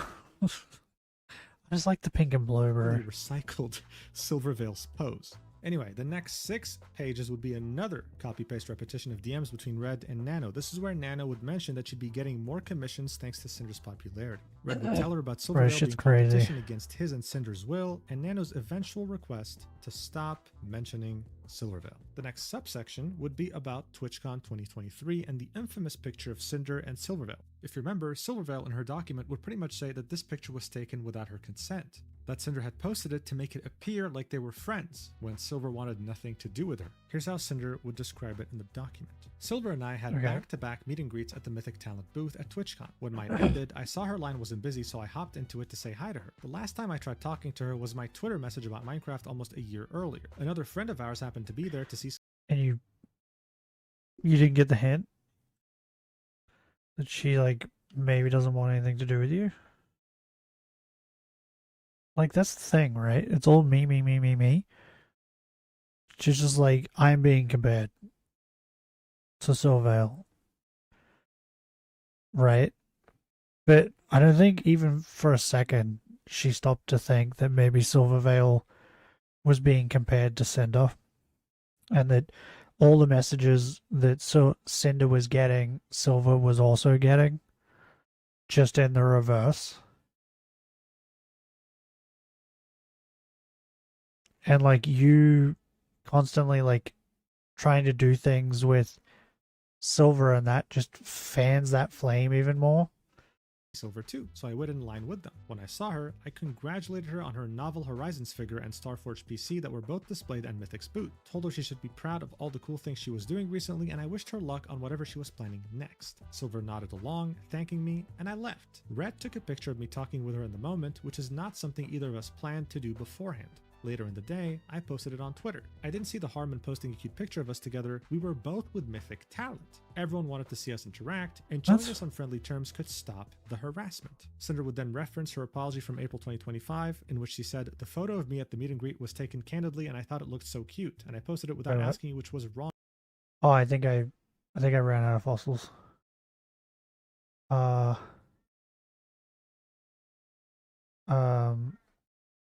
Where do I want to put it? I'll just put it here for now. I need to level them up. I didn't get any more, did I? No. Does not look like it. Multi-select. Meow. Meow. Meow. Meow. Meow, meow, meow, meow, meow, meow, meow. Okay. Release. See you later. Alligator. What does a shiny pterodactyl even look like?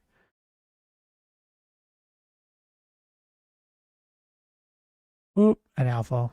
I'm keeping him. I want a big boy. I want a big boy. Okay, none of them are shiny. Meow, meow, meow, meow, meow. Okay, release. Okay, give me you. Meow, meow, meow, meow, meow, meow. I'll split that there so that I can go like this, and then we can get rid of you.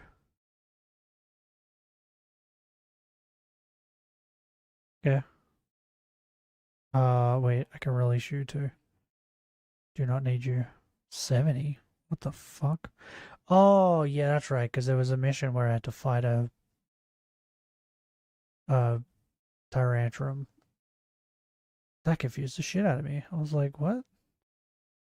Special attack, boosted. Wait, is that your natural?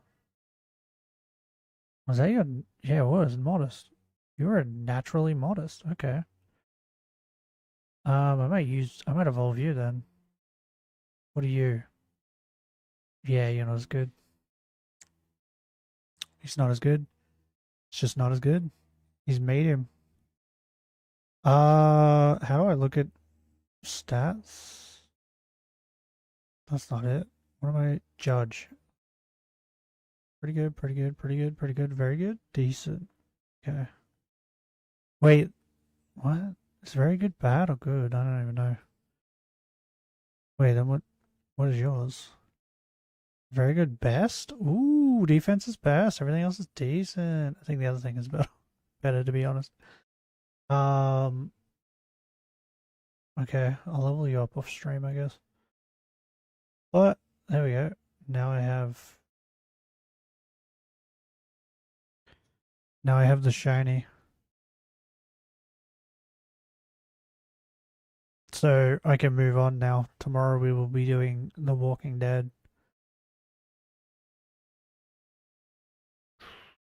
I do need to get through the rest of this.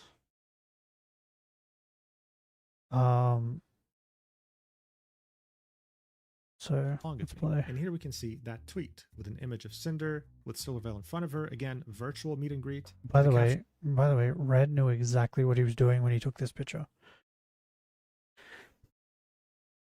Like, there's a reason he took this picture, right?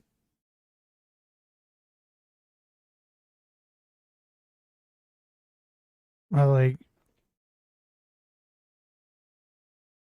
I don't know. I don't understand. Like, she's been doing nothing but ignoring you.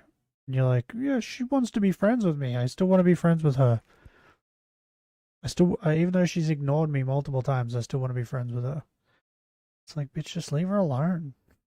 Like, go do anything else. Should be stop by to say hi after my meet, Wolf Girls. Alright, so here's the thing. Before we continue, I need to take a second to explain a pretty big misconception in the VTubing community. Cinder outlined these reasons for posting the image with Silvervale, saying, I didn't see the harm in posting a cute picture of us together. We were both with mythic talent. Everyone wanted to see us interact, and showing us on friendly terms could stop the harassment. Now, while I'm sure that most people could empathize with the last point of wanting to stop harassment, the second point, saying everyone wanted to see us interact, was maybe subjective, but the first point of we were both with Mythic Talent shouldn't even be there. The reason for that is, Mythic Talent is a talent agency, yes, but many make the mistake of assuming it functions like a VTuber agency or corporation, where the talent roster is expected to interact in order to boost their own popularity, while also boosting the agency's popularity. As you might already know, I happen to be with Mythic, okay? And one of the first things I was told as I was being pitched the idea of joining by their staff was, we are not a VTuber agency like Bishojo or Nijisanji, for example. This means that if you just so happen to be a fan of someone that's in our agency, it doesn't give you the right to message them, interact with them, or collab with them. Your talent manager can maybe reach out to their talent manager, but if they signal no interest in interacting with you, then that's it. There's nothing else we can do. And I mean, think about it. If that wasn't the case, then I'm pretty sure everyone in this agency would have collabed with Queso by now, okay? Seeing that he's also signed with Mythic Talent. I just thought this was important info to get out of the way because it's not explained in the document, and also I've been seeing a lot of people online talk about Mythic as if it's a full-fledged VTuber agency. It's not. And just because you happen to be in it, it doesn't mean much in regards to who you can interact with. I should also mention that Cinder has not been with Mythic for a while now, but I'm not sure if her departure had anything to do with Silvervale or the drama that happened in April 2025. In any case, after seeing her in person, Cinder would ask her Mythic talent manager to reach out to Silvervale to see if she was interested. 3 days. What drama happened with Silvervale? Is that the Harry Potter drama? No. Harry Potter game came out last year. Right? Right? Maybe I'm wrong. Wait, did you not die? What? Could've... Oh god. What drama did Silvervale get into?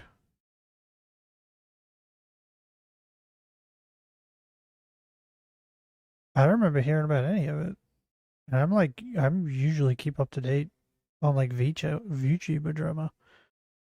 Maybe I forgot it because it was like irrelevant and stupid. Later, Silvervale would respond to Cinder's Twitter DM that was sent 11 months beforehand, and they added each other on Discord. This is Okay. when Cinder would show her entire chat history with Silverveil. It would be a direct continuation of their Twitter DMs. After Okay. saying hi and going on about how she got sick from TwitchCon, Cinder would get down to business and say that if Silver wasn't interested in stream collabs, then maybe they can do sponsorships, merch, music, or something else, echoing what Red told Nano at some point. I believe he said something along the lines of, imagine the money they could make, because they were perfect for each other. They just fit their theme perfectly. This is when Yeah. Silver would say she's flattered and that she appreciates the persistence. However, she wasn't interested in transactional relationships with anyone. Cinder would reply and say that she completely understands and congratulated Silver on her new model teaser. Silver would thank her and wished her the best. The next 4 messages that were shown in these DMs would be from Cinder, as Silver just simply wouldn't reply anymore. Cinder would specify in her Yeah, document 'cause, that like, while Red of course, because Silverveil just, like, right there with that fucking message was like, oh, okay, she just wants to make money. She's just messaging me because she wants us to make money together. Right? So she was like, oh, I get it now. Right? was more focused on the business side of things, especially seeing that there were dozens and dozens of her fans asking for a collab, she just wanted to fix whatever problems Silver had with her, all in an effort to be on good terms and maybe lessen the harassment. One of the 4 messages that Cinder sent Silver. What are you talking about? You want to lessen the harassment, you want to get on good terms with Silver, but then she finally, like, agrees to talk to you. And one of the things you do immediately is talk about fucking making money. Like doing merch and stuff. And music and all this. Like, what? Once again, like, her actions don't fit her words. She's like, oh no, I want to be friends who make money together. Okay. Silverveil was her congratulating her on her gamer subs drop, saying that she got everything in the mail and that it looks amazing. Cinder would argue that this was used against her in Silver's document. We'll get to that later. In any case, the next 6 pages in this document would be more DMs between Red and Nano that we already saw in Nano's section. They would Wait. against her in Silver's document. We'll get to that later. That it looks was her congratulating her on her gamer subs drop, saying that she got everything in the mail and that it looks amazing. We both have nano art merch. Wait, what? So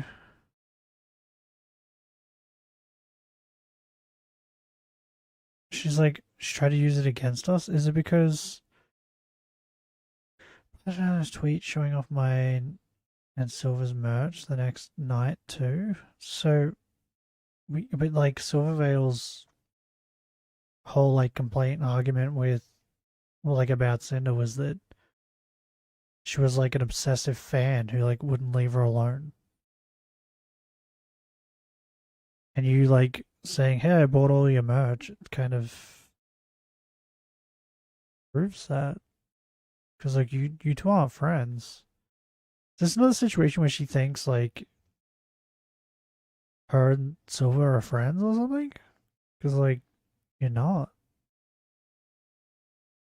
And like that's what I don't understand. Like, how do you not like look at all these messages you've been sending her and how persistent you've been at trying to work with her and not come away with, and then the fact that you just bought all her merch. How do you not come away with the fact that like you seem kind of creepy and like obsessive? Like, I really like Takanashi Kiara, right? She's my Oshi. But I had a piece of her merch. I don't know where it is now. I bought a plushie. I think my dog chewed it up. That's why I just stopped buying plushies, because like I used to have a good amount of plushies, but my dog chewed the shit out of them. Right? So I just stopped buying them. And I bought the little chicken she made. And yeah, like the dog chewed it. And I don't have any other merch of hers. Mainly because like I think I did look at buying something of hers. I don't remember what it was now, but it was a while ago. And it ended up being like very expensive to like get it here. So I was like, oh, okay, maybe not. But I don't need to own everything of hers to be like a true fan. Like, And I feel like the people who want to own every single thing, even if they like, because there's some things they make, like stickers, right? I hate stickers. I don't care what is on the stickers. It could be of my Yoshi. I don't care. I will never buy stickers. I hate them. But the people who like still buy things like that they hate just because it has their Yoshi on it, it's like that's crazy. You need help. It's like it's weird, Cinder bro. would argue that this was used against her in Silver's document. We'll get to that later. In any case, the next 6 pages in this document would be more DMs between Red and Nano that we already saw in Nano's section. They would detail the entire process of Nano canceling Silver's model and Red arguing that he didn't manipulate her to do so. On the 16th of February 2024, Cinder would send a message in her DMs with Silver, in which she congratulated her on her new model debut, but also pointed out that she couldn't send messages in her Twitch chat for some reason. In the document, Cinder would say that even though she was being ghosted, she still clung onto the hope that they could make amends, and always gave the benefit of the doubt to Silver for missing these messages. She'd then say, there were multiple times I thought to just straight up ask her about the problems between us so we could try and work our differences out, but I never had the courage to send that message. Look, at this point, to say that Cinder clung on to hope can either be seen as optimistic or just straight up devoid of any logic, maybe even naive. At the same time, Silver should have definitely been more direct at this point, but one could argue that Cinder was so persistent that maybe she was scared to be blunt with her. So yeah, we can definitely try our best to understand the logic here. Yeah, but like the fucking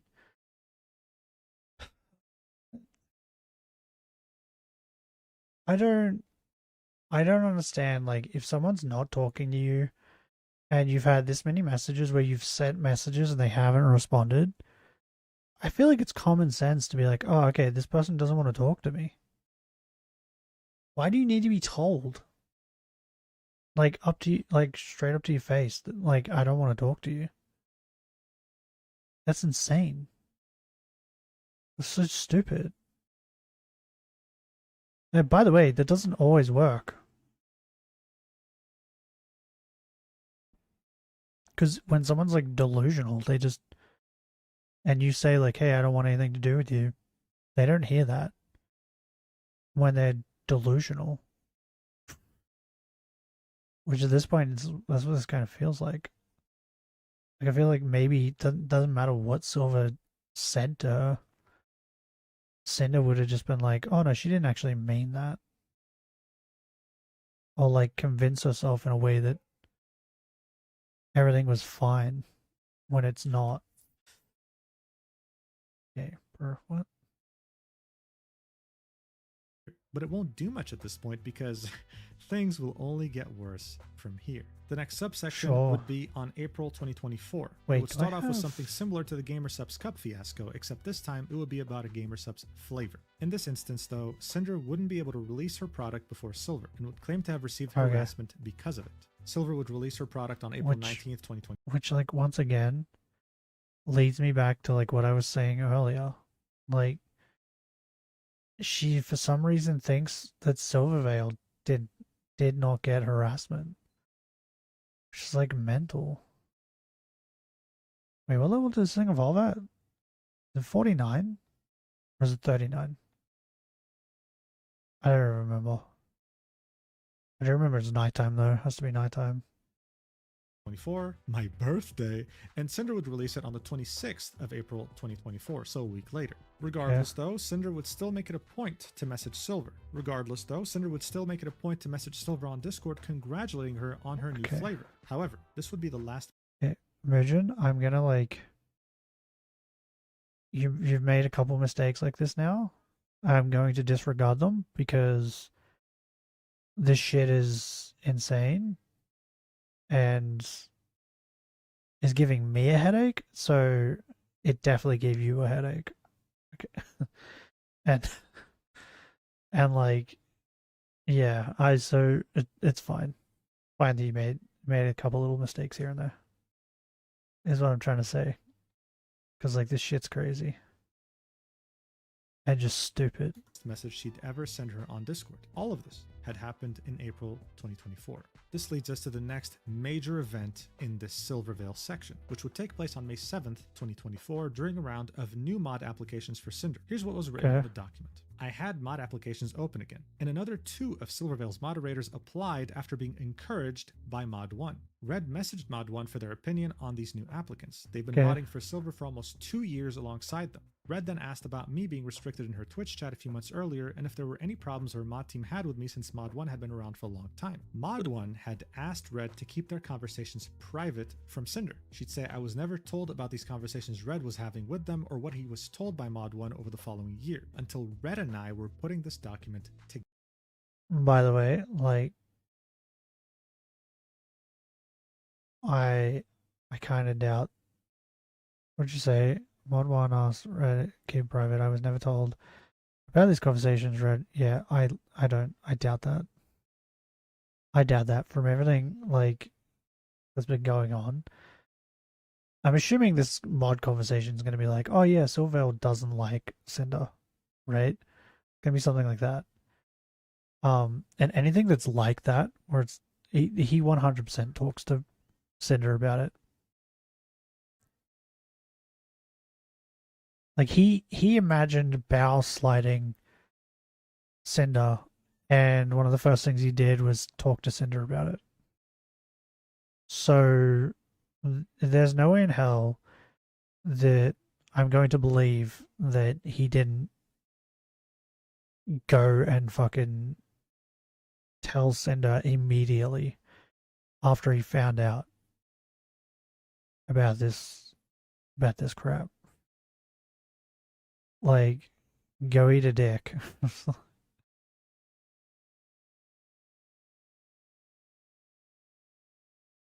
Wait, what the fuck? Did it just like push me back? That was weird. Like 100% he told her. He was probably fucking like when he heard or like read, he was probably like super excited to tell her.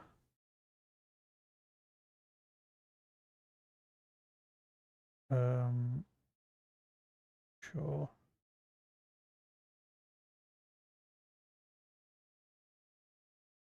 I don't even actually know if I can do that, but whatever. Sorry, I got a text message. I was just responding to text message. But yeah, I'm like, I thought like he definitely told her, like 100%, which then just like helped stem her like negative thoughts towards Silver.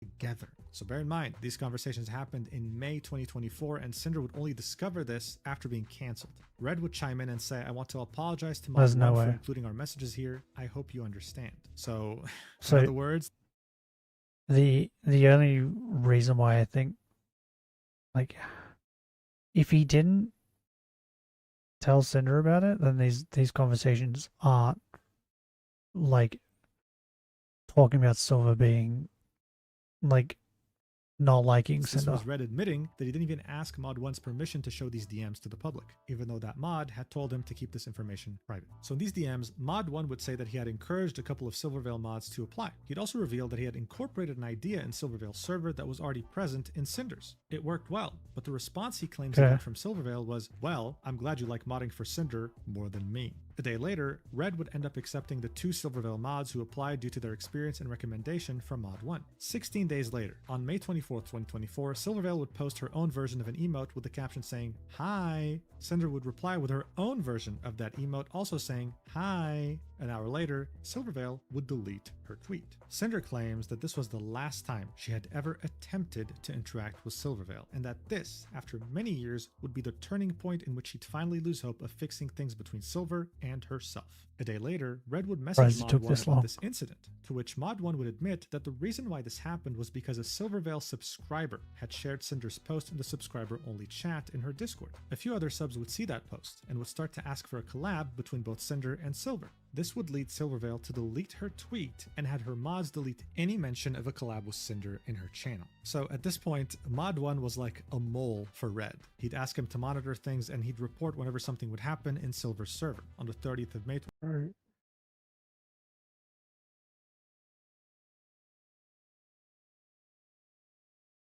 Do you understand how, like, gross this is? So weird, bro. This is so fucking weird. 2024, Mod 1 would message Red telling him that more of Cinder's emotes got blacklisted in Silver's chat. More specifically, an emote that featured Cinder drinking from a gamer sub's cup. On the 24th of June, Mod 1 would tell Red that he thinks Silver cancelled her stream due to Cinder's 2nd anniversary celebration that was coming up. He would quote a sentence in her cancellation announcement in which she said, "Thanks to those..." By the way, speculation, he just said thanks. He thinks. "that still watch me." Because of this, Mod 1 would say, "I wouldn't have thought anything of it if it wasn't finished off with that little statement." A day later, Red would message Mod 1 asking him if he and the other mods modding for Cinder caused them trouble in regards to how Silvervale treated them. Mod 1 would say that nothing happened as far as he was aware, but that he has no respect for petty drama and saw himself stepping down from Silver's mod team in the future. On the 11th of July 2024, Mod 1 would message Red yet again. What is the drama? I don't understand. Like, the drama is that Silver doesn't talk or want to interact with Cinder. That's the drama? Like, I don't know if Silvervale talked about any of this stuff. I hope she did. I hope she showed, like, better evidence than Cinder, because Cinder was just like, people harassed me. No evidence. Just to trust me, bro. So, like, Silvervale should just come out and be like, look, this is a collage of people harassing me because they reckon I look like Cinder.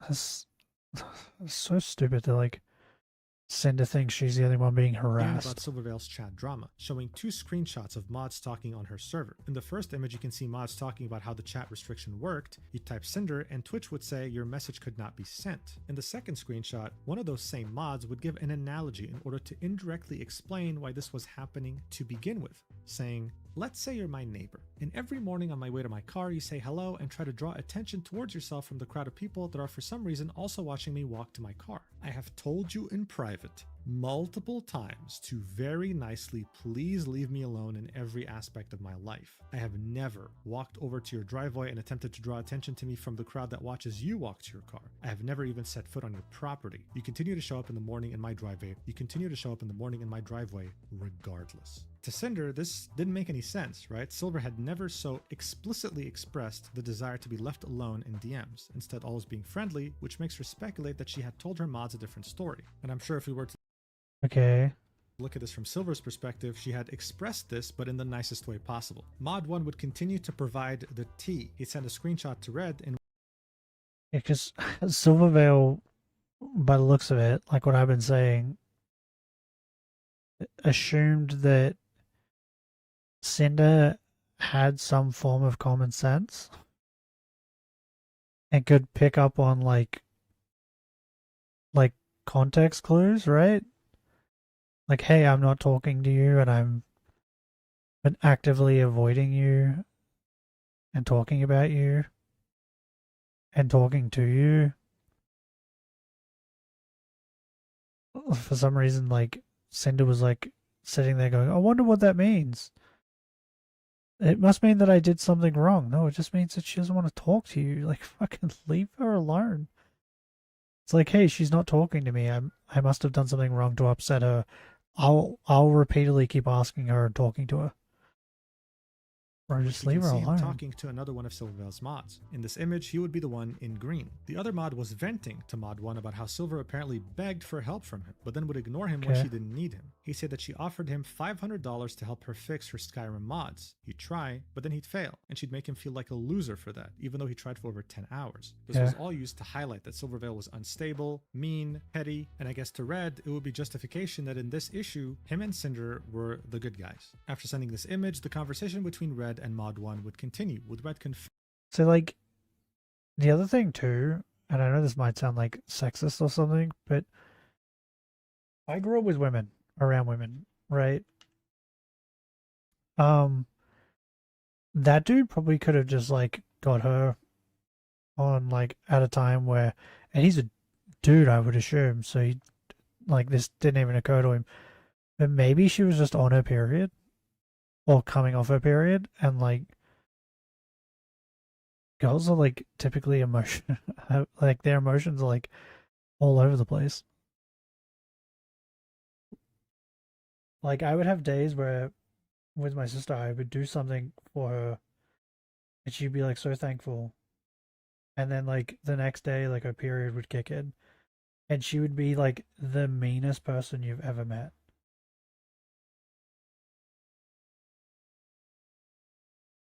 And then like the next day she'd be like the most apologetic. Right? Like that's just it's the same thing like when they're pregnant. Bro, my sister was when she got pregnant first time, oh my god. She cried so much at so many things. So like for all we know, she could have been just having one of those moments. Or like on top of that, like as far as I know, like I think I've said it a couple times, like a lot of these VTubers are super busy. And they're always like doing things. So that could have been a factor as well. Like, or is they just like, oh no, she was just mean because she's mean? It's like, no, maybe she's just having a day. Like people have those times. There is like moments like that, but it feels like with women there's a lot more, right? Because they have their period and that. The sun is setting soon. Affirming that he'd not told Cinder about any of their conversations, and Mod 1 would express yet again that he wasn't sure whether he'd continue modding for Silver. The last messages in these DMs that were included in the document are of Red and Mod 1 criticizing and making fun of the fact that many of Silvervale's mods happen to be high-paying Patreon subscribers, with Red confused about how she can even maintain a community. Okay. So yeah, we're not even halfway through the document, and every time you think it can't get messier, it somehow does. By now, Cinder's perspective is well understood. She feels as though she did nothing wrong while receiving harassment over copying someone that she just wished to be friends with. Silvervale's perspective isn't talked about so much in this document. Well, yeah, I was gonna say, like, they haven't, yeah. It doesn't seem like Cinder at all, like, even for a second, thinks at all about Silvervale's perspective. Like, she just has in her head that she's the only one getting harassment for look-alike stuff. But, like, the mods being, like, high-paying Patreon supporters or whatever, like, I guess that makes sense, because it's like, when you want your mod to be someone you know has your best interest, like, I feel like people who are, like, are very supportive of you and what you're doing probably some of the best to have as mods. Just saying. But she cannot for the life of her tell Cinder straight to her face how she feels, at least not as explicitly as Cinder would like. This could be explained with the idea that Silvervale is very scared of igniting public drama, especially after she had been ruthlessly harassed, doxxed, and bullied to tears over her Hogwarts Legacy drama back in 2023, a year prior. If you want to see more details about that, you can watch my video about Vishojo. But for the time being, Cinder and Silver were like oil and water, and it took Cinder a very long time to realize that, thinking for years that they were more like peanut butter and jelly. Now, the next instance in which Cinder found herself struggling about Silver would be yet another GamerSupps product. Oh my god. As early as March 2024, her and Red would start planning a merch drop for her upcoming anniversary in June 2025. It wasn't going to be ready in time, so they decided to push it to August 16th alongside her new bikini model debut. At first, Cinder claims that GamerSupps confirmed this could be possible. 2 months later, they'd be told that they couldn't launch it that day since another similar creator to them was having their own drop, and it was requested earlier than them at the start of the year. Cinder says that normally this wouldn't have mattered much, but with Red piecing it together and coming to the conclusion that this must have been Silvervale, it was different. Here's how she described it in the document. Once Red figured out it was her who was launching something at the same time as me for the third time in a row, unintentionally throwing a wrench in things again, and after my interactions with her since TwitchCon is when I became competitive towards Silver. We doubled down on trying to launch the weekend of the 16th, if not on the 16th itself.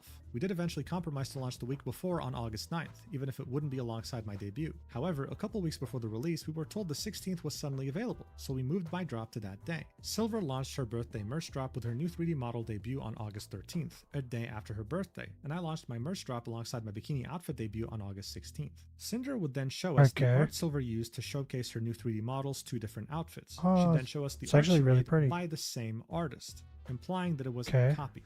Now, I do find it interesting that Cinder, in her own explanation, said that Silver was... Wait, hold on. Like, no censor required? Censor required. Okay. It's just funny comparison. Like, it's so stupid. Why do you make, like, a character that needs to be censored? Well, you know it's gonna be on like merch and stuff.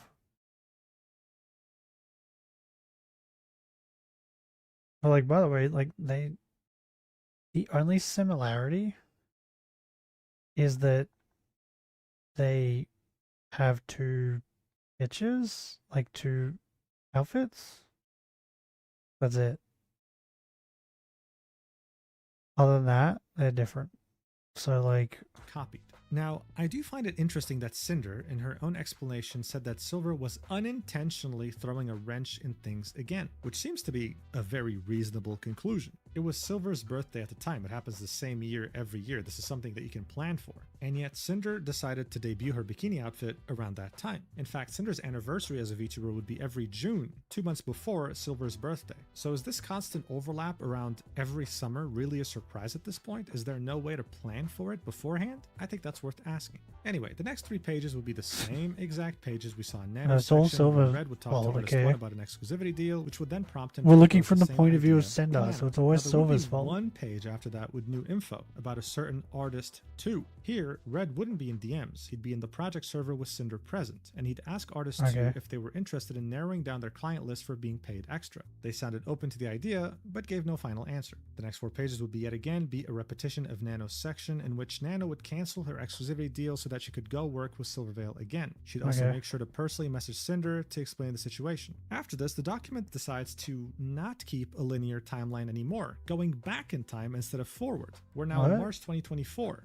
And the reason why this happens is to show Mod 1 messaging Red about how a user got banned in Silver's chat for saying that she should collab with Cinder. Later that day, that same mod would tell Red how he suffered rude behavior from another Silvervale mod simply for having pulled Cinder's card in V-cards. I have truly never felt more unemployed in my life. The next thing that would happen would be us jumping in time again, and now we're in March 2025.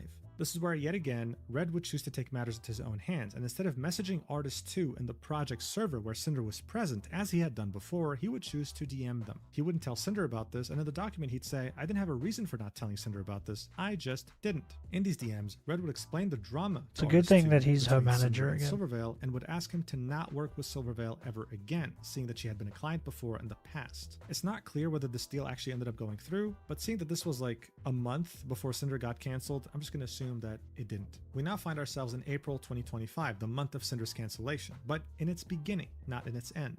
More specifically, the 11th of April. And again, we'd find ourselves in a very familiar situation involving none other than gamer subs. Here's how Cinder would describe it. I launched my AFK flavor and merch, and the very next week, Silver drops her Pixel merch drop, making this the 4th time our gamer subs drops have been released back to back. The first time was to try and release my cup ahead of hers, and they happened to be back to back. The second time with our flavors could have been a coincidence, and the third time was bad timing. For it to happen again. Can I just say to like, this is stupid. I'm just gonna keep repeating that this is just stupid. But like, it's the same company. It's GamerSubs, so maybe they're just like, hey, let's try and drop everything around the same time so that we don't have to. Like deal with multiple drops. right? Or they drop batches.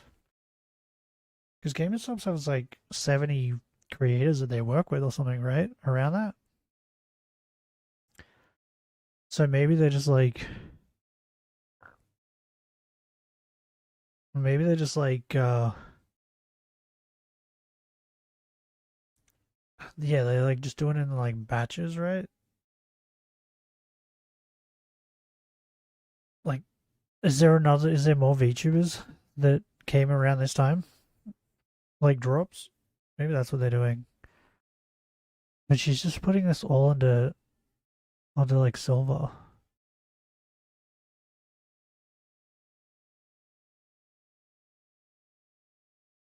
And randomly in April, separate from any other events, was weird. So yeah, Cinder would release her AFK flavor, and then Silver would release her Pixel merch on April 11th, so a week later. I just want to I don't know point what the out difference that is. Cinder was releasing It's just a those flavor, white? Silver was releasing merch. So even though they were releasing two things with gamer subs, they were not Oh, it related still at has all. green In eyes. any case, when Silvervale would release her merch drop on the 11th of April, Red would put on his detective hat and ask Artist One if he was the no. one who photographed Silvervale's merch drop. This Not his was detective yet hat. again a conversation that Cinder had no idea about. Red would be able to conclude that since the artist took the pictures of Silvervale's merch at the end of February, that would mean that it had been 2 months since the merch drop was ready to release, and yet here it was releasing beside Cinder's drop. This would be when Red would spill the lore on Like,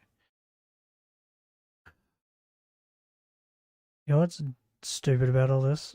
Is that they're working under the assumption that Silver always knows when Cinder's drops are happening. Just like, I feel like it's implausible. Like, GamerStop isn't sitting there just telling Silver when Cinder's stuff is happening. Because they're not sitting there telling Cinder when Silver's is happening. They didn't even say it was Silver. They said another creator. Is what's fucking stupid.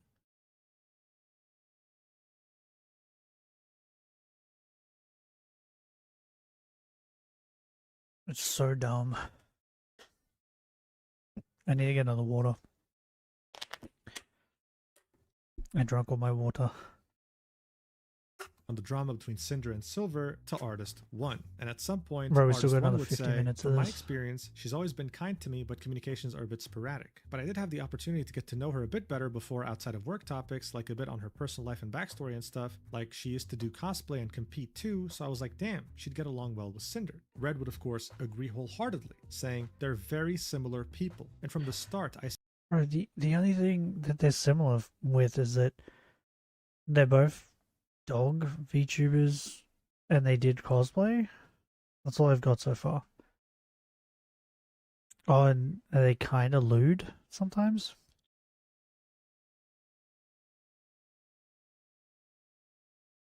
But like, other than that, like, it seems like Cinder wants to be friends with everyone and interact with everyone, and Silver doesn't.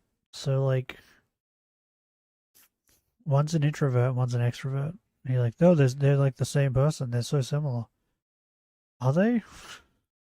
said they'd get along great until we found out Silver had an ego. We've asked to do sponsors yeah, together with it's her Mythic, ego. we've asked to do merch together with Gamer Subs, you know, besides just stream collabs, and all the fans want it. But there's one person in the way of that happening. Sorry, blank. It's just a very loaded topic. 5 years in the making. So again, same opinions echoed by Red in the past would be echoed again, and it didn't seem like he was ever going to change his mind. The Nope. conversation would go on for a bit longer, but nothing notable would be really said. A couple days later, Artist 1 would Hey, personally can you believe she decide doesn't to want to make message Cinder, money and with here's us? how she would describe it in the document. Artist 1 messaged me in our DMs to ask if Red had told me about this conversation with them about Silver 3 days earlier, which he didn't. Red never told me about this himself, the same way he never told me about his conversation with Nano about Shy Lily days earlier. His messages with Mod 1 and Artist 2 about Silvervale, or that Bao and Cotton were part of his exclusivity deal with Nano. And so she'd include the conversation she had with Artist 1, but nothing noteworthy would be said.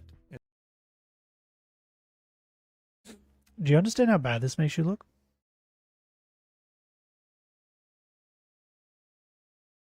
Sure, you can sit there and say that you had no idea Red was having these conversations, like what the conversations were about. Right? But you now can't sit there and say like, oh, I didn't know he was having these types of conversations behind my back, because you did. Right there. Right there proves that you knew that he was doing this stuff.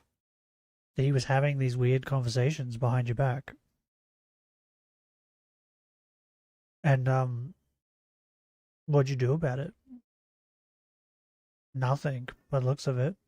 Until it blew up in your face. And you were like, hey, you can't have private messages anymore. Like, the longer this document goes on, the more it's like, okay,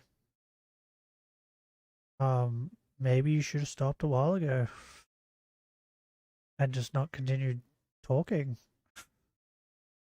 The longer this goes on, the worse you look. And so, barely 12 days later, Cinder would be cancelled. This is why the next subsection would be called Breaking Down Silvervale's Document. Here's how Cinder would introduce it. In the events regarding Nano, Silvervale, like my friends, only knew what information Nano shared. I won't be adding or addressing most of the DM screenshots shown in Silver's document since they were all present within Nano's document, and the full conversations were already shown. After going through the things Silver wrote, I'll address the many things she claimed on her stream. So as Cinder had stated in what I just read, she would go ahead and dissect Silvervale's document and comment on individual paragraphs. Now you might be wondering, Muujin, why did you skip Cinder's dissection of Bao's and Nano's documents in the breakdown section? I already explained, it's due to repetition, but you know what, I won't skip it here and you'll see for yourself. It'll just be Cinder repeating what she's talked about in this section or the other ones. So Silver would start off by saying that even though most of the screenshots provided by Nano featured Red, she found it impossible that he acted by himself and without Cinder's consent, seeing to what extent he represented her publicly and professionally. Cinder would say that Silver had no knowledge about how she and Red conducted themselves together and how she was just agreeing with the narrative the other accusers had decided upon, pushing all the blame onto her. In the next paragraph, Silver would express how heartbroken she was over Nano being manipulated and treated like a tool. Cinder would reiterate that Nano was not manipulated, abused, or treated like a tool in the 4 years they worked together. Next, Cinder would show us the screenshot in which Red is proposing an exclusivity deal to Nano. Okay. But she was used to get back at Bao. You even said that. Red even said that. And it's clear that you don't understand what manipulation means. Or what manipulation looks like. Nano, where she wouldn't work with Bao, Cotton, or Silver ever again, models or art. She'd cut off the final message by Nano in which she'd say, "It do be fair, but okay. Can I ask for a demon Cinder figure?" The full image, though, would be in Bao's document. This was Cinder arguing that Silver had cut off this part on purpose in order to make her look worse. Then came the juiciest part of Silvervale's document, in a section titled Cinder and I. She'd say, discovering that all of this was going on behind the scenes has been gut-wrenching. I didn't know Cinder, we weren't friends, and we have barely talked. Even writing this, I do not understand what I could have possibly done to warrant the level of malice and cruelty shown. In our private interactions, I was as cordial as possible, but I just wasn't interested in associating with her professionally or being her friend. From the few uncomfortable interactions I did have with her, I had gotten the vibe that her primary goal was to climb the social and content ladder and grow her brand. Okay. And from everything we just saw, that's what happened. Like, one of your first messages when she got into Discord with you finally was, look at all the money we could make if we just collab together. I am fully aware how common that attitude is, like, and that's what? just how you grow in this sphere, but I personally don't have the emotional fortitude or bandwidth to have for the express purpose of growth. For the record, I think it's fine to have that view and approach to content creation, but I also reserve the right to simply not vibe with someone. I would much rather not associate with someone at all than pretend to be their friend for the purpose of growing my brand. Here's how Cinder would respond to this, saying, I drew fan art of us. I asked to hang out offline to get to know each other, and I went to see her at public events. When finally given the chance to ask her, she refused any kind of business relationship. I was okay with it. I accepted it. That's what Red prioritized me pursuing. I just wanted to try to be her friend, and if not friends, then at least on good terms. She's absolutely correct in saying that she has the right to not vibe with someone. She was never obligated to be my friend, but instead of telling me that directly, she was completely two-faced to me. I did nothing wrong to her, and yet she still held some hatred against me for existing alongside her. How was she two-faced? How was she two-faced? She wasn't mean behind the scenes. She was like, she just didn't want to interact with you and wanted people to stop, by the looks of it, stop bringing it up. The collabs and stuff. The next paragraph in Silver's document would be about how Cinder would ask her Mythic talent manager to reach out to Silver, and how she declined her proposition of collabing on merch with other various collabs that were meant to be monetized. She didn't want to be used transactionally. Cinder would re-explain her logic of reaching out to her through Mythic since they were both in the agency and she had just met her at TwitchCon at a Mythic meet and greet panel. She would say that Silver made the decision to message her on Twitter, and would express confusion over how she was nothing but nice to her in DMs, saying things such as, "I'm always down to message or anything," while never telling her off or directly saying she doesn't want to talk. She'd also point out that their DMs were cropped out, not showing how Cinder completely understood Silver not being interested in monetized collabs, and how the next messages were Cinder congratulating her and wishing her well. Cinder would then go ahead and explain how 2 messages from Red that were sent to Nano in DMs were presented out of order in Silver's document in order to make her and him look bad. However, it's important to point out that they were presented in the correct order in Nano's document. The next paragraph being dissected in Silver's document would be in which she would talk about her VTuber model being cancelled. It was meant to be completed for her birthday, but Nano messaged her in November 2023 saying that she needed to cancel the commission for health reasons. She'd state that she was heartbroken to now find out that this happened only due to external pressure from both Red and Cinder. To argue against this, Cinder would yet again link the screenshots that were present in Nano's document, showing that she was going to cancel regardless due to her being overworked. She'd then say that if Nano lied and told Silvervale that her model was cancelled because of Cinder, then she doesn't blame Silver for thinking this was the case. She would then state that she doesn't really think that Silver really cares about what happened to her model, because Nano is currently making her a brand new one, showing us a very recent screenshot from Nano's stream on the 17th of September 2025. In Silver's document, she said that she didn't think much of it at the time, but now found it interesting that Cinder had sent her a message congratulating her on her latest Gamersubs drop, while actively working to take the potential for more away. Again, Cinder would refute these claims and would argue that this message was genuine. In fact, it was sent 2 days before Silver's model was cancelled. Finally, we'd reached the last section of Silver's document titled Moving Forward. Silver would claim that Cinder and Red spent years sabotaging her for no understandable reason, that she had done nothing wrong to warrant this kind of hate other than simply just existing at Silverville. She accused both Red and Cinder of actively seeking to get her models and art cancelled. Cinder would argue that she didn't do anything to warrant Silver's hate of her, and that Nano independently cancelled her project with Silver, adding that Red did ask one other artist not to work with her on his own, and as far as he knew, nothing was cancelled because of it. This is of course in reference to Artist 2. The final paragraph from Silver. Hey, but on top of all that, you wanted the exclusivity deal was to exclude Silvervale. That was the whole point of it. So it's like,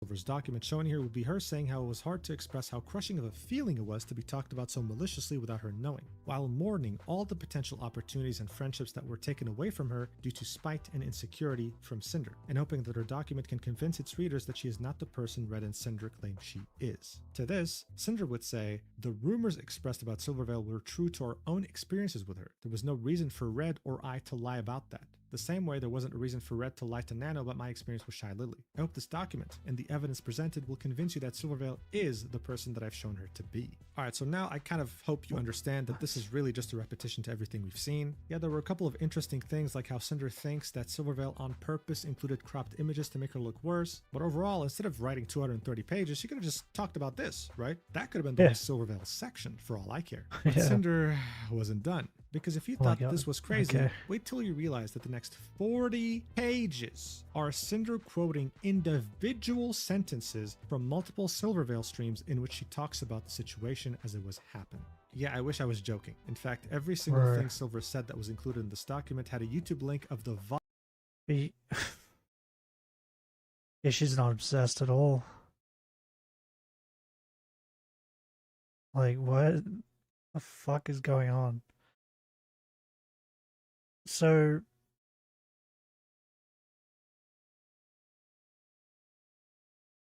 Silvervale probably learnt from this that from now on, if she doesn't want to be friends with someone or talk to them, she has to say it openly to their face. Otherwise they won't.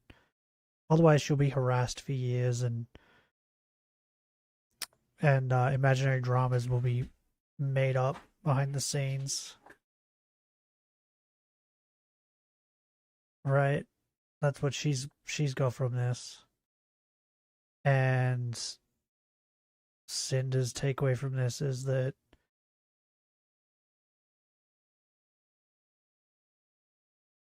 Silvervale was doing everything. Like, I don't even know, bro. This hurts my head. This Silvervale part is so dumb. Because it's like, I really wanted to be her friend and make money with her. But then I also said that we don't have to make money. We could just be friends. But you said that after you made it clear that you would love to make money with her. Right? And she's like, oh, I kept trying to talk to her, but she wouldn't talk to me. All I wanted to do was be friends. Right?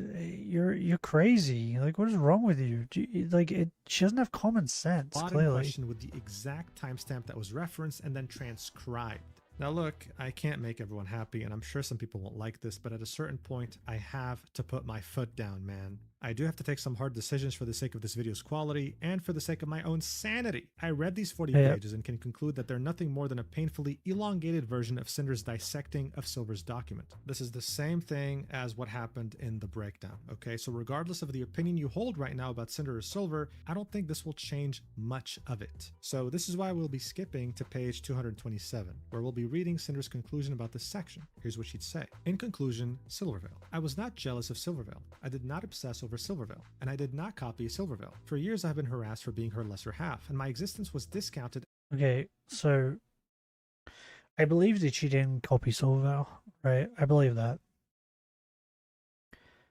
But you did not obsess over Silvervale? You 100% obsessed over Silvervale.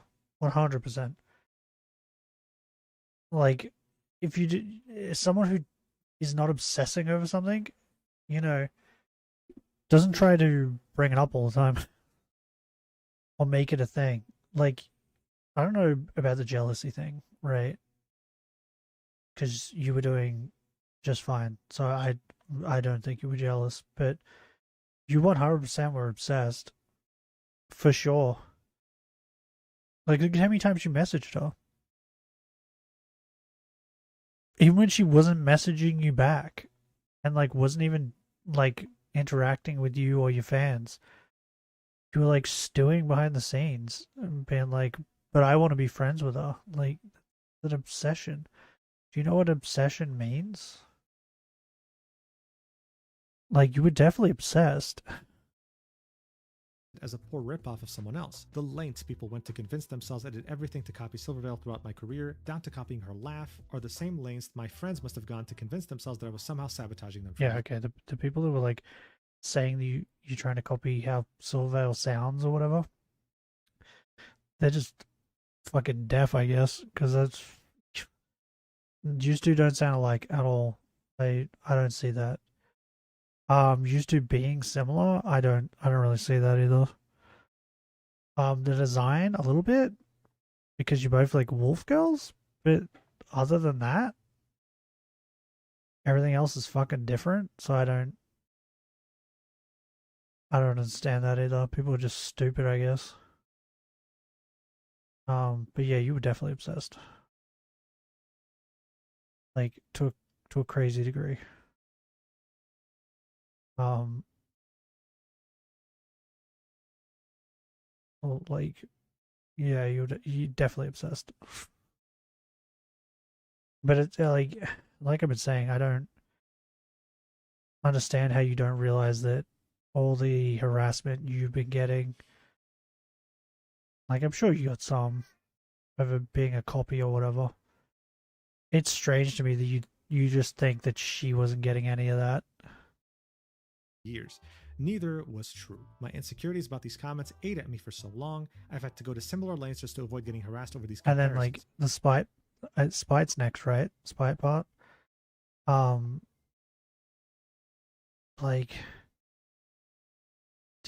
I don't know if Cinder, like, said on a stream or something that, or maybe a tweet. I guess we'll get it when we get to spite part, but like, everything that you were getting, the harassment and that about being a copy of Silvervale, Spite got. It's weird that you can't sympathize with Spite at all, right? Instead, you're just like, she copied me. Meh. And then yeah, it turned out that she I've only didn't. ever She wanted to came get along with first. Silver, but I got off on the wrong foot with her because of my mistake in the original fan art post, and she never forgot that. Once it was apparent that Silvervale wasn't willing to show me the kindness and respect I showed her, and that I couldn't expect her. Okay. I don't think it started. I don't think it started with that. Maybe, but like, I feel like it had more to do with the fact that you mentioned that she mentioned a couple times, right? Where she was like, if we did stuff together, we could make merch and sell lots of stuff, and it'll be a hit.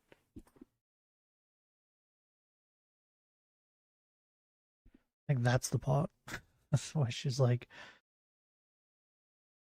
where she was like, no thanks. For help in ending these hateful comparisons between us, I resorted to agreeing with Red to ask Nano to stop making models for her. Eventually, one of the biggest things we were compared over wouldn't be an issue anymore. What we did was wrong, no matter how Silvervale treated me, but she quite literally lost out on nothing due to my actions. I didn't have a problem with Silvervale herself because of other people's comments about us. My problem was with the way she treated me opposite to what she said to me when I did nothing to warrant it. She pretended to be friendly, then ghosted me, restricted me from her chat, and blacklisted anything to do with me, all without ever saying a word directly to me about how she really felt. Regardless of how I felt about Silvervale, I never did anything so petty to her. I made fan art of us together, I asked to hang out offline once, I asked her to collab once. Over the course of 2 years, that was too much for her. Silvervale claimed she was very direct with me when she wasn't, so let me be.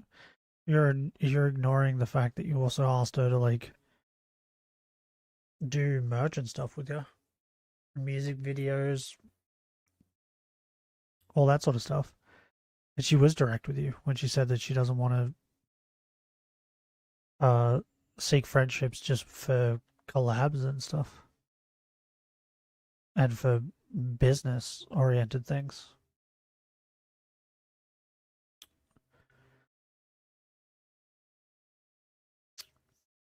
She was direct with you there.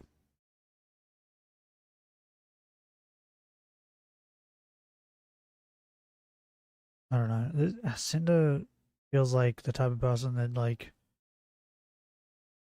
even if you sat down and explained to her, being like, this is the part that is manipulation, right? This is the part where this happened. This is the part. Like, if you sat down and explained to her all these things, she probably still wouldn't get it, right? She would, in her mind, come up with a reason to why you're wrong, she's right.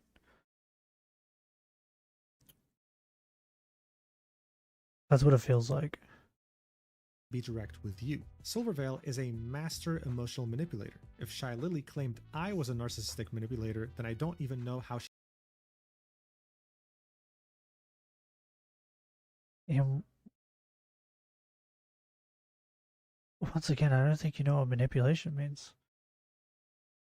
What did she manipulate you to do? What did she emotionally manipulate you to do?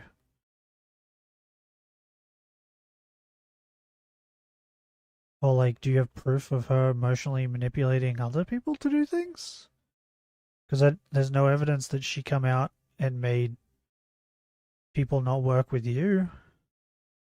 There's evidence that you against you that you tried to make Nano not work with her.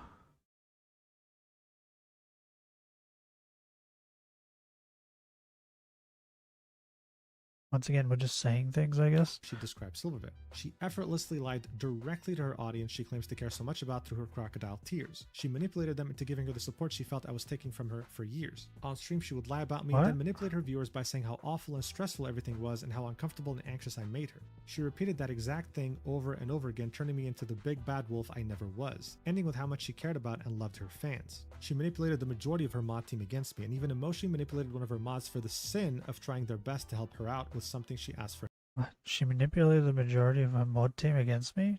How? You realize that, like, she's paying her mods, right? That's what I got from that. Like, she's paying them. And then she told them she doesn't want people to talk about collabs with Cinder, and she doesn't want people to talk about stuff with Cinder. That's her manipulating them into not liking you? Okay. And then what was the rest of it? Even emotionally manipulated one of her mods for the sin of trying their best to help her out with something she asked for help with? What? You mean when she got cranky? Had a mod? About the Minecraft stuff? What? How... I need her to explain what emotional manipulation is. Because I don't... I'm gonna Google this right now. What do you mean? I'm trying to, like, wrap my head around this. Emotional manipulation is a form of psychological abuse where a person exploits a person's vulnerability to control them for personal gain. Okay. What was the vulnerability that she exploited from that mod? And what did she gain from it? Because the mod tried to do something for her in Minecraft, couldn't do it, and she shit on them.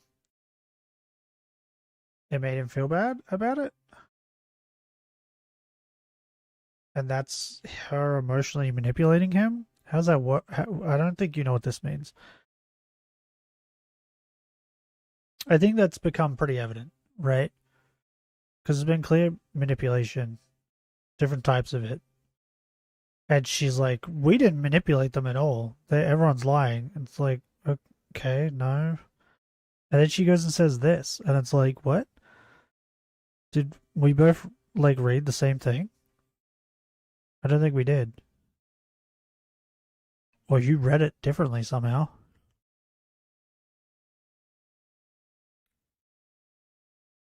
This is why I need, like, Benny here or something, because I feel like I'm going crazy. For help with. Silver couldn't take accountability for her own actions towards me and lied about them to everyone when I was already down. Silver had to lie about everything she experienced with me because if she told the truth... Like, what were her actions? Not talking to you? Not wanting to talk to you? But did she lie to anyone about that? I feel like she didn't. I feel like in her response that she made, because I think I saw the response, she was just like, yeah, I didn't want to talk to her. I didn't want anything to do with her. And then she kept messaging me. I feel like I'm going crazy. It'd be her being at fault, not me. There was literally no reason to lie about what happened with my fan art from 2021. I was already cancelled, but Silvervale wanted to make me look worse for no other reason than that she could. She said anything she wanted about me because I was the only one who could refute it. I drew fan art of us together and she took it personally and held it against me ever since. Silver's been so full of spite towards me that if she wants to claim she wasn't lying about everything, then she's deluded herself into believing an alternate reality of twisted fan fiction where I've been the cause of all her problems and her own personal comic book villain. She was never willing to bury the hatchet until she was able to bury it in my back. How could... What are you talking about? We need to watch Cinder's... Cinder reacting to the... What? She didn't put any of this in this, right? Could anyone trust anything Silvervale says after this? Silvervale resented me for what she saw as me trying to use her, stealing her viewers and mods away from her, and being just as successful as her in my own right, despite just being her copy. She became adamant to turn her mods against me, remove all mentions of me from her Discord server and Twitch chat, refused to do something as small as... turning her mods against you because she doesn't want people to talk about you in her mod server.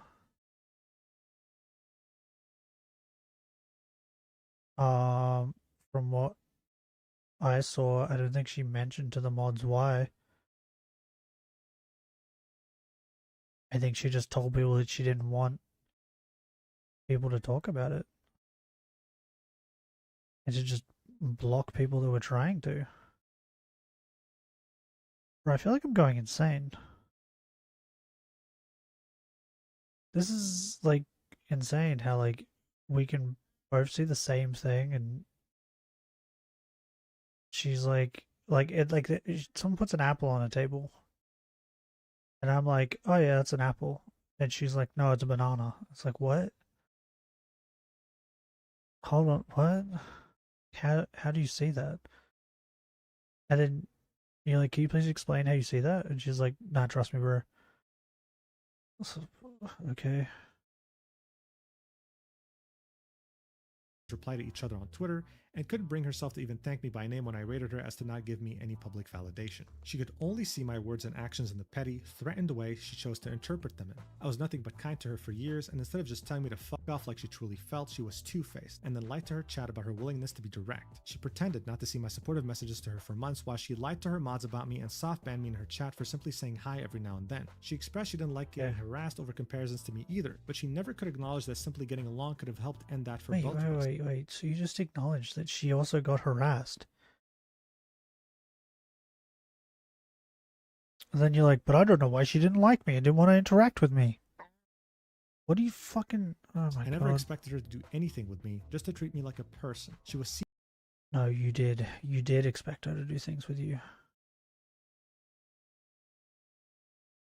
You wanted her to be friends with you, which would then in turn make it so you two would collab and do things. That's what you wanted. Seething over my existence alongside her and blame me for every inconvenience she's suffered in her career ever since I wrote #Cindervale in a long deleted tweet. But she claimed she was the one that broke my brain. Maybe if she looked in the mirror instead of glaring over at me for 4 years, she would have recognized the problem. Just like every other situation. What are you talking about? She ignored you for 4 years. You sat there and was like stewing on everything. She's right. She broke your brain. What do we like? If chats come out, right, of Silvervale like venting to someone else the same way you were carrying on about Silver, then sure. But since that hasn't come out and we've only got you ranting and raving about fucking Silvervale, like...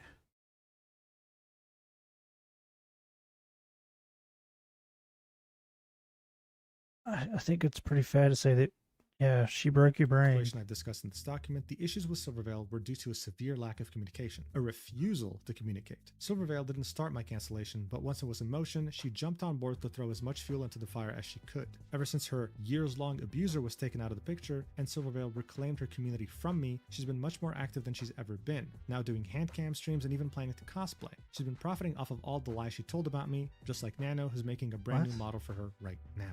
Cinder would then link a clip of Silvervale on her stream saying, you know, maybe people can stop being so fake. I don't know if they will, but you can hope, I guess. It's not hard to be a good person. It's really not. It's so much more effort to lie to people and manipulate people. And how did that not get stressful, you know? Like, how did you not feel bad at least a little bit? This was, of course, in reference to Cinder. Now, normally, this is where you'd think the section would end, but Cinder had other plans. She'd include a subsection titled A Pattern of Behavior, labeled, of course, as speculation, continuing the dangerous trend she started in the section titled The Breakdown. Here's what she had to say. Silvervale did not like me. It's very clear by her own behavior over the past few years, her own mod accounts, and her lies. My second debut anniversary was on the 25th of June, 2024. It's very likely, evidenced by her own words on stream and the account of one of her longtime mods, that she canceled her stream on the 24th of June because of my celebration subathon, meaning she knew when it was. In August 2024, my bikini debut and merch drop coincided with the week of Silver's birthday debut and merch drop, an important event for her where she debuted a similar pair of outfits to my 2.0 and Demon designs from the year before. Her Pixel merch drop was presumably completed and ready to release at any time almost 2 months ahead of the eventual launch date on the... Can we just like... Can I just say, like, birthday? During her birthday week and merch drop.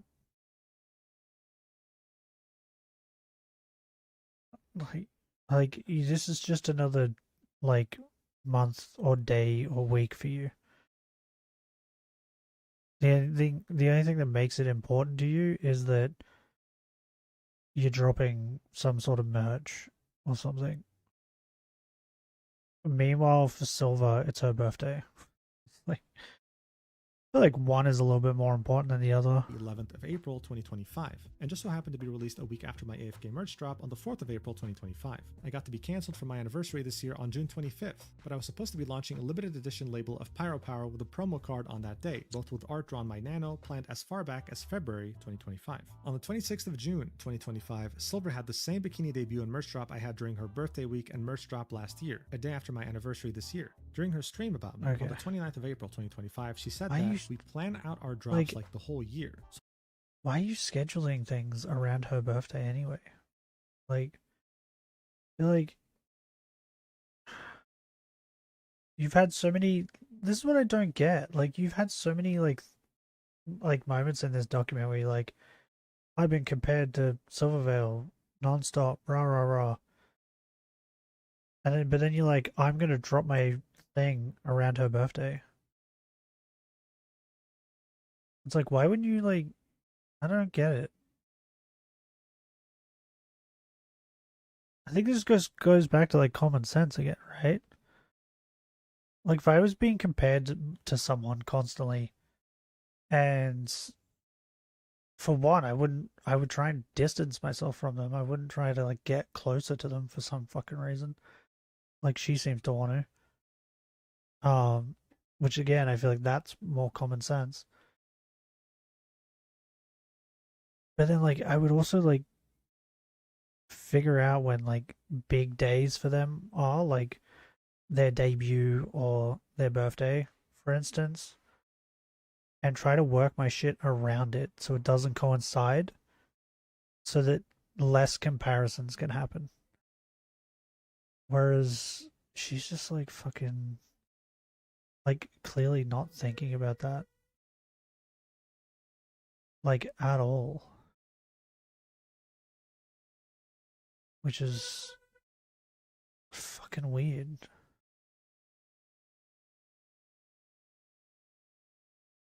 So I have like a whole year of really cool drops planned. And in 2024, she had her birthday drop planned as far back as the start of the year too. In almost all cases, GamerSupps lets creators choose when they want their drops to be. Her bikini debut and merch drop was already put together before my cancellation, and she would have been able to schedule it whenever she wanted. If the pattern of back-to-back releases was to continue, I believe Silver planned this at the same time as my drop to spite me and overshadow my anniversary, the same way I'm sure she felt my bikini drop did on her birthday week last year. Another thing I noticed were the unusual amount of similarities.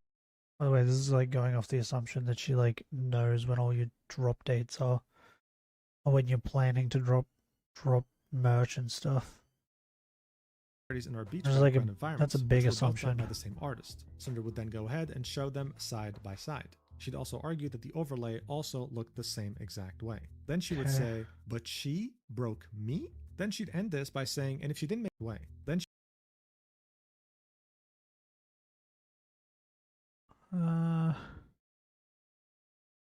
Okay, similar. What was the dates on these though? You don't have the dates on these. Side by side. She'd also, which were both done by the same artist. Cinder would then go ahead. Okay. Can I just say, like, I was like, all like, oh yeah, that's weird. They look very similar, and then I rewind it. And it's like done by the same artist. Okay, well then no wonder they look fucking similar. You fucking idiot. Like, what are we talking about? Done by the same artist. My Beach background from August 2024. Screenshot from her debut stream with her beach bar overlay. Okay. When was hers? Ahead and show them side by side. She'd also argue that the overlay also looked the same exact way. Then she would say, "But she broke me?" Then she'd end this. When were they? Like, we're just going off the assumption that Cinder did hers first, right?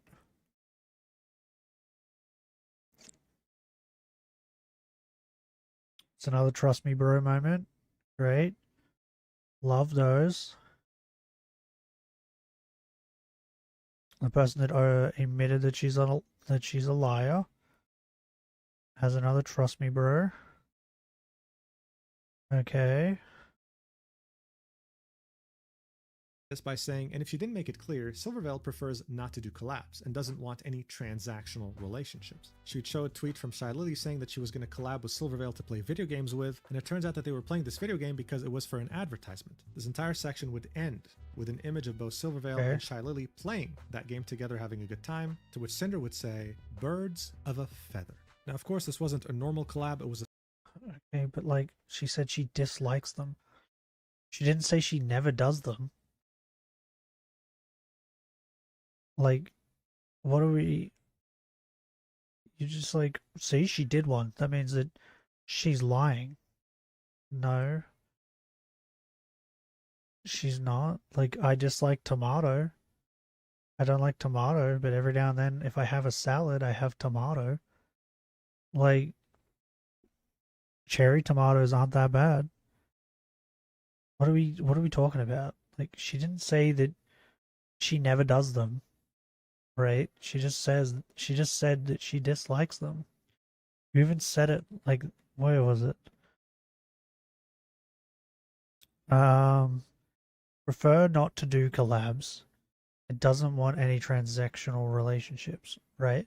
But like, she's a fucking VTuber. So eventually she's going to have to do some if she wants money. Transactional relationships. She would show a tweet from Shy Lily saying that she was going to collab with Silverveil to play video games with, and it turns out that they were playing this video game because it was for an advertisement. This entire section would end with an image of both Silverveil and Shy Lily playing that game together, having a good time, to which Cinder would say, "Birds of a feather." Now, of course, this wasn't a normal collab, it was a sponsor. So, like, wait, is that a platypus? Is that a platypus? Okay. Looks like a platypus. Maybe it's not. But also, like, is this your reasoning to why, like, why Silverveil hates you? Or is this just like a you trying to, gotcha, say you lied. Sponsor stream for a game, but maybe that's the point Cinder was trying to make, right? This whole monetized relationship. That Silver was doing that collab for money when she told Cinder that she didn't like to do that. One could argue, though, that... But like, the other thing too is like, she's probably... Like, that was your first instance of like trying to talk to her, right? Or one of them. So... But the difference with Lily and you is that I think Lily is just her friend. Like, Lily was her friend first. It wasn't like immediately to, hey, if we work together, we can make a lot of money. That Silver and Lily were already friends before this collab and didn't meet purely for monetization purposes. In any case, this is how the document ends. So first things first, I'd like to congratulate you for making it this far. Wow, thank you, what a Minion. trooper. Thank but you. More specifically, to this section alone, since Do I it's get a the medal? longest in the entire document, even though we skipped like 40 pages. High five. At this point, High what would you five. think? Maybe you side with Silverveil, maybe you side with Cinder, maybe you hate both, and maybe you genuinely don't care and want some trashy VTuber drama to listen to while doing chores. Either way, I've already tried to provide you with different possible explanations. Does shiny hunting count as chores? Maybe?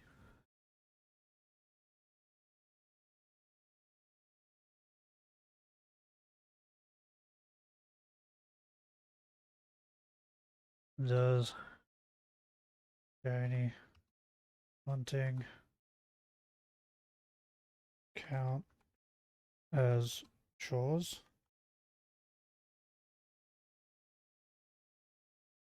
Question mark? Boom. Explanations as to why Cinder and Silver were behaving the way they were, and it's up to you to decide what you want to think. However, I wouldn't decide just yet, because we do find ourselves in a precarious situation. You see, the way Cinder felt about Silverveil was almost exactly how another VTuber by the name of Spite would feel in regards to Cinder. She'd constantly get harassed, compared, and belittled in regards to Cinder, and being told that she was nothing more than a cheap copy, while never being acknowledged by Cinder. The next section in this document involves Aru, but we'll put that on the back burner for now and go straight for the one after that, the section titled Spite. This is where I'd be very curious to see how your opinion evolves. Let's head straight to it. All right, That's so what makes Spite's this section like... would start off like... That's what makes this like insane, right? It's like... And I'm not sure because I didn't keep up with the drama. But like, did Cinder openly like say like Spike copied her? Because if so, then it's like she brought it completely onto Spite, right? If that's the case. Like any other section in this document, Cinder would show Spite's tweet in which she had her Alpha. Google Doc about her, and then would write an intro saying, I'm very sorry to Spite for the harassment she's gotten over the years for absolutely no reason other than being similar to me. I know how it feels to be called a copy or inferior version of someone else when you know it's not true. I disliked Spite for what I thought was her copying me, and I was harassed for being similar to her too, just not nearly to the degree I was with Silverveil. I never reached out to talk things out with Spite, and I should have. Wait, what? 2, just not nearly to the degree I was with, was her copying me, and I was harassed for being similar to her too, just not nearly to the degree I was with Silverveil. I never reached out to talk things out with Spite, and I should have. I'm sorry. Yeah, but then you expected Silverveil to? Like what? I've never condoned or told anyone to harass any other creator, even if I've ever held anything against them myself. I lied when talking about Spite in my apology. I knew. Okay, wait. Okay, so she didn't tell people that Spite, okay. Because I didn't know if she did or didn't. But from that, it sounds like maybe she didn't tell people. Or like bring up that Spite is a copy or whatever. Okay. Fair enough. My bad. Red had talked to Nano about her in 2023. He had gone as far as to ask her not to work with Spite. It was not something I had anything to do with, but I was okay with it after he told me Nano agreed. I lied so I wouldn't make things worse for myself and admit to more than I was already being accused of at a time when everything was crashing down for me. I'm sorry to her for being unknowingly excluded from working with Nano because of how I felt about her. I believe Spite was contacted by Shy Lily and compelled to make a public statement about me. It's made up of allegations without evidence and is purely based on conjecture. Well, yeah, I mean the first half kind of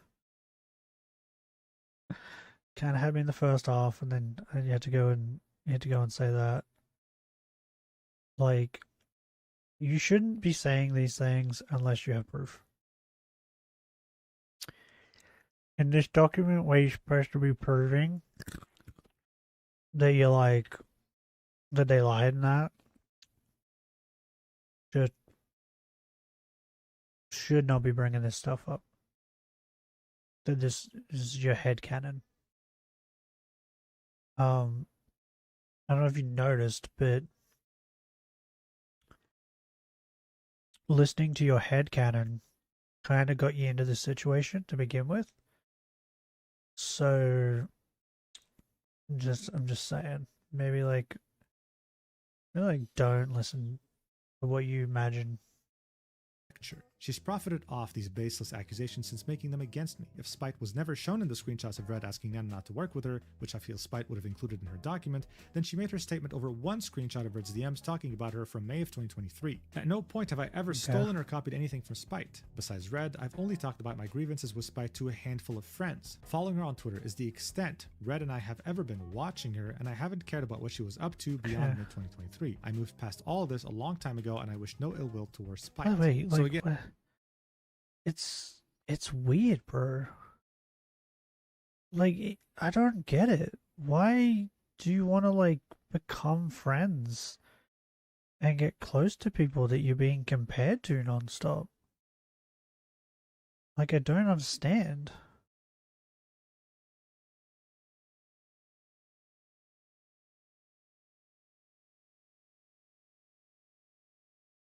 Like, that would be my last thought. Again, this section would have speculation. In fact, the first page had speculation saying that Spite was contacted directly by Shy Lily and compelled to make a public statement. We don't have proof of that as far as I'm aware, but the most important thing I'd like to tell you is that this section is 112 pages. The majority of it is images, either DMs or designs, in which Cinder tries her absolute best to show us that everything in Spite's document, in which she outlined how Cinder copied her without acknowledging her, is false. She did this by showing us her origin story, the fact that her character has always had two colors, one of them being blue, similar to Spite. the fact that according to her, Spite only revealed her model a few months after Cinder had revealed hers first, back in 2021. She showed us the references she used for Cinder, and in it we can see a VTuber by the name of Kaza, and the funny thing is that it was created by the rigger of my VTuber model, Cho. Just a funny little detail. But yeah, overall, it would be so many pages of screenshots goofy, of DMs and everything else that proves that she wasn't copying anyone, that it was all her original idea, and that more importantly, the blue version of herself was not her copying Spite in any way, even though they have some similar looking outfits. None of it is like this, okay? Now look, I can confirm from reading this section that Cinder wasn't purposefully trying to copy Spite. I guess in some cases it truly was coincidences. But then you remember Silvervale's section, right? And you wonder, why couldn't it also be the same thing there too? Maybe in Silvervale's perspective, they were also coincidences as well. I mean, look at this. On the 22nd of September 2022, Spite would post something saying 1 year anniversary, first ASMR stream this Saturday, right? 2 days later, Cinder would post a tweet reminiscing about her old persona in which she did ASMR and that she's making more as time goes by. God, man, how is this posted on Twitter? These boobs are crazy. These have to be censored. Anyway, despite this was Cinder posted on persona in which she did ASMR. I was about to say, I was about to say, wait, but they weren't censored, and then I looked back and they were censored. Oh, yeah, it's pretty crazy. ASMR and that she's making more as time goes by. God, man, how is this posted on Twitter? These boobs are crazy. These have to be censored. Anyway, despite this was Cinder on purpose trying to take the spotlight away from her. I love that Cinder, you it just so mentioned happened to be when she would publish these videos back in 2022. However, there would be one tweet, okay? She'd admit at least that there's one tweet where she made it specifically to piss off Spite. She'd say, there's one tweet I found that I know I made in spite of her. Why? Okay. Okay. This was after 6 months of what I thought was Spite copying me and being compared to her and harassed for being similar. It was wrong and petty of me to do this. So on the 10th of January 2023, Spite would announce that she was doing an outfit reveal debut. And so on the day of her debut, Cinder would post this tweet on purpose as some sort of clapback, saying, Queen of Fire, check out my cool skull throne. I can't wait to wear this on a hoodie when my merch comes in. And it would be artwork of her specifically in blue flames, which kind of looks similar to Spite. So now you might think, cool, there's some misunderstandings. Cinder does admit that she did it and she regrets it. Sure. Can we finally move on? Because this document has been going on for way too long? No. Because Cinder would make it a point to post speculation again, titling it Spite Copying Me. I'd also like to show my point of view on why I thought Spite was the one copying me back in 2022 and early 2023, which led to Red asking Nano not to work with her. I thought she was still like saying Spite copied her. Themed VTubers at the time all this occurred. This section should be considered speculation, the same as Spite's entire document was about me. Then she goes on to say, everything presented here could have been sheer coincidence, and I don't have any evidence proving it was otherwise. So now we know to skip this. I'm just kidding. We'll take a look at a couple pages so you understand what she's talking about. She'd show an image of Spite's designs, and then say, with the one on the right debuting on the 14th of May 2022. Cinder would then show her original model that debuted a month later on the 25th of June 2022. Should I do a smash or pass? Add any more with context or explain why she posted these images together. I guess you're meant to see a similarity. I guess I'll leave that up to you. Then Cinder would talk about the moment in which Spite would come into her Twitch chat. We already saw this. This would be on the 11th of July 2022. She'd donate 1,000. If I did, I would probably do it with like clips or instead of just images. Because I'm like a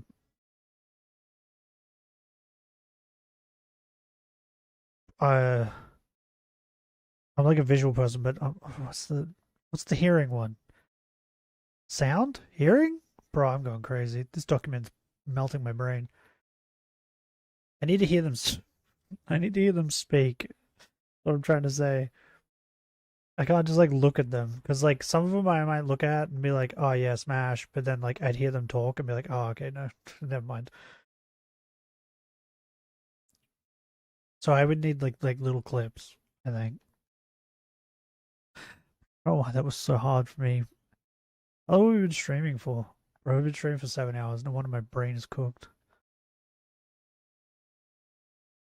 Like, this drama is like, it's insane. Like, 90% of it's like in her head. It's crazy. 1,500 bits. It would be the only time she'd be in her chat. I'll actually be more generous. It's like 70% of it is in her head. Right? Some, like 30%'s not. And then some of it's just like, well, actually, we'll say like 25% is like not, and then 5% is just like like misunderstandings or coincidences.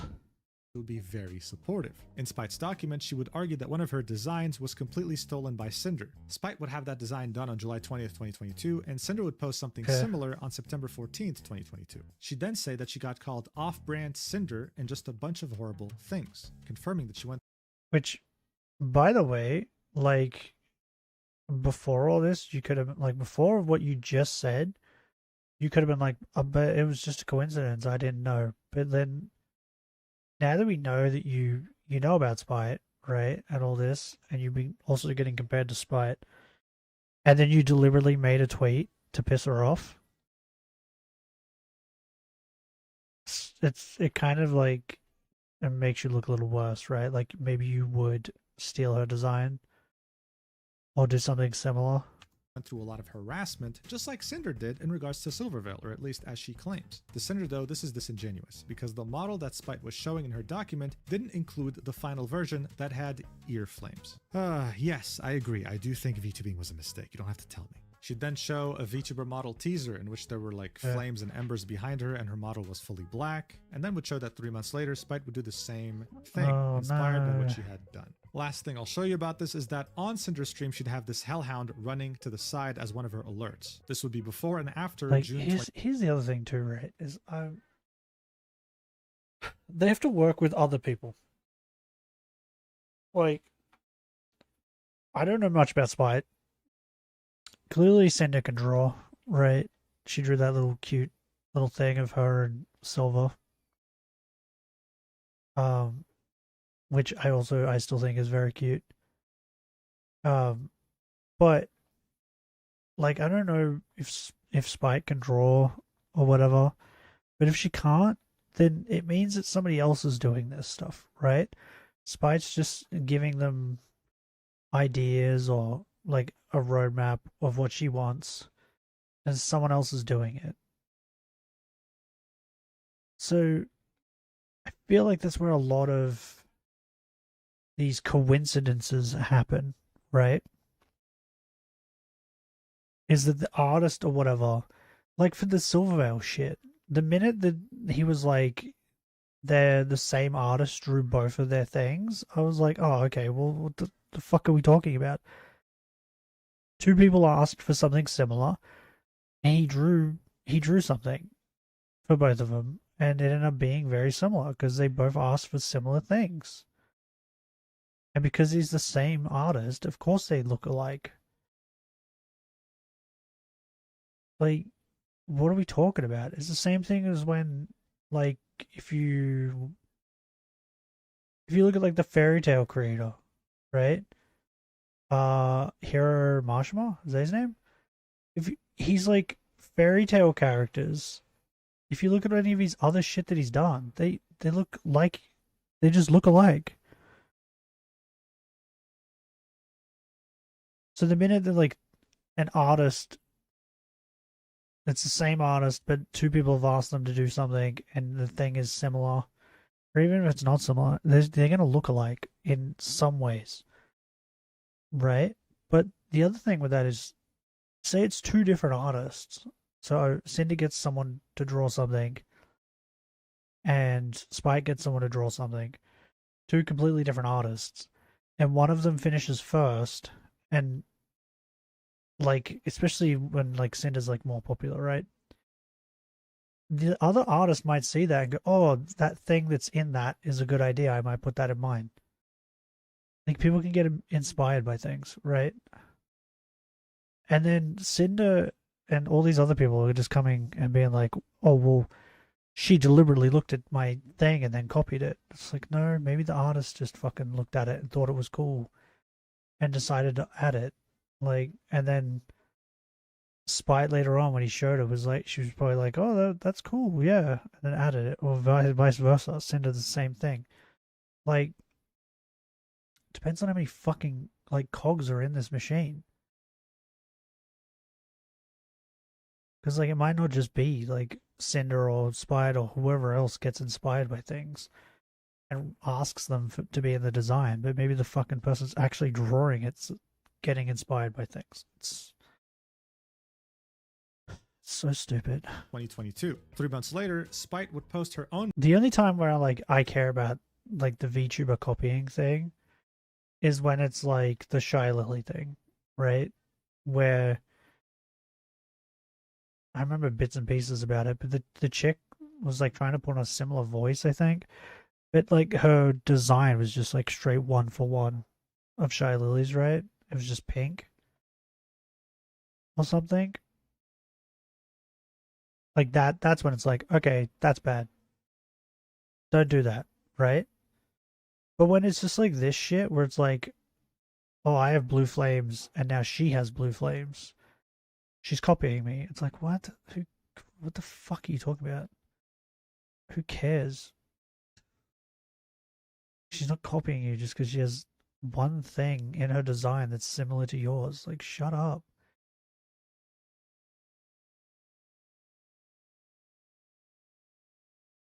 Mascot running to the side as well. Alright, so maybe she did get inspired by Cinder here, but it's interesting because Cinder herself admitted that she had used Silverveil for reference when it came to her stream assets, her emotes, etc. So even if that was true, even if Spite actually used her alert as reference, where do we go from here in regards to Silverveil's point of view? You'd even have some DMs from Nano's section make a comeback here where Red... Yeah, like that seems to be a trend here too, where it's like it's okay for her to do these things, but not okay for others to do it to her. Mentions Spite and talks about excluding her from being able to work with Nano, and that would pretty much be it. That's Spite's section.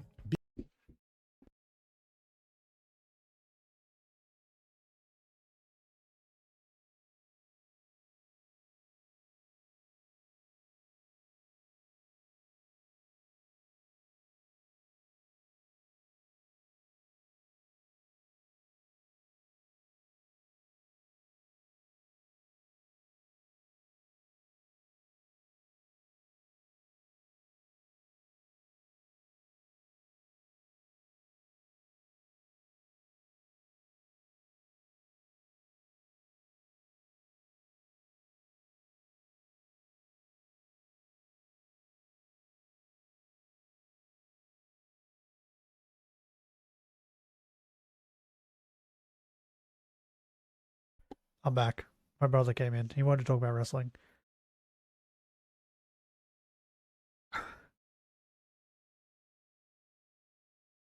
Dominic Mysterio. He's like one of the best wrestlers at the moment, I think, in my opinion. His wrestling's solid, but like his promos are just fucking... He's great. Great wrestler. Be grateful that we didn't just go through every single page. However, at the end of this section, you'd see something else pop up. A subsection called My Design Elements in Niantel's Claims. This would be something that happened back in 2021 when Cinder was still a PNG. It had been resolved, right? But Niantel's felt the need to remind everyone about what happened with them while quote tweeting Bao's document on April 26, 2025. Niantel's would say, do we remember when she sent her entire following to attack? Oh, that's the one we saw like yesterday, right? Niantails. Where she just does like ASMR stuff. And I couldn't figure out if she was like, if it was her doing all of them, or if it was like she was getting like different people. So wait, Cinder sent people to harass her? Attack me because I made an ASMR roleplay with this hellhound OC that was copying her. Or how about when she was actively liking tweets calling me names? Of course we don't remember it because she made me delete every tweet regarding it after it happened. This mean girl behavior is not new. Smaller creators like myself were just intimidated into silence and pretending like it never happened. So yeah, while this was old news, a lot of people weren't aware of it because it happened before Cinder had even gained some sort of an audience. One of the screenshots that Niantails would include in her post would be someone saying, "You're cringe" to Niantails, with Cinder liking it. Back then you could publicly see people's likes. So Cinder would claim that Niantails made it seem to be like Cinder had a problem with the fact that the character looked... You can't publicly see people's likes anymore? I thought you could. Oh, no, wait, I think you can turn that to private or something, right? I think that's what happened. So that's what I was saying earlier, right? Didn't I say something about, like, if Spite was, like, the bigger creator? Or, like, as popular as Cinder? Or, Silverveil? Then Cinder would have wanted to actually, like, collab with her? But because she wasn't, and she was a smaller creator, Cinder didn't care. She didn't want to be friends with her. Like, why? Can we know why you didn't want to be friends with Spite? But you wanted to be friends with Silverveil? Is there a good reason behind that? Or is it just money? Similar couldn't to make hers, money when with in Spite. reality, it wasn't the case. Niantails would reach out to Spite and tell her, yeah, I had issues with this Cinder person before. She caused this whole drama with me for a character that looked similar to hers when I called her a dog girl. Cinder would show us that actually, the initial tweet Niantails made back in September 9th, 2021, would call this design a Hellhound girl. Cinder would claim that this is what pissed her off. And then of course she'd say that it looks very similar to her concept. Cinder would Okay.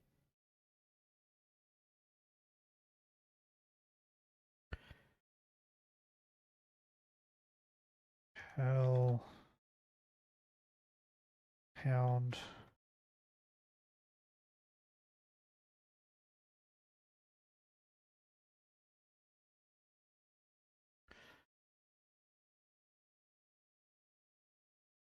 A hellhound is a mythological hound that embodies a guardian or a servant of hell. The devil of the underworld. Hounds occur in mythology around the world, with the best known examples being Cerberus from Greek mythology. Who? Garma? Who's that? Is Norse mythology. Garm is a wolf dog associated with both Hell and Ragnarok, described as a blood-stained guardian of Hell's Gate. Cool. From Norse mythology, and the black dogs of English folklore, and the fairy hounds of Celtic mythology. What are fairy hounds?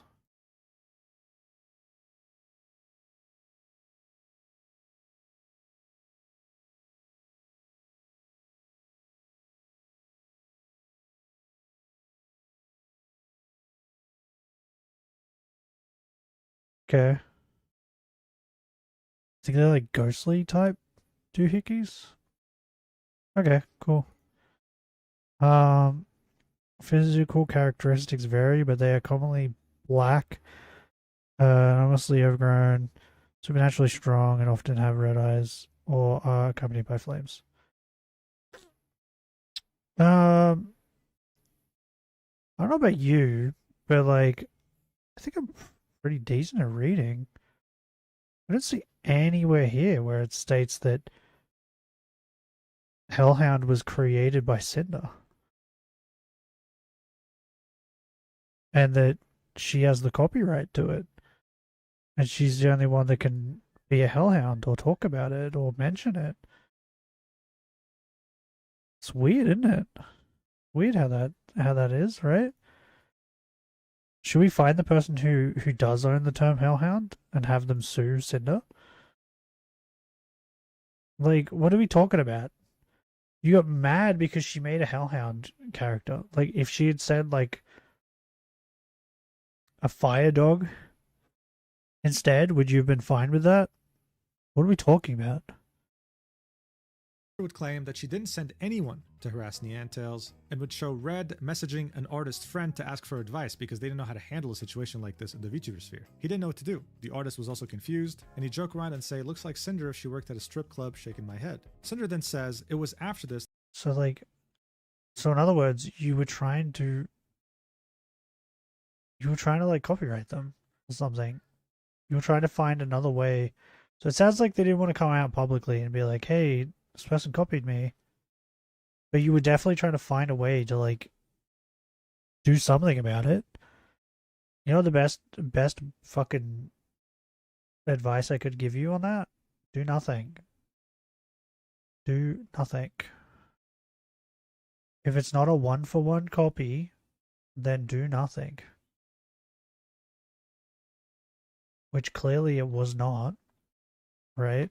that our friend acted on their own and commented on Niantel's tweet to defend me, with another couple of our friends joining in. I messaged the friend Red reached out to after they commented on the tweet. In these DMs, Cinder would say, "Oh my god, blank, thank you for saying something," after seeing that it really got me down. That friend would say, "You're fine, girl, copycats are everywhere, but you should definitely step up and comment or at least DM her to tell her to change up her character design because it's too close to yours." To which Cinder would say, "Thank you for the advice," and the artist would say, "Of course, cutie." So this, of course, is in reference to the whole "you're cringe" comment that Cinder liked on Niantel's.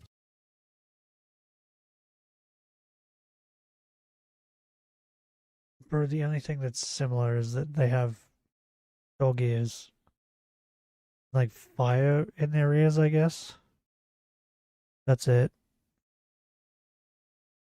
Everything else is different. Trying to think of like things that like if you mentioned them, you'd be like, "Oh, okay, yeah, that's that person's thing." What's a good one?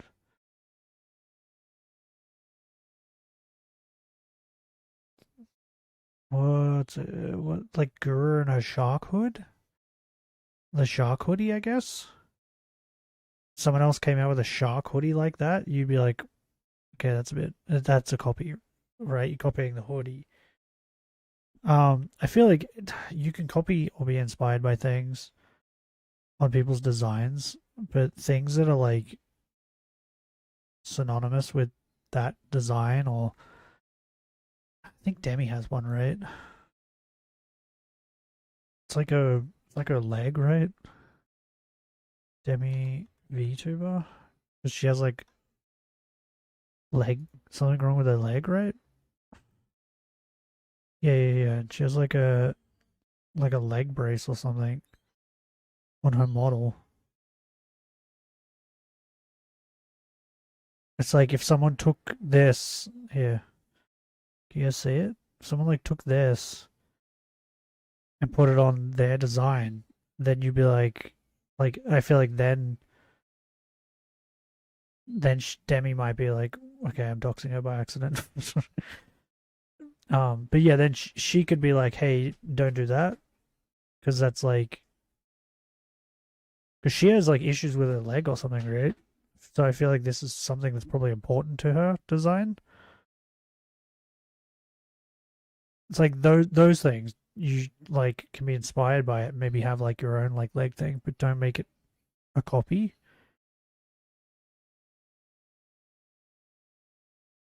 Does that make sense? The only issue I have with like the copying thing is if it's like one for one, then I think that's an issue. Tweet. So did she send people to harass Niantials? No, not directly. But did she condemn this behavior? No, not really. She was happy about it. Anyway, they'd end up messaging each other on Twitter, with Cinder starting the conversation saying, "I'm sorry I didn't message you before," replying to your tweet. "Yes, this should have been private." Niantials would agree with this, saying this could have gone a lot differently if it had all gone down in DMs. Niantials would do the same exact thing Cinder has done in both Silvervale and Spite sections of this document, showing her references, just to prove that it wasn't an exact copy of Cinder. She then specified that this character will never be the main focus of her channel. She'll just appear in 3 audios at most. So it's really not that big of a deal to make some changes if that'll appease you. Cinder would take her up on that offer and say that the most unique things about Cinder are the flames inside the ears and the tail's design. Regardless of the outfit, that's the biggest thing. Now, there was one picture in particular of the DMs that seemed really like that, right? The fire in ears thing. I'm all for that, right? All right, yeah. Tell her, like, you know, because like, is that, I feel like maybe that is like a Cinder thing, right? I don't think many others do it.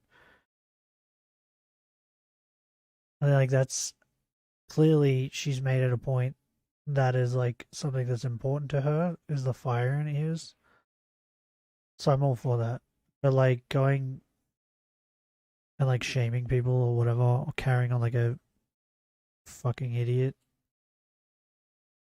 unless it's like a 1-for-1 copy, like just DM them privately.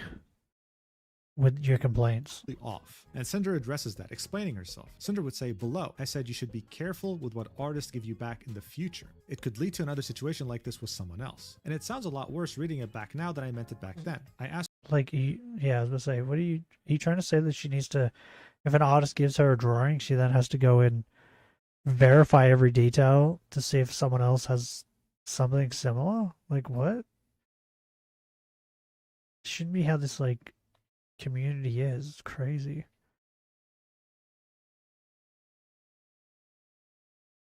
asked her to remove only the artwork tweet until revisions were made, followed by her saying, I'll remove my tweets if you remove yours, which I agreed to. So yeah, you see, this is Cinder saying, yeah, I can do that. I agree this was a misunderstanding, and I do apologize for all this stupid Twitter drama. Really, I do. I don't know what other artists you work with, but you should be careful with that they give back to you in the future. It could lead to another situation like this with someone else. Niantes would explain herself, saying, I hate confrontation. My artists are so sweet. I hate returning stuff or asking for alterations, though I see what you mean. I'll remove my tweets if you remove yours. They both removed them, and then Niantes would say, sounds good. Glad we could sort this out. I'll be sure to get your approval for the changes when my artist is done with them. Yeah? One other thing to point out is that in these DMs, Cinder would genuinely apologize if there were supporters of hers that commented harsh things towards her due to her replying to her original post. They would agree on an apology they would both post, and then Niantes would say, sounds good to me, so it's all sorted now, and we can assume it was. Niantes would come back later, messaging her with a new design, and Cinder would say, that's fine. Thanks for getting back to me. I appreciate it. Just to point out, these revisions took close to a month to be done. Cinder would then say, I'm aware I did not and do not have the exclusive right to have fire on my character design, specifically my ears. It is my most iconic feature, but that doesn't make it only my feature. Your VTuber character design is something that represents you, and in an IP-driven world, your design is very important to your brand. When someone adds similar details to their own design, or their design looks very inspired by yours, it can feel personal, like they took part of you for themselves. As I grew, I became much less concerned about other VTubers using fire elements like mine. I've seen many VTubers with fire in their ears, and many adding the swirl too, but fire with a swirl has always been a common trope. While it would bum me out when everything around that detail looked as if it could have been taken from me. Like,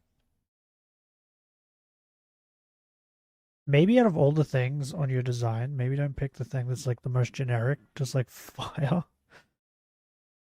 But I totally get what she means, right? Like,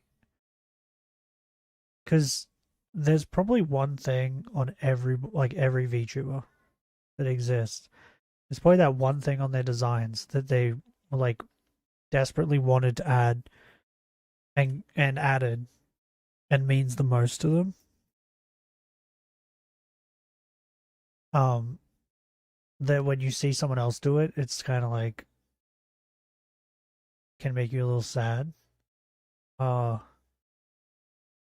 yeah, like maybe just DM them privately and explain to them why it's so important to you. And ask them to remove it politely instead of just like liking hate comments.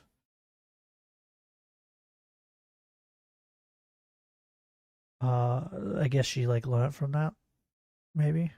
So good for her. Clappies.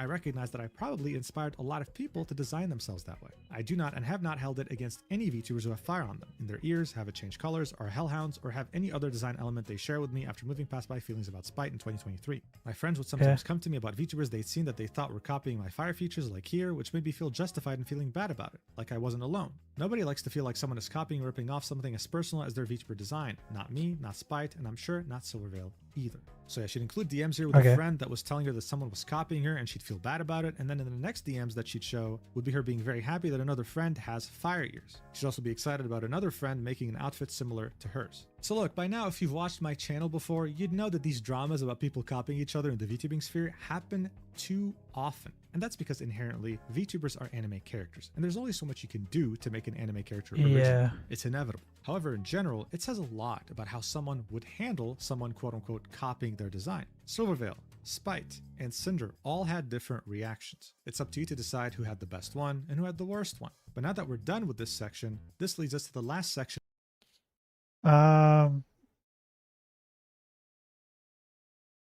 Silverveil ignored it, right? By the looks of it. Just ignored it and then tried to suppress people from talking about it so that it wouldn't keep spreading in her community. That's pretty much what she did, right? What did Spite do? Spy just ignored her, right? And then eventually when, like, all this came out, she was like, yeah, she accused me of copying or something. I don't know. I don't really know what Spy did. I think Spy just also just ignored it, right? Or tried to. And live her life. And then Cinder, like, let it fester.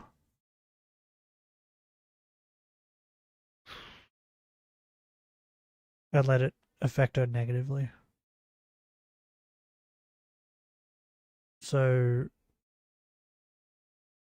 I'm trying to think of, like, what I would do. And the other thing I could think of is I would just ignore it.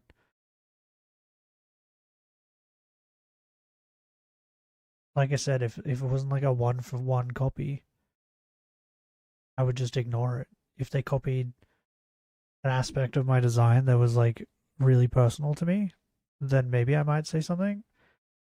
But I would, like, try and be polite about it and explain to them why it's so important and ask them to change it. But I'd do that privately. But, like, that's what I would do. I don't know. Directed towards someone personally, and that would be Aru. So Aru used to be a VTuber that now does facecam streams. As you saw earlier in the document, this wouldn't be the first time Aru would be mentioned, especially in regards to Silvervale. She'd be one of Who's Aru? I'm gonna look her up. I've never even heard of this person.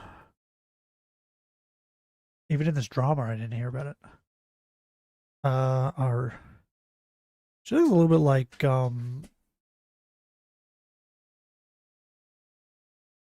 Party Ollie. A little bit. Is this the one I'm... Is this her? Jesus. Oh my gosh. I want a Mr. Beast video. Okay. Okay. Sweet. Is there any videos on here when she was a VTuber? Oh my god, when did she stop being a VTuber? All of these are of her face. Did I get the right person? Wait. Yes, I did. Here we go, I found some VTuber stuff. I've never seen this chick in my life. Hello everybody, welcome to my YouTube channel. My name is Ura, or Aru as you know, and today we're going to be doing something really fun. We are going back to Genshin, and my wallet is crying, but that's okay, we ignore. She doxed her card. Everyone steal it. Take all her money. Okay. And then, like, this is her now. We'll go to her most recent. So she's been a face cam streamer for a while now. Hi everybody, welcome back. Okay, I didn't expect cosplay, but you know, back to my YouTube channel. Today I love I'm it. reacting to the new Tekken character. I believe at Evo I had a reaction. You guys really liked my reaction to her reveal, like the Tekken 8 reaction Evo France. What? What? Trailer? Who? What? Is there another Tekken game coming? Whoa! I fear you guys are never getting Christy. You are never. Christy is not coming back. Oh, she's got a staff. Wait. Is that Christy Hemme? Is that her name? Songmina vibes. I wouldn't mind playing some Tekken. I haven't played Tekken in years. Is Lily in it?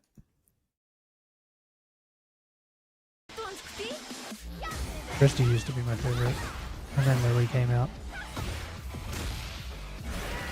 Behold, ogre!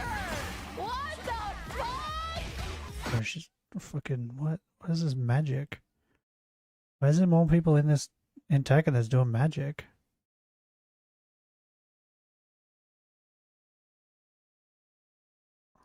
That's what I'm fucking talking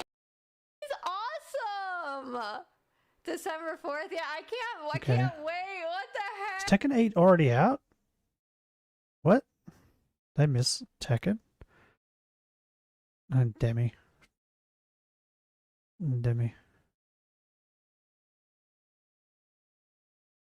I have more videos to watch after stream. Okay, so this is the person that we're talking about now. The last people to make a statement on Cinder as the drama was going on April Okay. 2025. Here's what she'd say. I hadn't planned on tweeting anything about this until I saw Cinder's apology. While I wasn't hurt to the extent others were, it's clear now that I was lied to and used, not treated as a friend, but as a tool. I first met Cinder during a Twitch Rivals tournament and really looked up to her. We hit it off, messaged a lot, and got even closer at TwitchCon 2022, where I spent most of the day with her and Red. At one point, she noticed I was mutuals with Silverveil, someone I admired since meeting her at PAX, and asked if I could introduce her. I thought she was just a fan like I was. Cinder invited me to go with her to Silverveil's meeting greet, and it meant a lot to me. As someone who didn't grow up with many social invitations, This is that one. This is the dog, the picture thing with the dog VTubers or whatever, right? Okay. And then this is the chick she messaged to message Cinder due to being to homeschooled in a Silver, foreign country, right? that gesture felt special. But looking back, I realized she only invited me because she thought I could give her access to Silverveil. After I introduced them, Cinder pushed me to ask Silverveil for a collab. I'm someone who rarely initiates collab. I prefer to build friendships off stream first and let things happen naturally. Still, I went out of my comfort zone to help because I believed she genuinely admired Silverveil. Now I know that wasn't true, and realizing she actually harbored resentment the whole time makes me feel completely used. I wasn't a person to her, just a connection. I did message Silverveil. I had to pause because, like, I don't think I agree with that. I don't think she harbored a resentment towards Silverveil. He didn't die? What? I think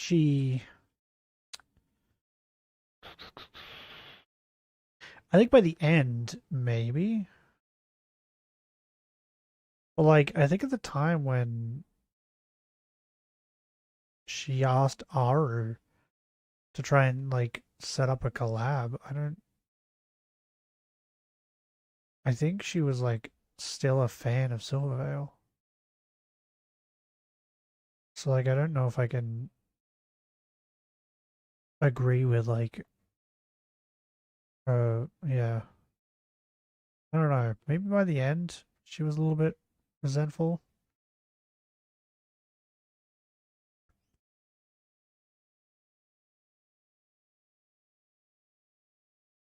About the collab for the first time, but when Cinder followed up again, I brushed it off because I didn't want to pressure her. Over time, I started noticing that Cinder didn't treat me like a real friend, more like a means to an end. Sometimes she made it clear IRL that she didn't even like me, and I can't help but think it's because I didn't push harder for the collab. By 2023, our interactions had nearly stopped. Still, I tried to keep things friendly in DM/IRL because I didn't know how to stand up for myself or set boundaries. That's changed now for obvious reasons. It's hard to say, but Cinder's apology doesn't feel genuine, especially not towards Silverveil. The truth is, by the way, can I just say, like,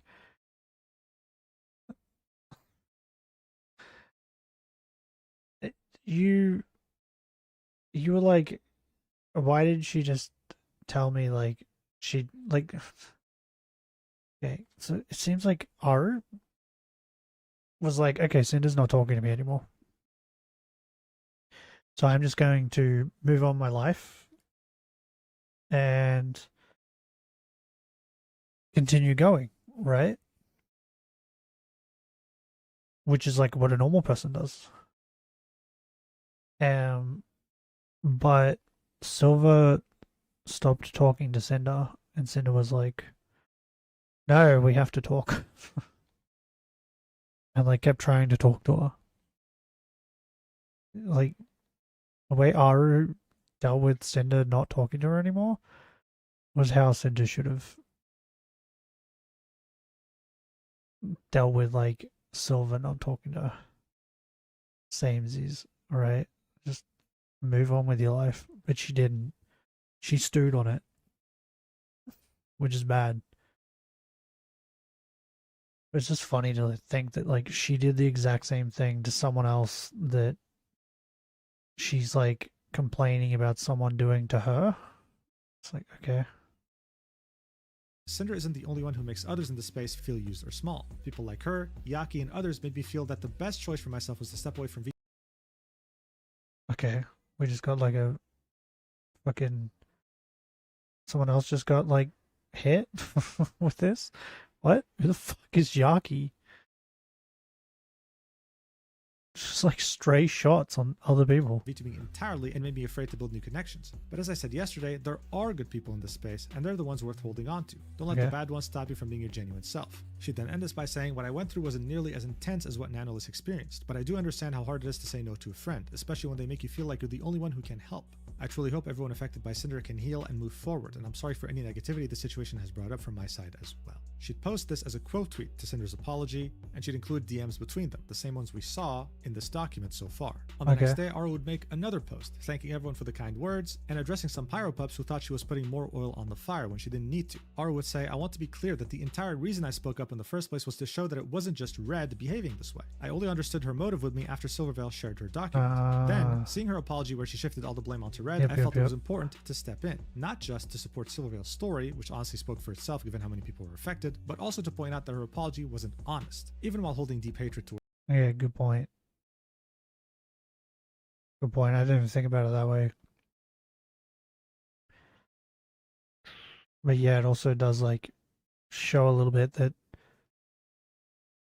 Yeah. Gotcha. Towards Silverveil, she still used me and likely others to try and force a collaboration with her, all while pretending it came from a place of love and respect. This wasn't Red's idea, and it wasn't something he pushed. Here's what Cinder had to say in the document. Aru took the opportunity to speak out against me and lie, claiming that I used her as a tool to get to Silverveil, and that's all she ever was to me. I met Aru during a Twitch Rivals event in September of 2022, and I met her in person with Red at TwitchCon the following month. At the con, she mentioned that she knew Silverveil while we were sitting by the Vishoujo booth. This was the first time I learned this, and I didn't notice they were mutuals like she claimed. I told her I was planning to go to her meet and greet the next day. I had nothing against Silverveil at the time this happened, and I wasn't motivated to meet her up by deep hatred like Aru claimed. I chose to invite Aru to come with me because like that's what I mentioned.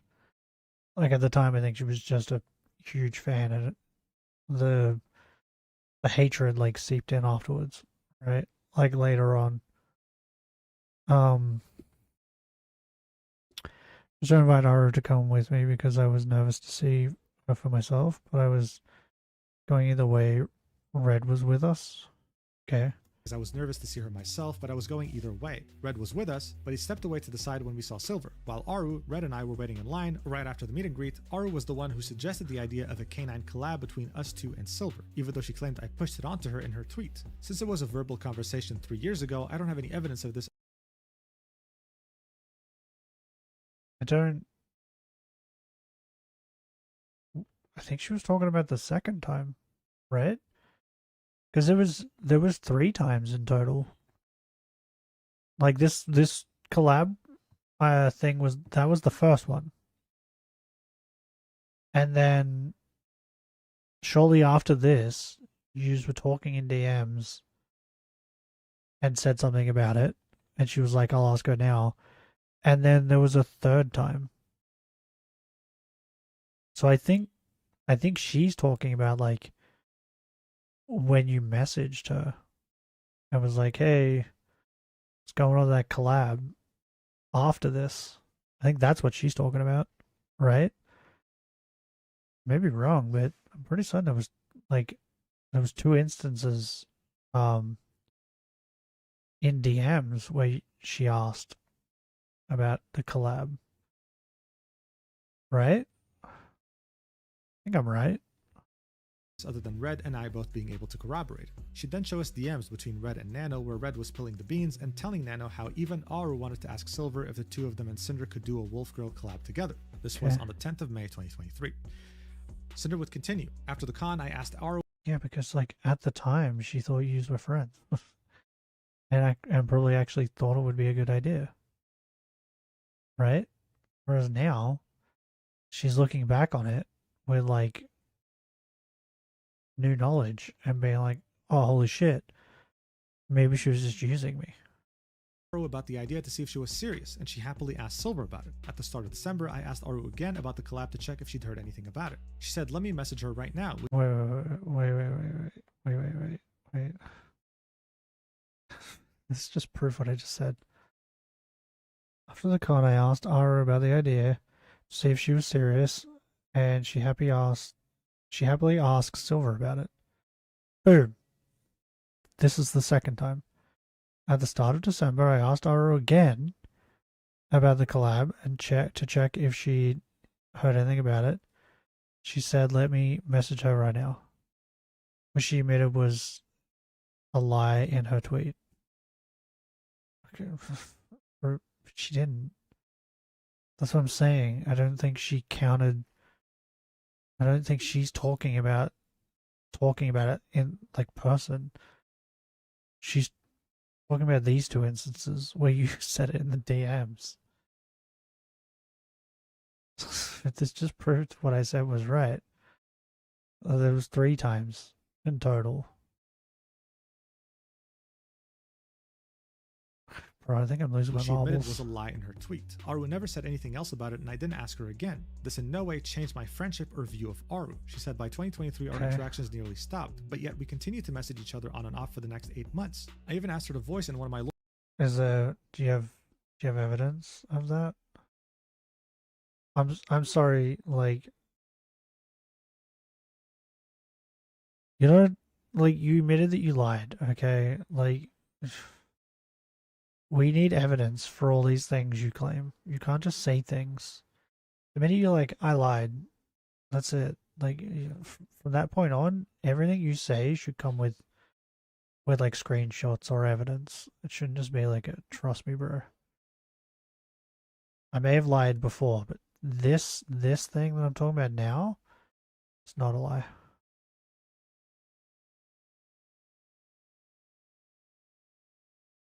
Like,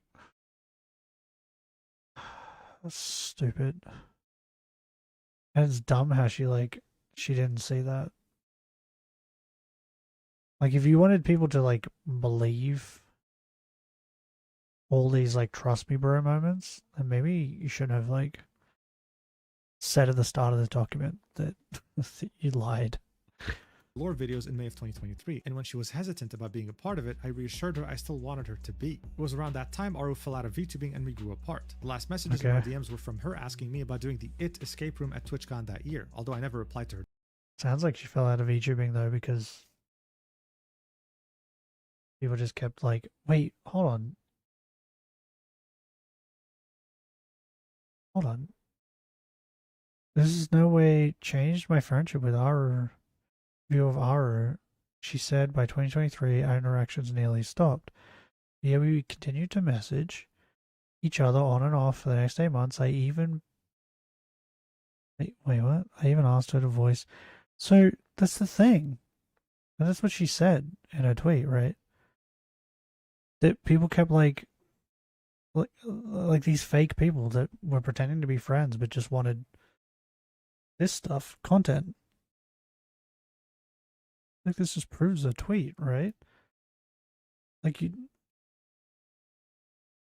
should not have said. I even asked her to voice in my lore videos. Like,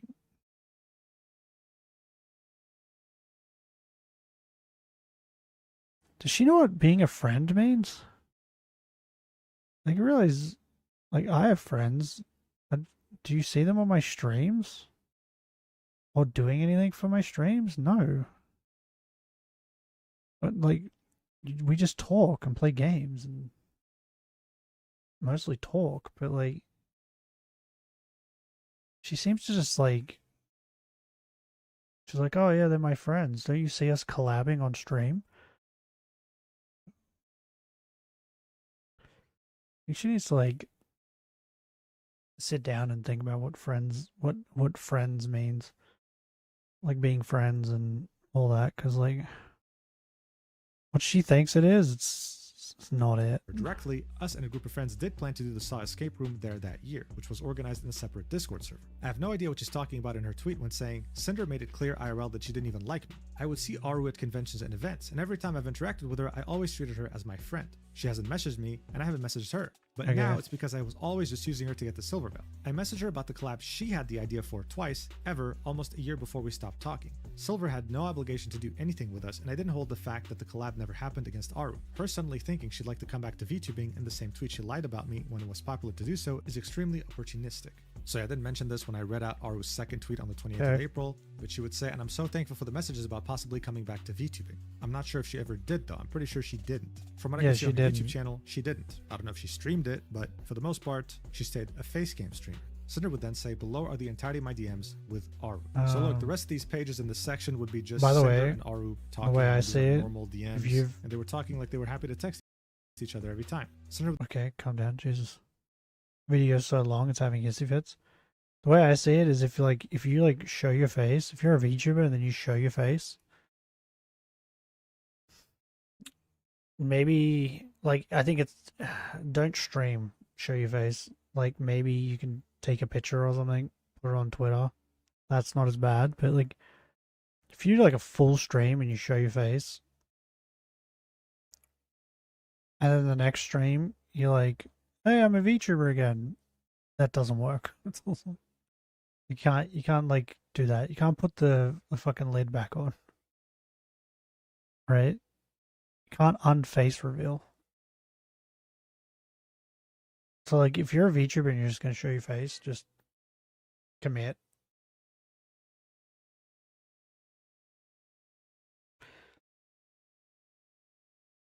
I don't know. Because to me, the whole point of being a VTuber is because you don't want to show your face.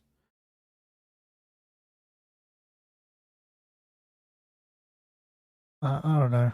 Feels weird. Would then show us DMs of her asking Aru to come with her to meet Silvervale, which Aru was very enthusiastic about, saying, of course I'll go with you. Next thing you know, Aru would post the image of her and Cinder with their phones next to Silvervale. Silver would say they were so adorable. The conversations would be completely normal, right? They're just talking about the convention, parties, etc. When Cinder was driving back home, she'd ask Aru, hey, are you going to message Silvervale? To which Aru said, yes. We already saw all of this. They would then continue talking from time to time, playing games together, maybe even collabing, I think. Aru would send some messages to Cinder, sometimes asking about how she can use different software. And yeah, it seems like they collabed more than once. Then 2 months after TwitchCon, Cinder would ask Aru if she'd ever heard from Silvervale about the collab.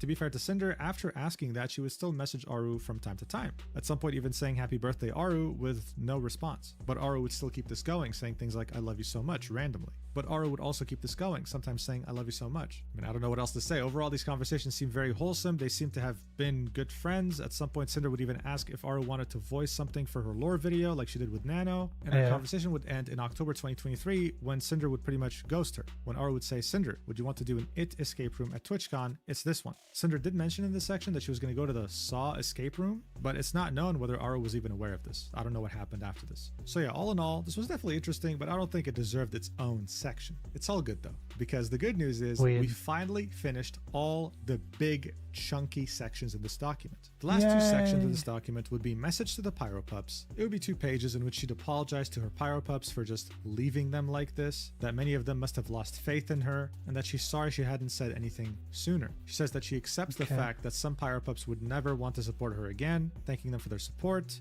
and of course would reiterate that if they've sent harassment in support of her, then they're not a Pyro Pup. They're not a fan. She'd even go on to say that you're deplorable, disgusting, and I don't want anything to do with you, adding that this also goes for anyone who does the same after this document is posted. I want to sincerely apologize again to anyone who has been affected by these people. Red would also chime in saying, hey gang, I need to apologize to all you too. It's my fault any of this happened in the first place. My mistake sent Cinder into hiding and left you all questioning what to do. I'm sorry I caused all this. I hope you can still support Cinder and the projects we create in the future. Thank you to those who've stuck around. Your support has been a big help. So yeah, this would be Red really confirming, right? I hope you can still support Cinder and the projects we create in the future, because I am not going anywhere. Thanks. And then finally, you'd have the section titled Looking Ahead.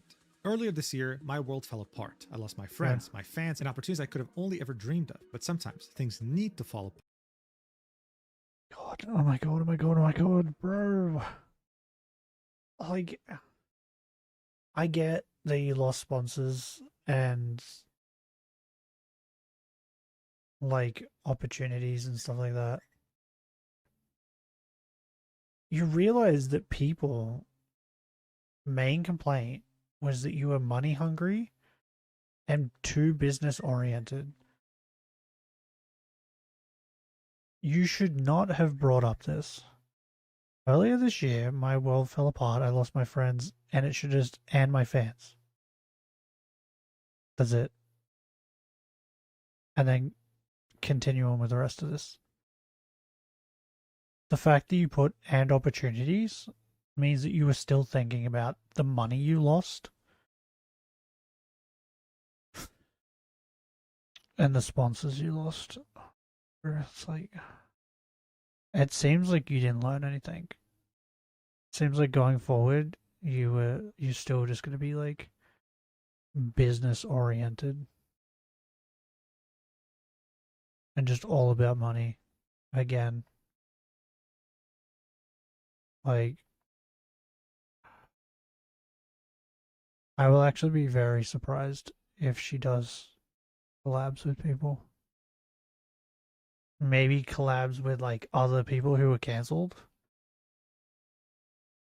In order to rebuild them back better. I'm choosing to look on the bright side. I needed something to break me out of my cycle of working all day every day and adjust my lifestyle for a healthier work-life balance. This was a long overdue reminder that the friends I've made should have been the most important thing in the world to me, and I should have put more time and energy into my relationships with them outside of the work we did together. They were supposed to be by my side even when I'm not Cinder anymore, and I lost sight of that in my never-ending pursuit of the next big thing. It forced me to recognize that through my own actions or inaction I was hurting people that only ever wanted the best for me. If ever given the chance, I don't plan on making that mistake again. Despite everything that's happened, I forgive my friends. I don't hold anything against my friends who weren't involved. The artists I've worked with, business partners, and former...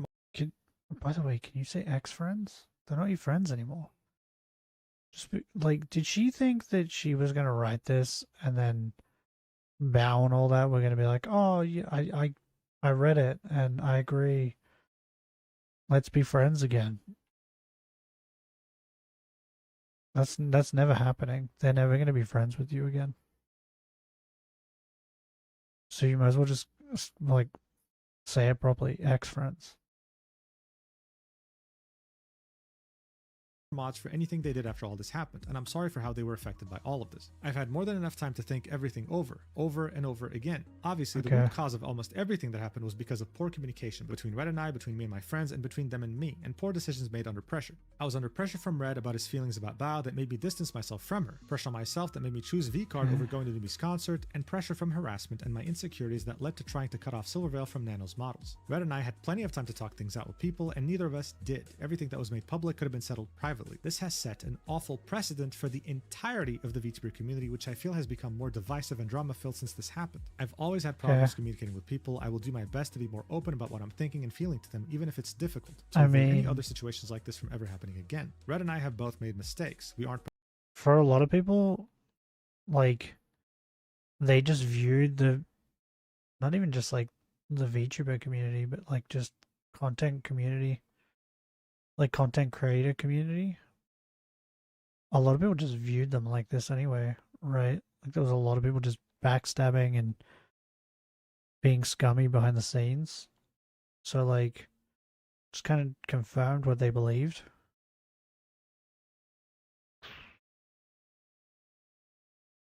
So yeah, I wouldn't just say VTuber community. Perfect people, but we aren't evil either. We're going to try to contact anyone we owe an apology to personally, even if an apology... We aren't evil? No, I think Red's pretty evil.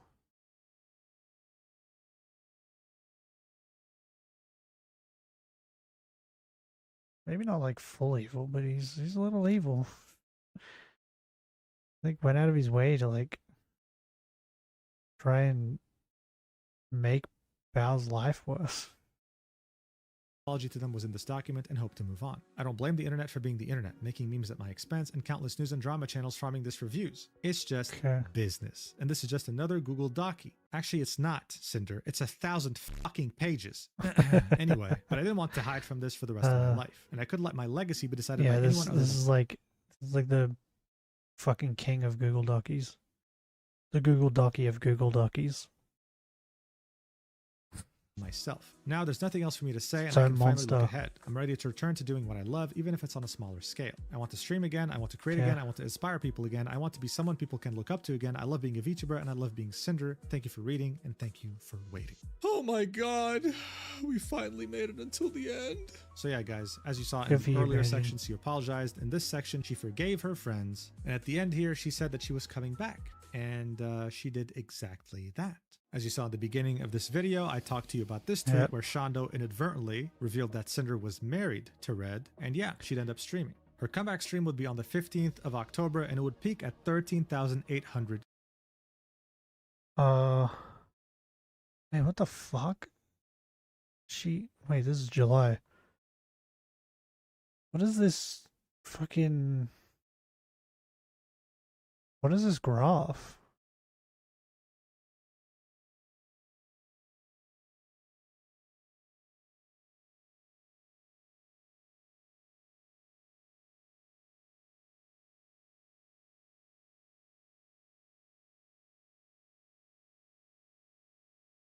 I'm like trying to work this graph out in my brain while trying to run away from hippos.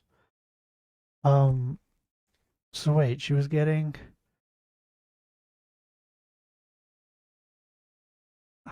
She was getting anywhere from 4K to like, okay, to 5K. Okay, so she got 14K views on her first stream back, but I would assume that's because a lot of people tuned in to see if she would say something about the drama, right? And then she streamed again on the 18th and got 4K, 3K, 4K, 3K. So she pretty much hasn't lost any viewers. She lost followers, for sure. She lost 500, 1.4, 1, 38, 300, 100, 200. So she's losing followers. But she's not losing views. So either is it ViewBot or like, I don't know. Viewers. Her Pyro Pups would also shower her with money. I think she made anything from $10,000 to $40,000, reaching a level 55 Hive train and only being live for close to 3 hours. She streamed 7 more times since then, with the last stream being on the 26th of October, 2025. Her viewership has been stabilizing, yes, and she has been losing some followers here and there. But overall, she's still in the top 1,000 channels on Twitch, and she's definitely doing very good. This is something that I expressed in my first video. She could have taken a week break, come back with a better apology, and just resumed streaming like she always has. I mean, come on, who are we kidding here? Dr. Disrespect set this precedent. He messaged a minor, and look at his career. The reality is, unless a platform bans you, you could murder someone. But people will still watch when you stream. Here's the thing though, before her comeback stream, she had made this announcement in her Discord server, saying, "Hi, I'll be streaming tomorrow, Wednesday, October 15th. I hope to see you there. For those wondering, I won't be talking about anything that happened in the past. I'd like to move on for mine and everyone else's sake and try to just have a normal stream, so I'd appreciate your understanding." So yeah, look through her stream, I can confirm she didn't talk about anything related to the drama. It was just her mostly crying and being happy that she's back with her community, also showing off the dog that she adopted. She'd then say in this message, "I want to clarify something else too. Red will continue helping and supporting me as a mod, but he is no longer acting as my manager or communicating for me. I have a new management team that will be advising me going forward." So that definitely was a very big piece of information that was left out of her document. I don't know why. You see, her document specifically said that Red was sticking around doing the same thing he's always done, which was be her manager. The only difference is that now she'll be part of his DMs. Now, so either she's lying here or she lied in the document. But if I remember correctly, Red also dealt with a lot of the technical stuff for her like streams and stuff. Maybe she meant that he would be doing that, and that he won't be DMing anyone that isn't also in her chat. Trying to give her the benefit of the doubt. I don't know if this was planned or she saw the community backlash over her keeping Red and decided within the week of her posting the document that she was going to get rid of him. One thing's for certain though, I don't know what to believe. I mean, come on guys, they're married. We can't reasonably ask them to divorce over internet drama. I don't care about them divorcing. I don't care about that. What I do care about is that he needs to not be her manager. Like at all.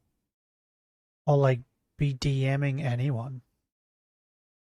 Like there was like multiple instances there where he talked about how he knew that she'd be against it, or that she had a complete opposite opinion and he didn't care. And he just said it anyway. And did what he wanted. So it's like that type of person should not be your manager. Like a manager, in my opinion, is like you want something done, right? So you tell them and they organize it, but they organize it the way you tell them. They don't go and like decide things on their own. Like if like it's like trying to think of a good example. Like if Cinder wanted something changed on her model and she told Red to tell Nano, right? And Red tells Nano, Cinder wants this changed. He should be telling her exactly what Cinder wants, right? Not being like Cinder saying, "Hey, I want my fire hair, ear fire to have swirls in it," right? And then he goes to Nano and he's like, "She wants it to have triangles." Like that's pretty much what happened, right? It's like a simplified version. That's pretty much what was going on. It's like that's not how a manager should be. It's just stupid. So I hope to God that this here that we're reading is correct, and she did get like a proper management team. At the same time, it's hard to believe that he won't still be playing an important role in all of this. Either way, time will tell. With the artists she works with the editors, for example, is Red doing the communication, or is it actually going to be a team? We'll find out eventually. However, I cannot overstate. Also, it kind of wouldn't surprise me if like Red just changed his name and just pretends that he's like the head of her management team or something, and that he's not Red. What the fuck berry is that? Wait, hold on. I need to show you guys this. Apparently I already have one because it didn't come up, but I need to show you guys. Where are the berries? Where are the berries? Okay. It looks like a dummy. Look at this thing. Wakan berry. The Pokemon holding this berry is hit with a super effective electric type move. The power of that move will be weakened. Oh. Bro, it looks like a dummy.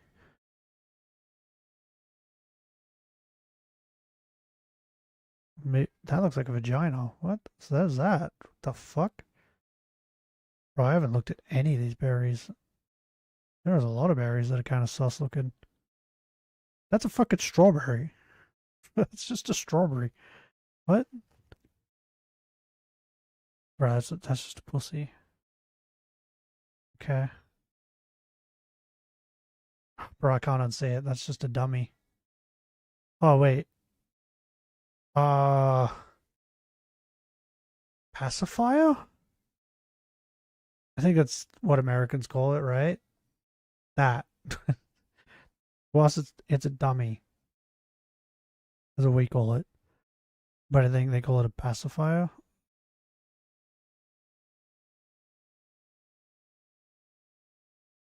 But yeah, I hope that what she says here is true. How much of a massive positive difference it would have done for her if she included this in the redacted section of her document. She'd then say, I'd also like to repeat here that I do not condone the harassment of anyone, and I never have. Please leave people alone. The mods have been directed to take action against those who do so against my wishes. Thank you. Now, you're probably wondering, what were people's reaction to this? More specifically, how did the people in her document react? Did they make their own statement? Did they talk about it? Did they say anything? Well, of course not. This was a 1,000-page document. Regular people didn't read it, and even content creators, for the most part, didn't bother reading the whole thing either. Very few did. I mean, seriously, would you rather read this or Lord of the Rings? And plus, it's not worth it. And even after you come up with your response, what is it really gonna do? The people who hate you will still hate you, and the people who love you will still love you. In the end, the squeeze is not worth the juice. But that's not to say that no one responded. And that's what leads us to Nano. In her Discord server... Yeah, she was like... The document was for the people that were on the fence, right? They could have went either way. That's what it was for. It was for them, and it was in hopes that they would read the document and then be like, oh, she was wronged, and come back to her side, right? But I think what the document did was the opposite. Anyone who was on the fence, I feel like read the document, got to the point where she was like, I lied. And was like, okay, well, that's all I need to know, and moved on with their day. Oh, he probably didn't even get that far. They probably just got to the point where they talked about how Red was still her manager, and they were like, "Okay, well, you learned nothing," and moved on.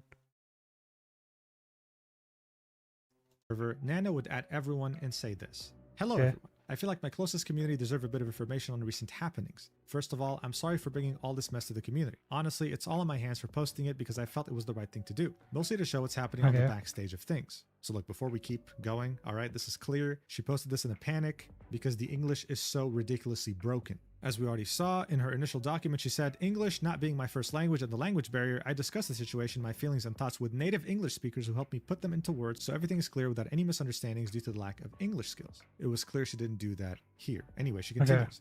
Back then, I really tried to be the people pleaser and didn't know how to say no to a cool project, and I ended up taking too much I could chew and also keep up with Cinder's projects, which I love to work with. I already worked really hard to keep up with Cinder's rhythm, give her priority, and still wanted to work with new people, which as you could see, didn't work well. I canceled many commissions, I did use Mio with his consent as an excuse to my clients, and Mio is not my manager since it didn't work out and I actually cut it from him. I do my own management. None of the canceled commissions were paid up front and communicated months prior to the starting point. Who's Mio? Is that her husband? The canceled clients knew this, maybe just not Bao. Sorry, I don't remember well, and we have things sorted. I already worked my ass off to please Cinder, and there was a point I thought to myself, why not ask if they want me to be exclusive if they would pay for it since I was almost doing so. I revisited the first doc, and I'm sorry, I did realize it looks weird, but this was not the whole point, it was about the blacklisting. The exclusivity was paid to me, but since I backed out because my friends told me I was being stupid by taking it, it was discounted from a commission payment. The offer was $3,900. Wait, so... Wait, they're only going to pay $4,000 for her to be exclusive?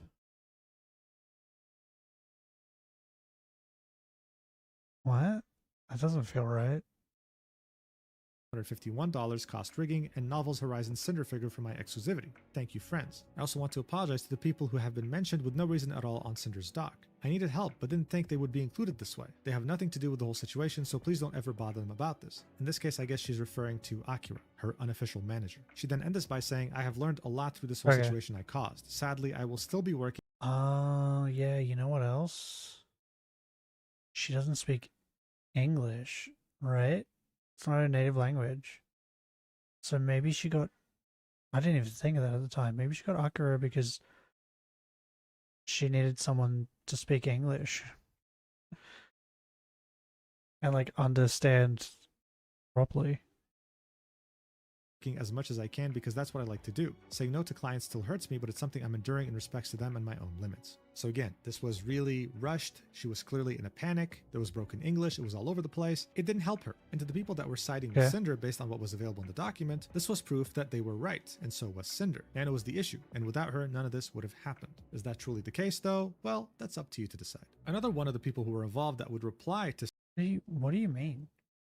They believed that without Nano, none of it would have happened. None of it would have come to light. But him hating on Bao behind the scenes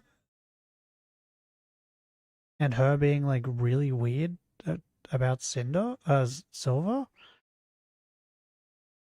that would have been the exact same. Like, the only thing that was different is it all came to light. Like, all this is what's stupid to me. All the things that they said Red was doing, he was doing. There was like fucking screenshots of it. Oh, I didn't need to look up Aru. He's in this. Okay. Whoops.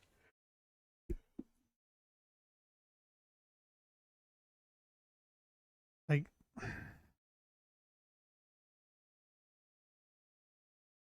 people, so it seems like some of the fans are just mad that it all came to light. They're like, how dare you show everybody that Red's a piece of shit? Should have just kept it to yourself.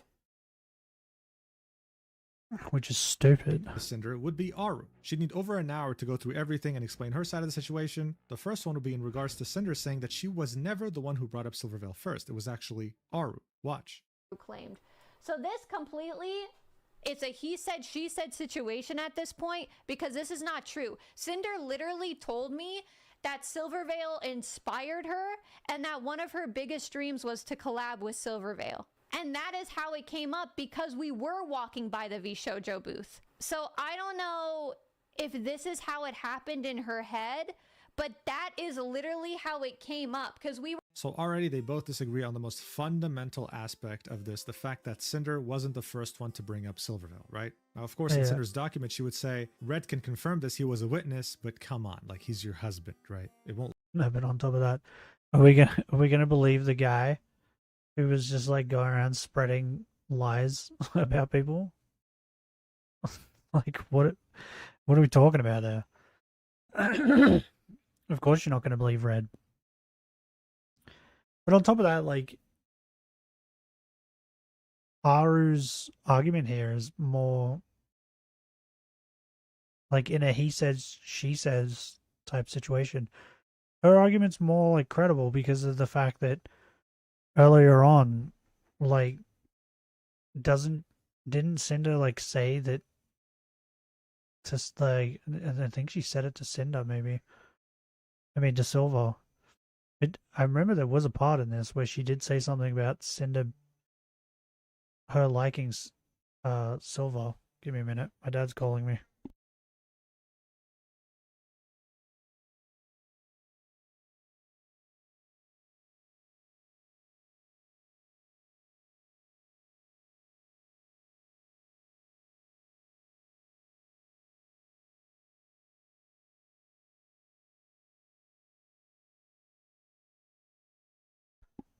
Apparently there's a delivery driver. A couple houses down. So we'll see. So yeah, in this instance, like, yeah, it's he said, she said, but like,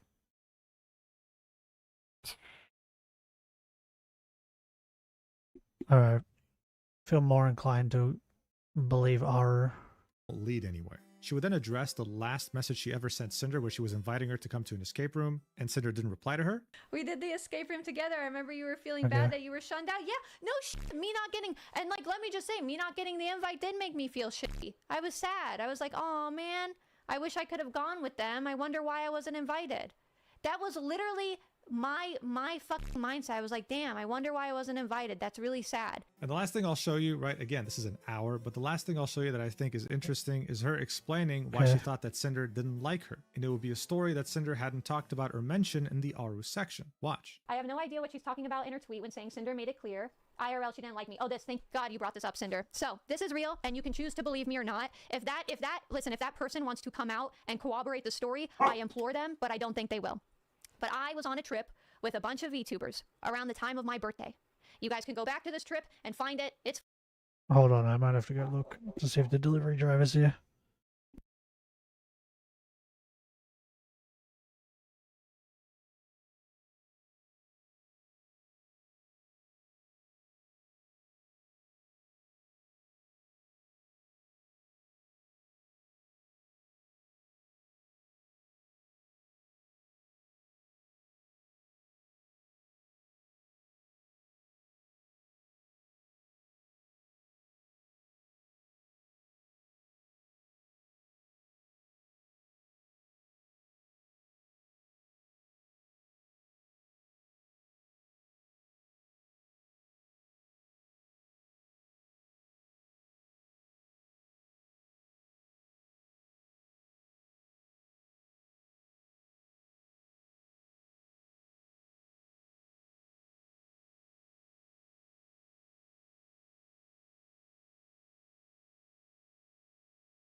Okay, I'm back.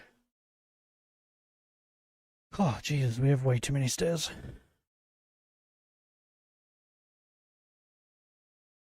What is she talking about now? Hold on.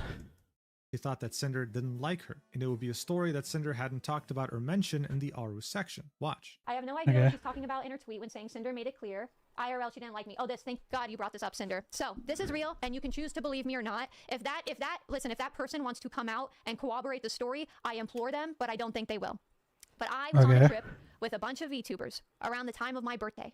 You guys can go back to this trip and find it. It's fine if you want to. There's a whole paper trail. But during my birthday, I went on a trip with a bunch of VTubers, and we were at this like party thing. I can't really say, but we were at this party thing, and we were going to go in groups, like in pairs of 2, to this thing. From what I saw, I actually had the flu during this time, so I was like really sick, and I was just sitting down quietly. And so we were supposed to go in pairs of 2. So each person had the pair of 2, and me and Cinder got paired together.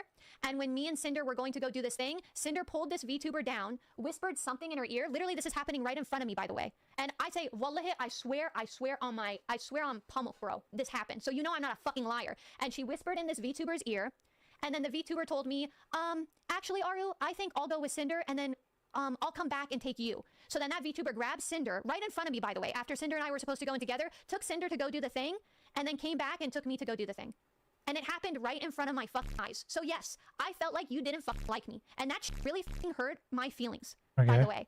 All right, so there you have it. Some more context, something that we didn't even know about, something that Cinder failed to mention, and it really shows you just how nuanced all this is, right? How as soon as someone decides to speak out and give more information, everything all of a sudden starts to change. Is Cinder still in the right after what Aru said, or is Aru still in the wrong? I'll let you decide. The last thing I'll show about Aru is the fact that she made a pinned comment saying, I just want to clarify that I made the decision I felt was right at the time. I still hold no ill will towards Cinder. I truly believe she can return to streaming and continue to find success. And finally, the last response someone in the document would actually be Bao during the debut stream that happened after Cinder's document dropped. In it, she would explain the situation.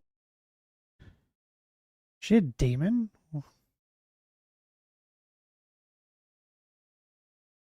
Bao got a demon model? Smash? Situations that Red talked about that made him have his assumptions about her, as well as her general frustrations. Okay. I'm finally home now, and yeah, if if anyone else wants to drop like oh yeah, I think I saw this clip.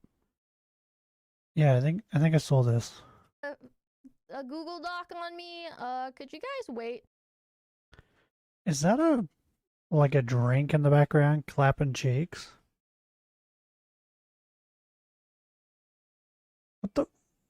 What the fuck is happening in Bao's streams? What the fuck? Till like maybe after the holidays. I love it though. Could you guys give me maybe like, I don't know, like a 1 to 2 month notice? That'd be really awesome. I actually can't. I'm actually like this close to going into psychosis. Like that would be really awesome. Yeah, I'm genuinely like this close. Like you don't even have to like write a Google Doc. Like make a scathing tweet about me, and that might just be enough. I'm gonna be honest. Okay. So yeah. Just letting anyone know if you got any issues you wanna air out with me. I can't even think of any. Apparently, a lot of things are worth putting into Google Docs now, such as oh my god, like can you guys, I don't know, maybe like taking my editors out for dinner, and you know, one of my editors flying in from the Philippines. Apparently prioritizing feeding them is a cause for, you know, a grudge against me, or actually, you know, another. Wait, I'm trying to like figure out what the fuck she's talking about. Does she mean, is this like when she didn't go to dinner with all the VTuber friends? Instead she went and did something else? She said she couldn't come? Or whatever? Is that what she was doing instead? Another thing too is, you know, being so obsessed with me that you buy a Twitch sub and stalk my Discord server and try to watch my mental. By the way, from what we heard in the Silvervale section, not his first time stalking Discord servers. He didn't personally go and stalk Silvervales, but he had other people stalking them. Breakdowns to my sub server. Apparently that's a cause for a growing grudge, or maybe being pissed off at a racist Japanese shop owner for kicking me and my friends out because we were foreigners. Yeah. Panda. Stop it. So this is the thing I was saying yesterday. But I think I was saying in the wrong section, maybe? But yeah, this is the racist shop owner part. So I wasn't wrong. Apparently that's also justification for hating the absolute shit out of me. Oh God, no, sorry. I should have been nicer to that racist old Japanese lady that kicked me and all my friends out despite us having a reservation. Yeah. No, it's cool. Awesome, you know. And yeah, by the way, I don't want your fucking money. Have a great life. Anyways, let's have a great stream today, guys. What do we think? So yeah, this adds a lot of context to what Red had, and it's something I mentioned, you know, it could have been anything, and I'm sure she had her reasons, and now that she actually said them, well, she made Red look even worse than he already was, and that's already a hard thing to do. One of her mods came from the Philippines all the way to TwitchCon just to meet up with Bao, and I mean, come on, man, yeah, you gotta make some tough decisions sometimes. It doesn't mean she doesn't like her friends, and when it came to that one friend who had a problem with Bao over an altercation that happened at a restaurant, well, now we know it was a racist owner. Maybe the friend just didn't like the fact that Bao made a big deal out of it, but I doubt that justifies wanting to blacklist her. We also would get some sort of a new detail at the end there with her saying, I don't want your money. This could mean anything, but it could indicate the fact that maybe Cinder or Red are trying to give her money for the damage they caused to her. But hey, don't worry, because... No, my assumption there was like, because she said that he paid for a sub to stalk her Discord server. I think that's what that meant, right? This is all just speculation. I can't believe we made it to the end. In conclusion, I'd say this document took a lot of effort. Way too much effort. And in the end, I doubt it was worth all that effort. Cinder could have come back with a 5-page document, laying out some of the things that bothered her, but also apologizing and wanting to move on, while saying that Red is not working for me anymore, just like she did in the Discord server, and getting a manager that's well liked by the community who... Bro, she could have come back with a tweet, and it would have been better than this.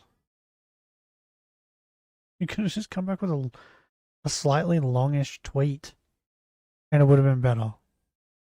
Who could set her straight. She would have been received by the wider VTuber community with open arms. I mean, it's been 5 months, come on. And most people would say, yeah, you deserve a second chance. What she ended up doing was different. She wrote 1,000 pages, something that's never been done before and might win the Guinness World Record for a Google Doc written for the... But also, I want us to remember, right? This Google Doc was stupid for the fact that like the part he's showing now, I don't think is a full page. For some reason, they would like write things on a page, and then if they had page left over, they would just leave it blank and move on to a new page. So if we looked at, I didn't go and look at all the pages, but maybe if you looked at them, I'd like to see if like someone cut it all down, like cut away all these like just blank pieces and see how many pages it goes down to. Because they definitely wasted pages just with like just giant blank parts. And then on top of that, the like repeating, like copy and pasting crap, get rid of all that. Bro, she probably had like 500 pages, if that. Maybe less. But like I said, just like a longish tweet. would have been better than this. Purpose of online drama, and if anything, this document showed us more issues regarding both Cinder and Red. Cinder was a terrible friend, especially from 2024 onwards. She admits this herself. We got to see the extent of how bad of a friend she actually was by neglecting her other friends like Bao and Numi. Red, on the other hand, turned out to be way worse than we could have ever imagined. The guy would create fan fictions in his head to justify hating people that were his wife's friends. It was a disaster. Like, it's not just him though. She created things in her head too. Like about Silvervale and all that. Like, we saw all of it in her speculation sections. It's not just him. Disaster. Objectively speaking, Red is radioactive. It needs to be kept away from anything G'day, cool kid. How's it for going? her brand to survive. When it comes to Cinder, though, I don't think most people think that she's evil. She made mistakes, and yeah, normally I would have said she deserves a second chance. The one thing that would stop me from making this conclusion too quickly, though, is the fact that she included the speculation parts of this document. These sections are very dangerous. And How's your even day? though Good? She would claim Bad? that she's against harassment, Creamy? they only cause further harassment, especially with the community of zealots who would do For Xmas, anything I'm to gonna defend get their queen. a That's the Raichu toy. reality. I don't know if it was her That's idea cool. or Red's idea. Honestly, at this point, Which who Raichu, cares? though? They wrote it together, but that's really the one A thing that I Alolan or personally normal? cannot ignore. I have a problem with it. In any case, this document and the drama will die down. Cinder will keep streaming, but she will be alone in doing so. But that's okay, because maybe at the end of the day, that's exactly what the Pyro Pups want. They want her to give them her full attention, with no distractions such as friends. I think If you that's what watch she until the end, needs you're to, crazy. though. Now you genuinely, actually, right now have to get up and talk to a therapist. But I really appreciate you anyway. I wonder what you think about this mess, because the only thing I don't can tell me think what to about is do. how I never, I'll do what I ever want. in my life want to see another Google Kanto? Doc ever Okay. again. You understand? Anyway, if you want me to become a part owner of Gamer Subs without writing a 1,000-page document, then go use my code, Mugen, for 10% off your Calm total down, order. Mugen. Thank you so much for watching. I'm going on a vacation. I don't want to look at a single YouTube video, tweet, or document ever again, and I will see you in the next video, whenever that is. I just contradicted myself. But hey, I love you. Mwah. Okay. Wait, what? If reincarnation is real, then I think I'd like to be a fiery anime girl in my next life. Okay. Fucking fair enough. Okay. Well, we're done with that for today. Finally finished it. Bruh, that was crazy. That was so much. I think I sort of kind of have the same opinion when we started, that she's like, one, she's a bad friend for sure. But yeah, this document didn't help her. It didn't help her at all.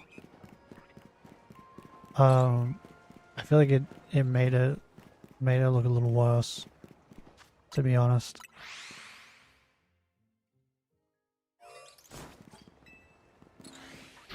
So I feel like anybody who was like on the fence definitely fucking fell over the fence and was like, okay, yeah, she's a shit person. But yeah, I don't think the document helped her. Oh, anyway, I'm gonna get going now because I'm fucking hungry. On top of that, my throat is killing me. Tomorrow we are playing The Walking Dead.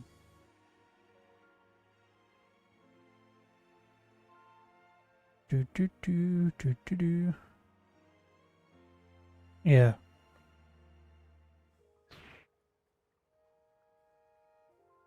Okay. Right, that was insane. That document was insane.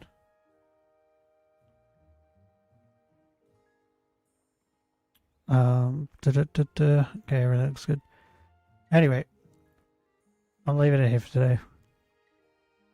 If you guys enjoyed today's stream, leave a like. You want to see more? Subscribe. But till next time. Hooroo.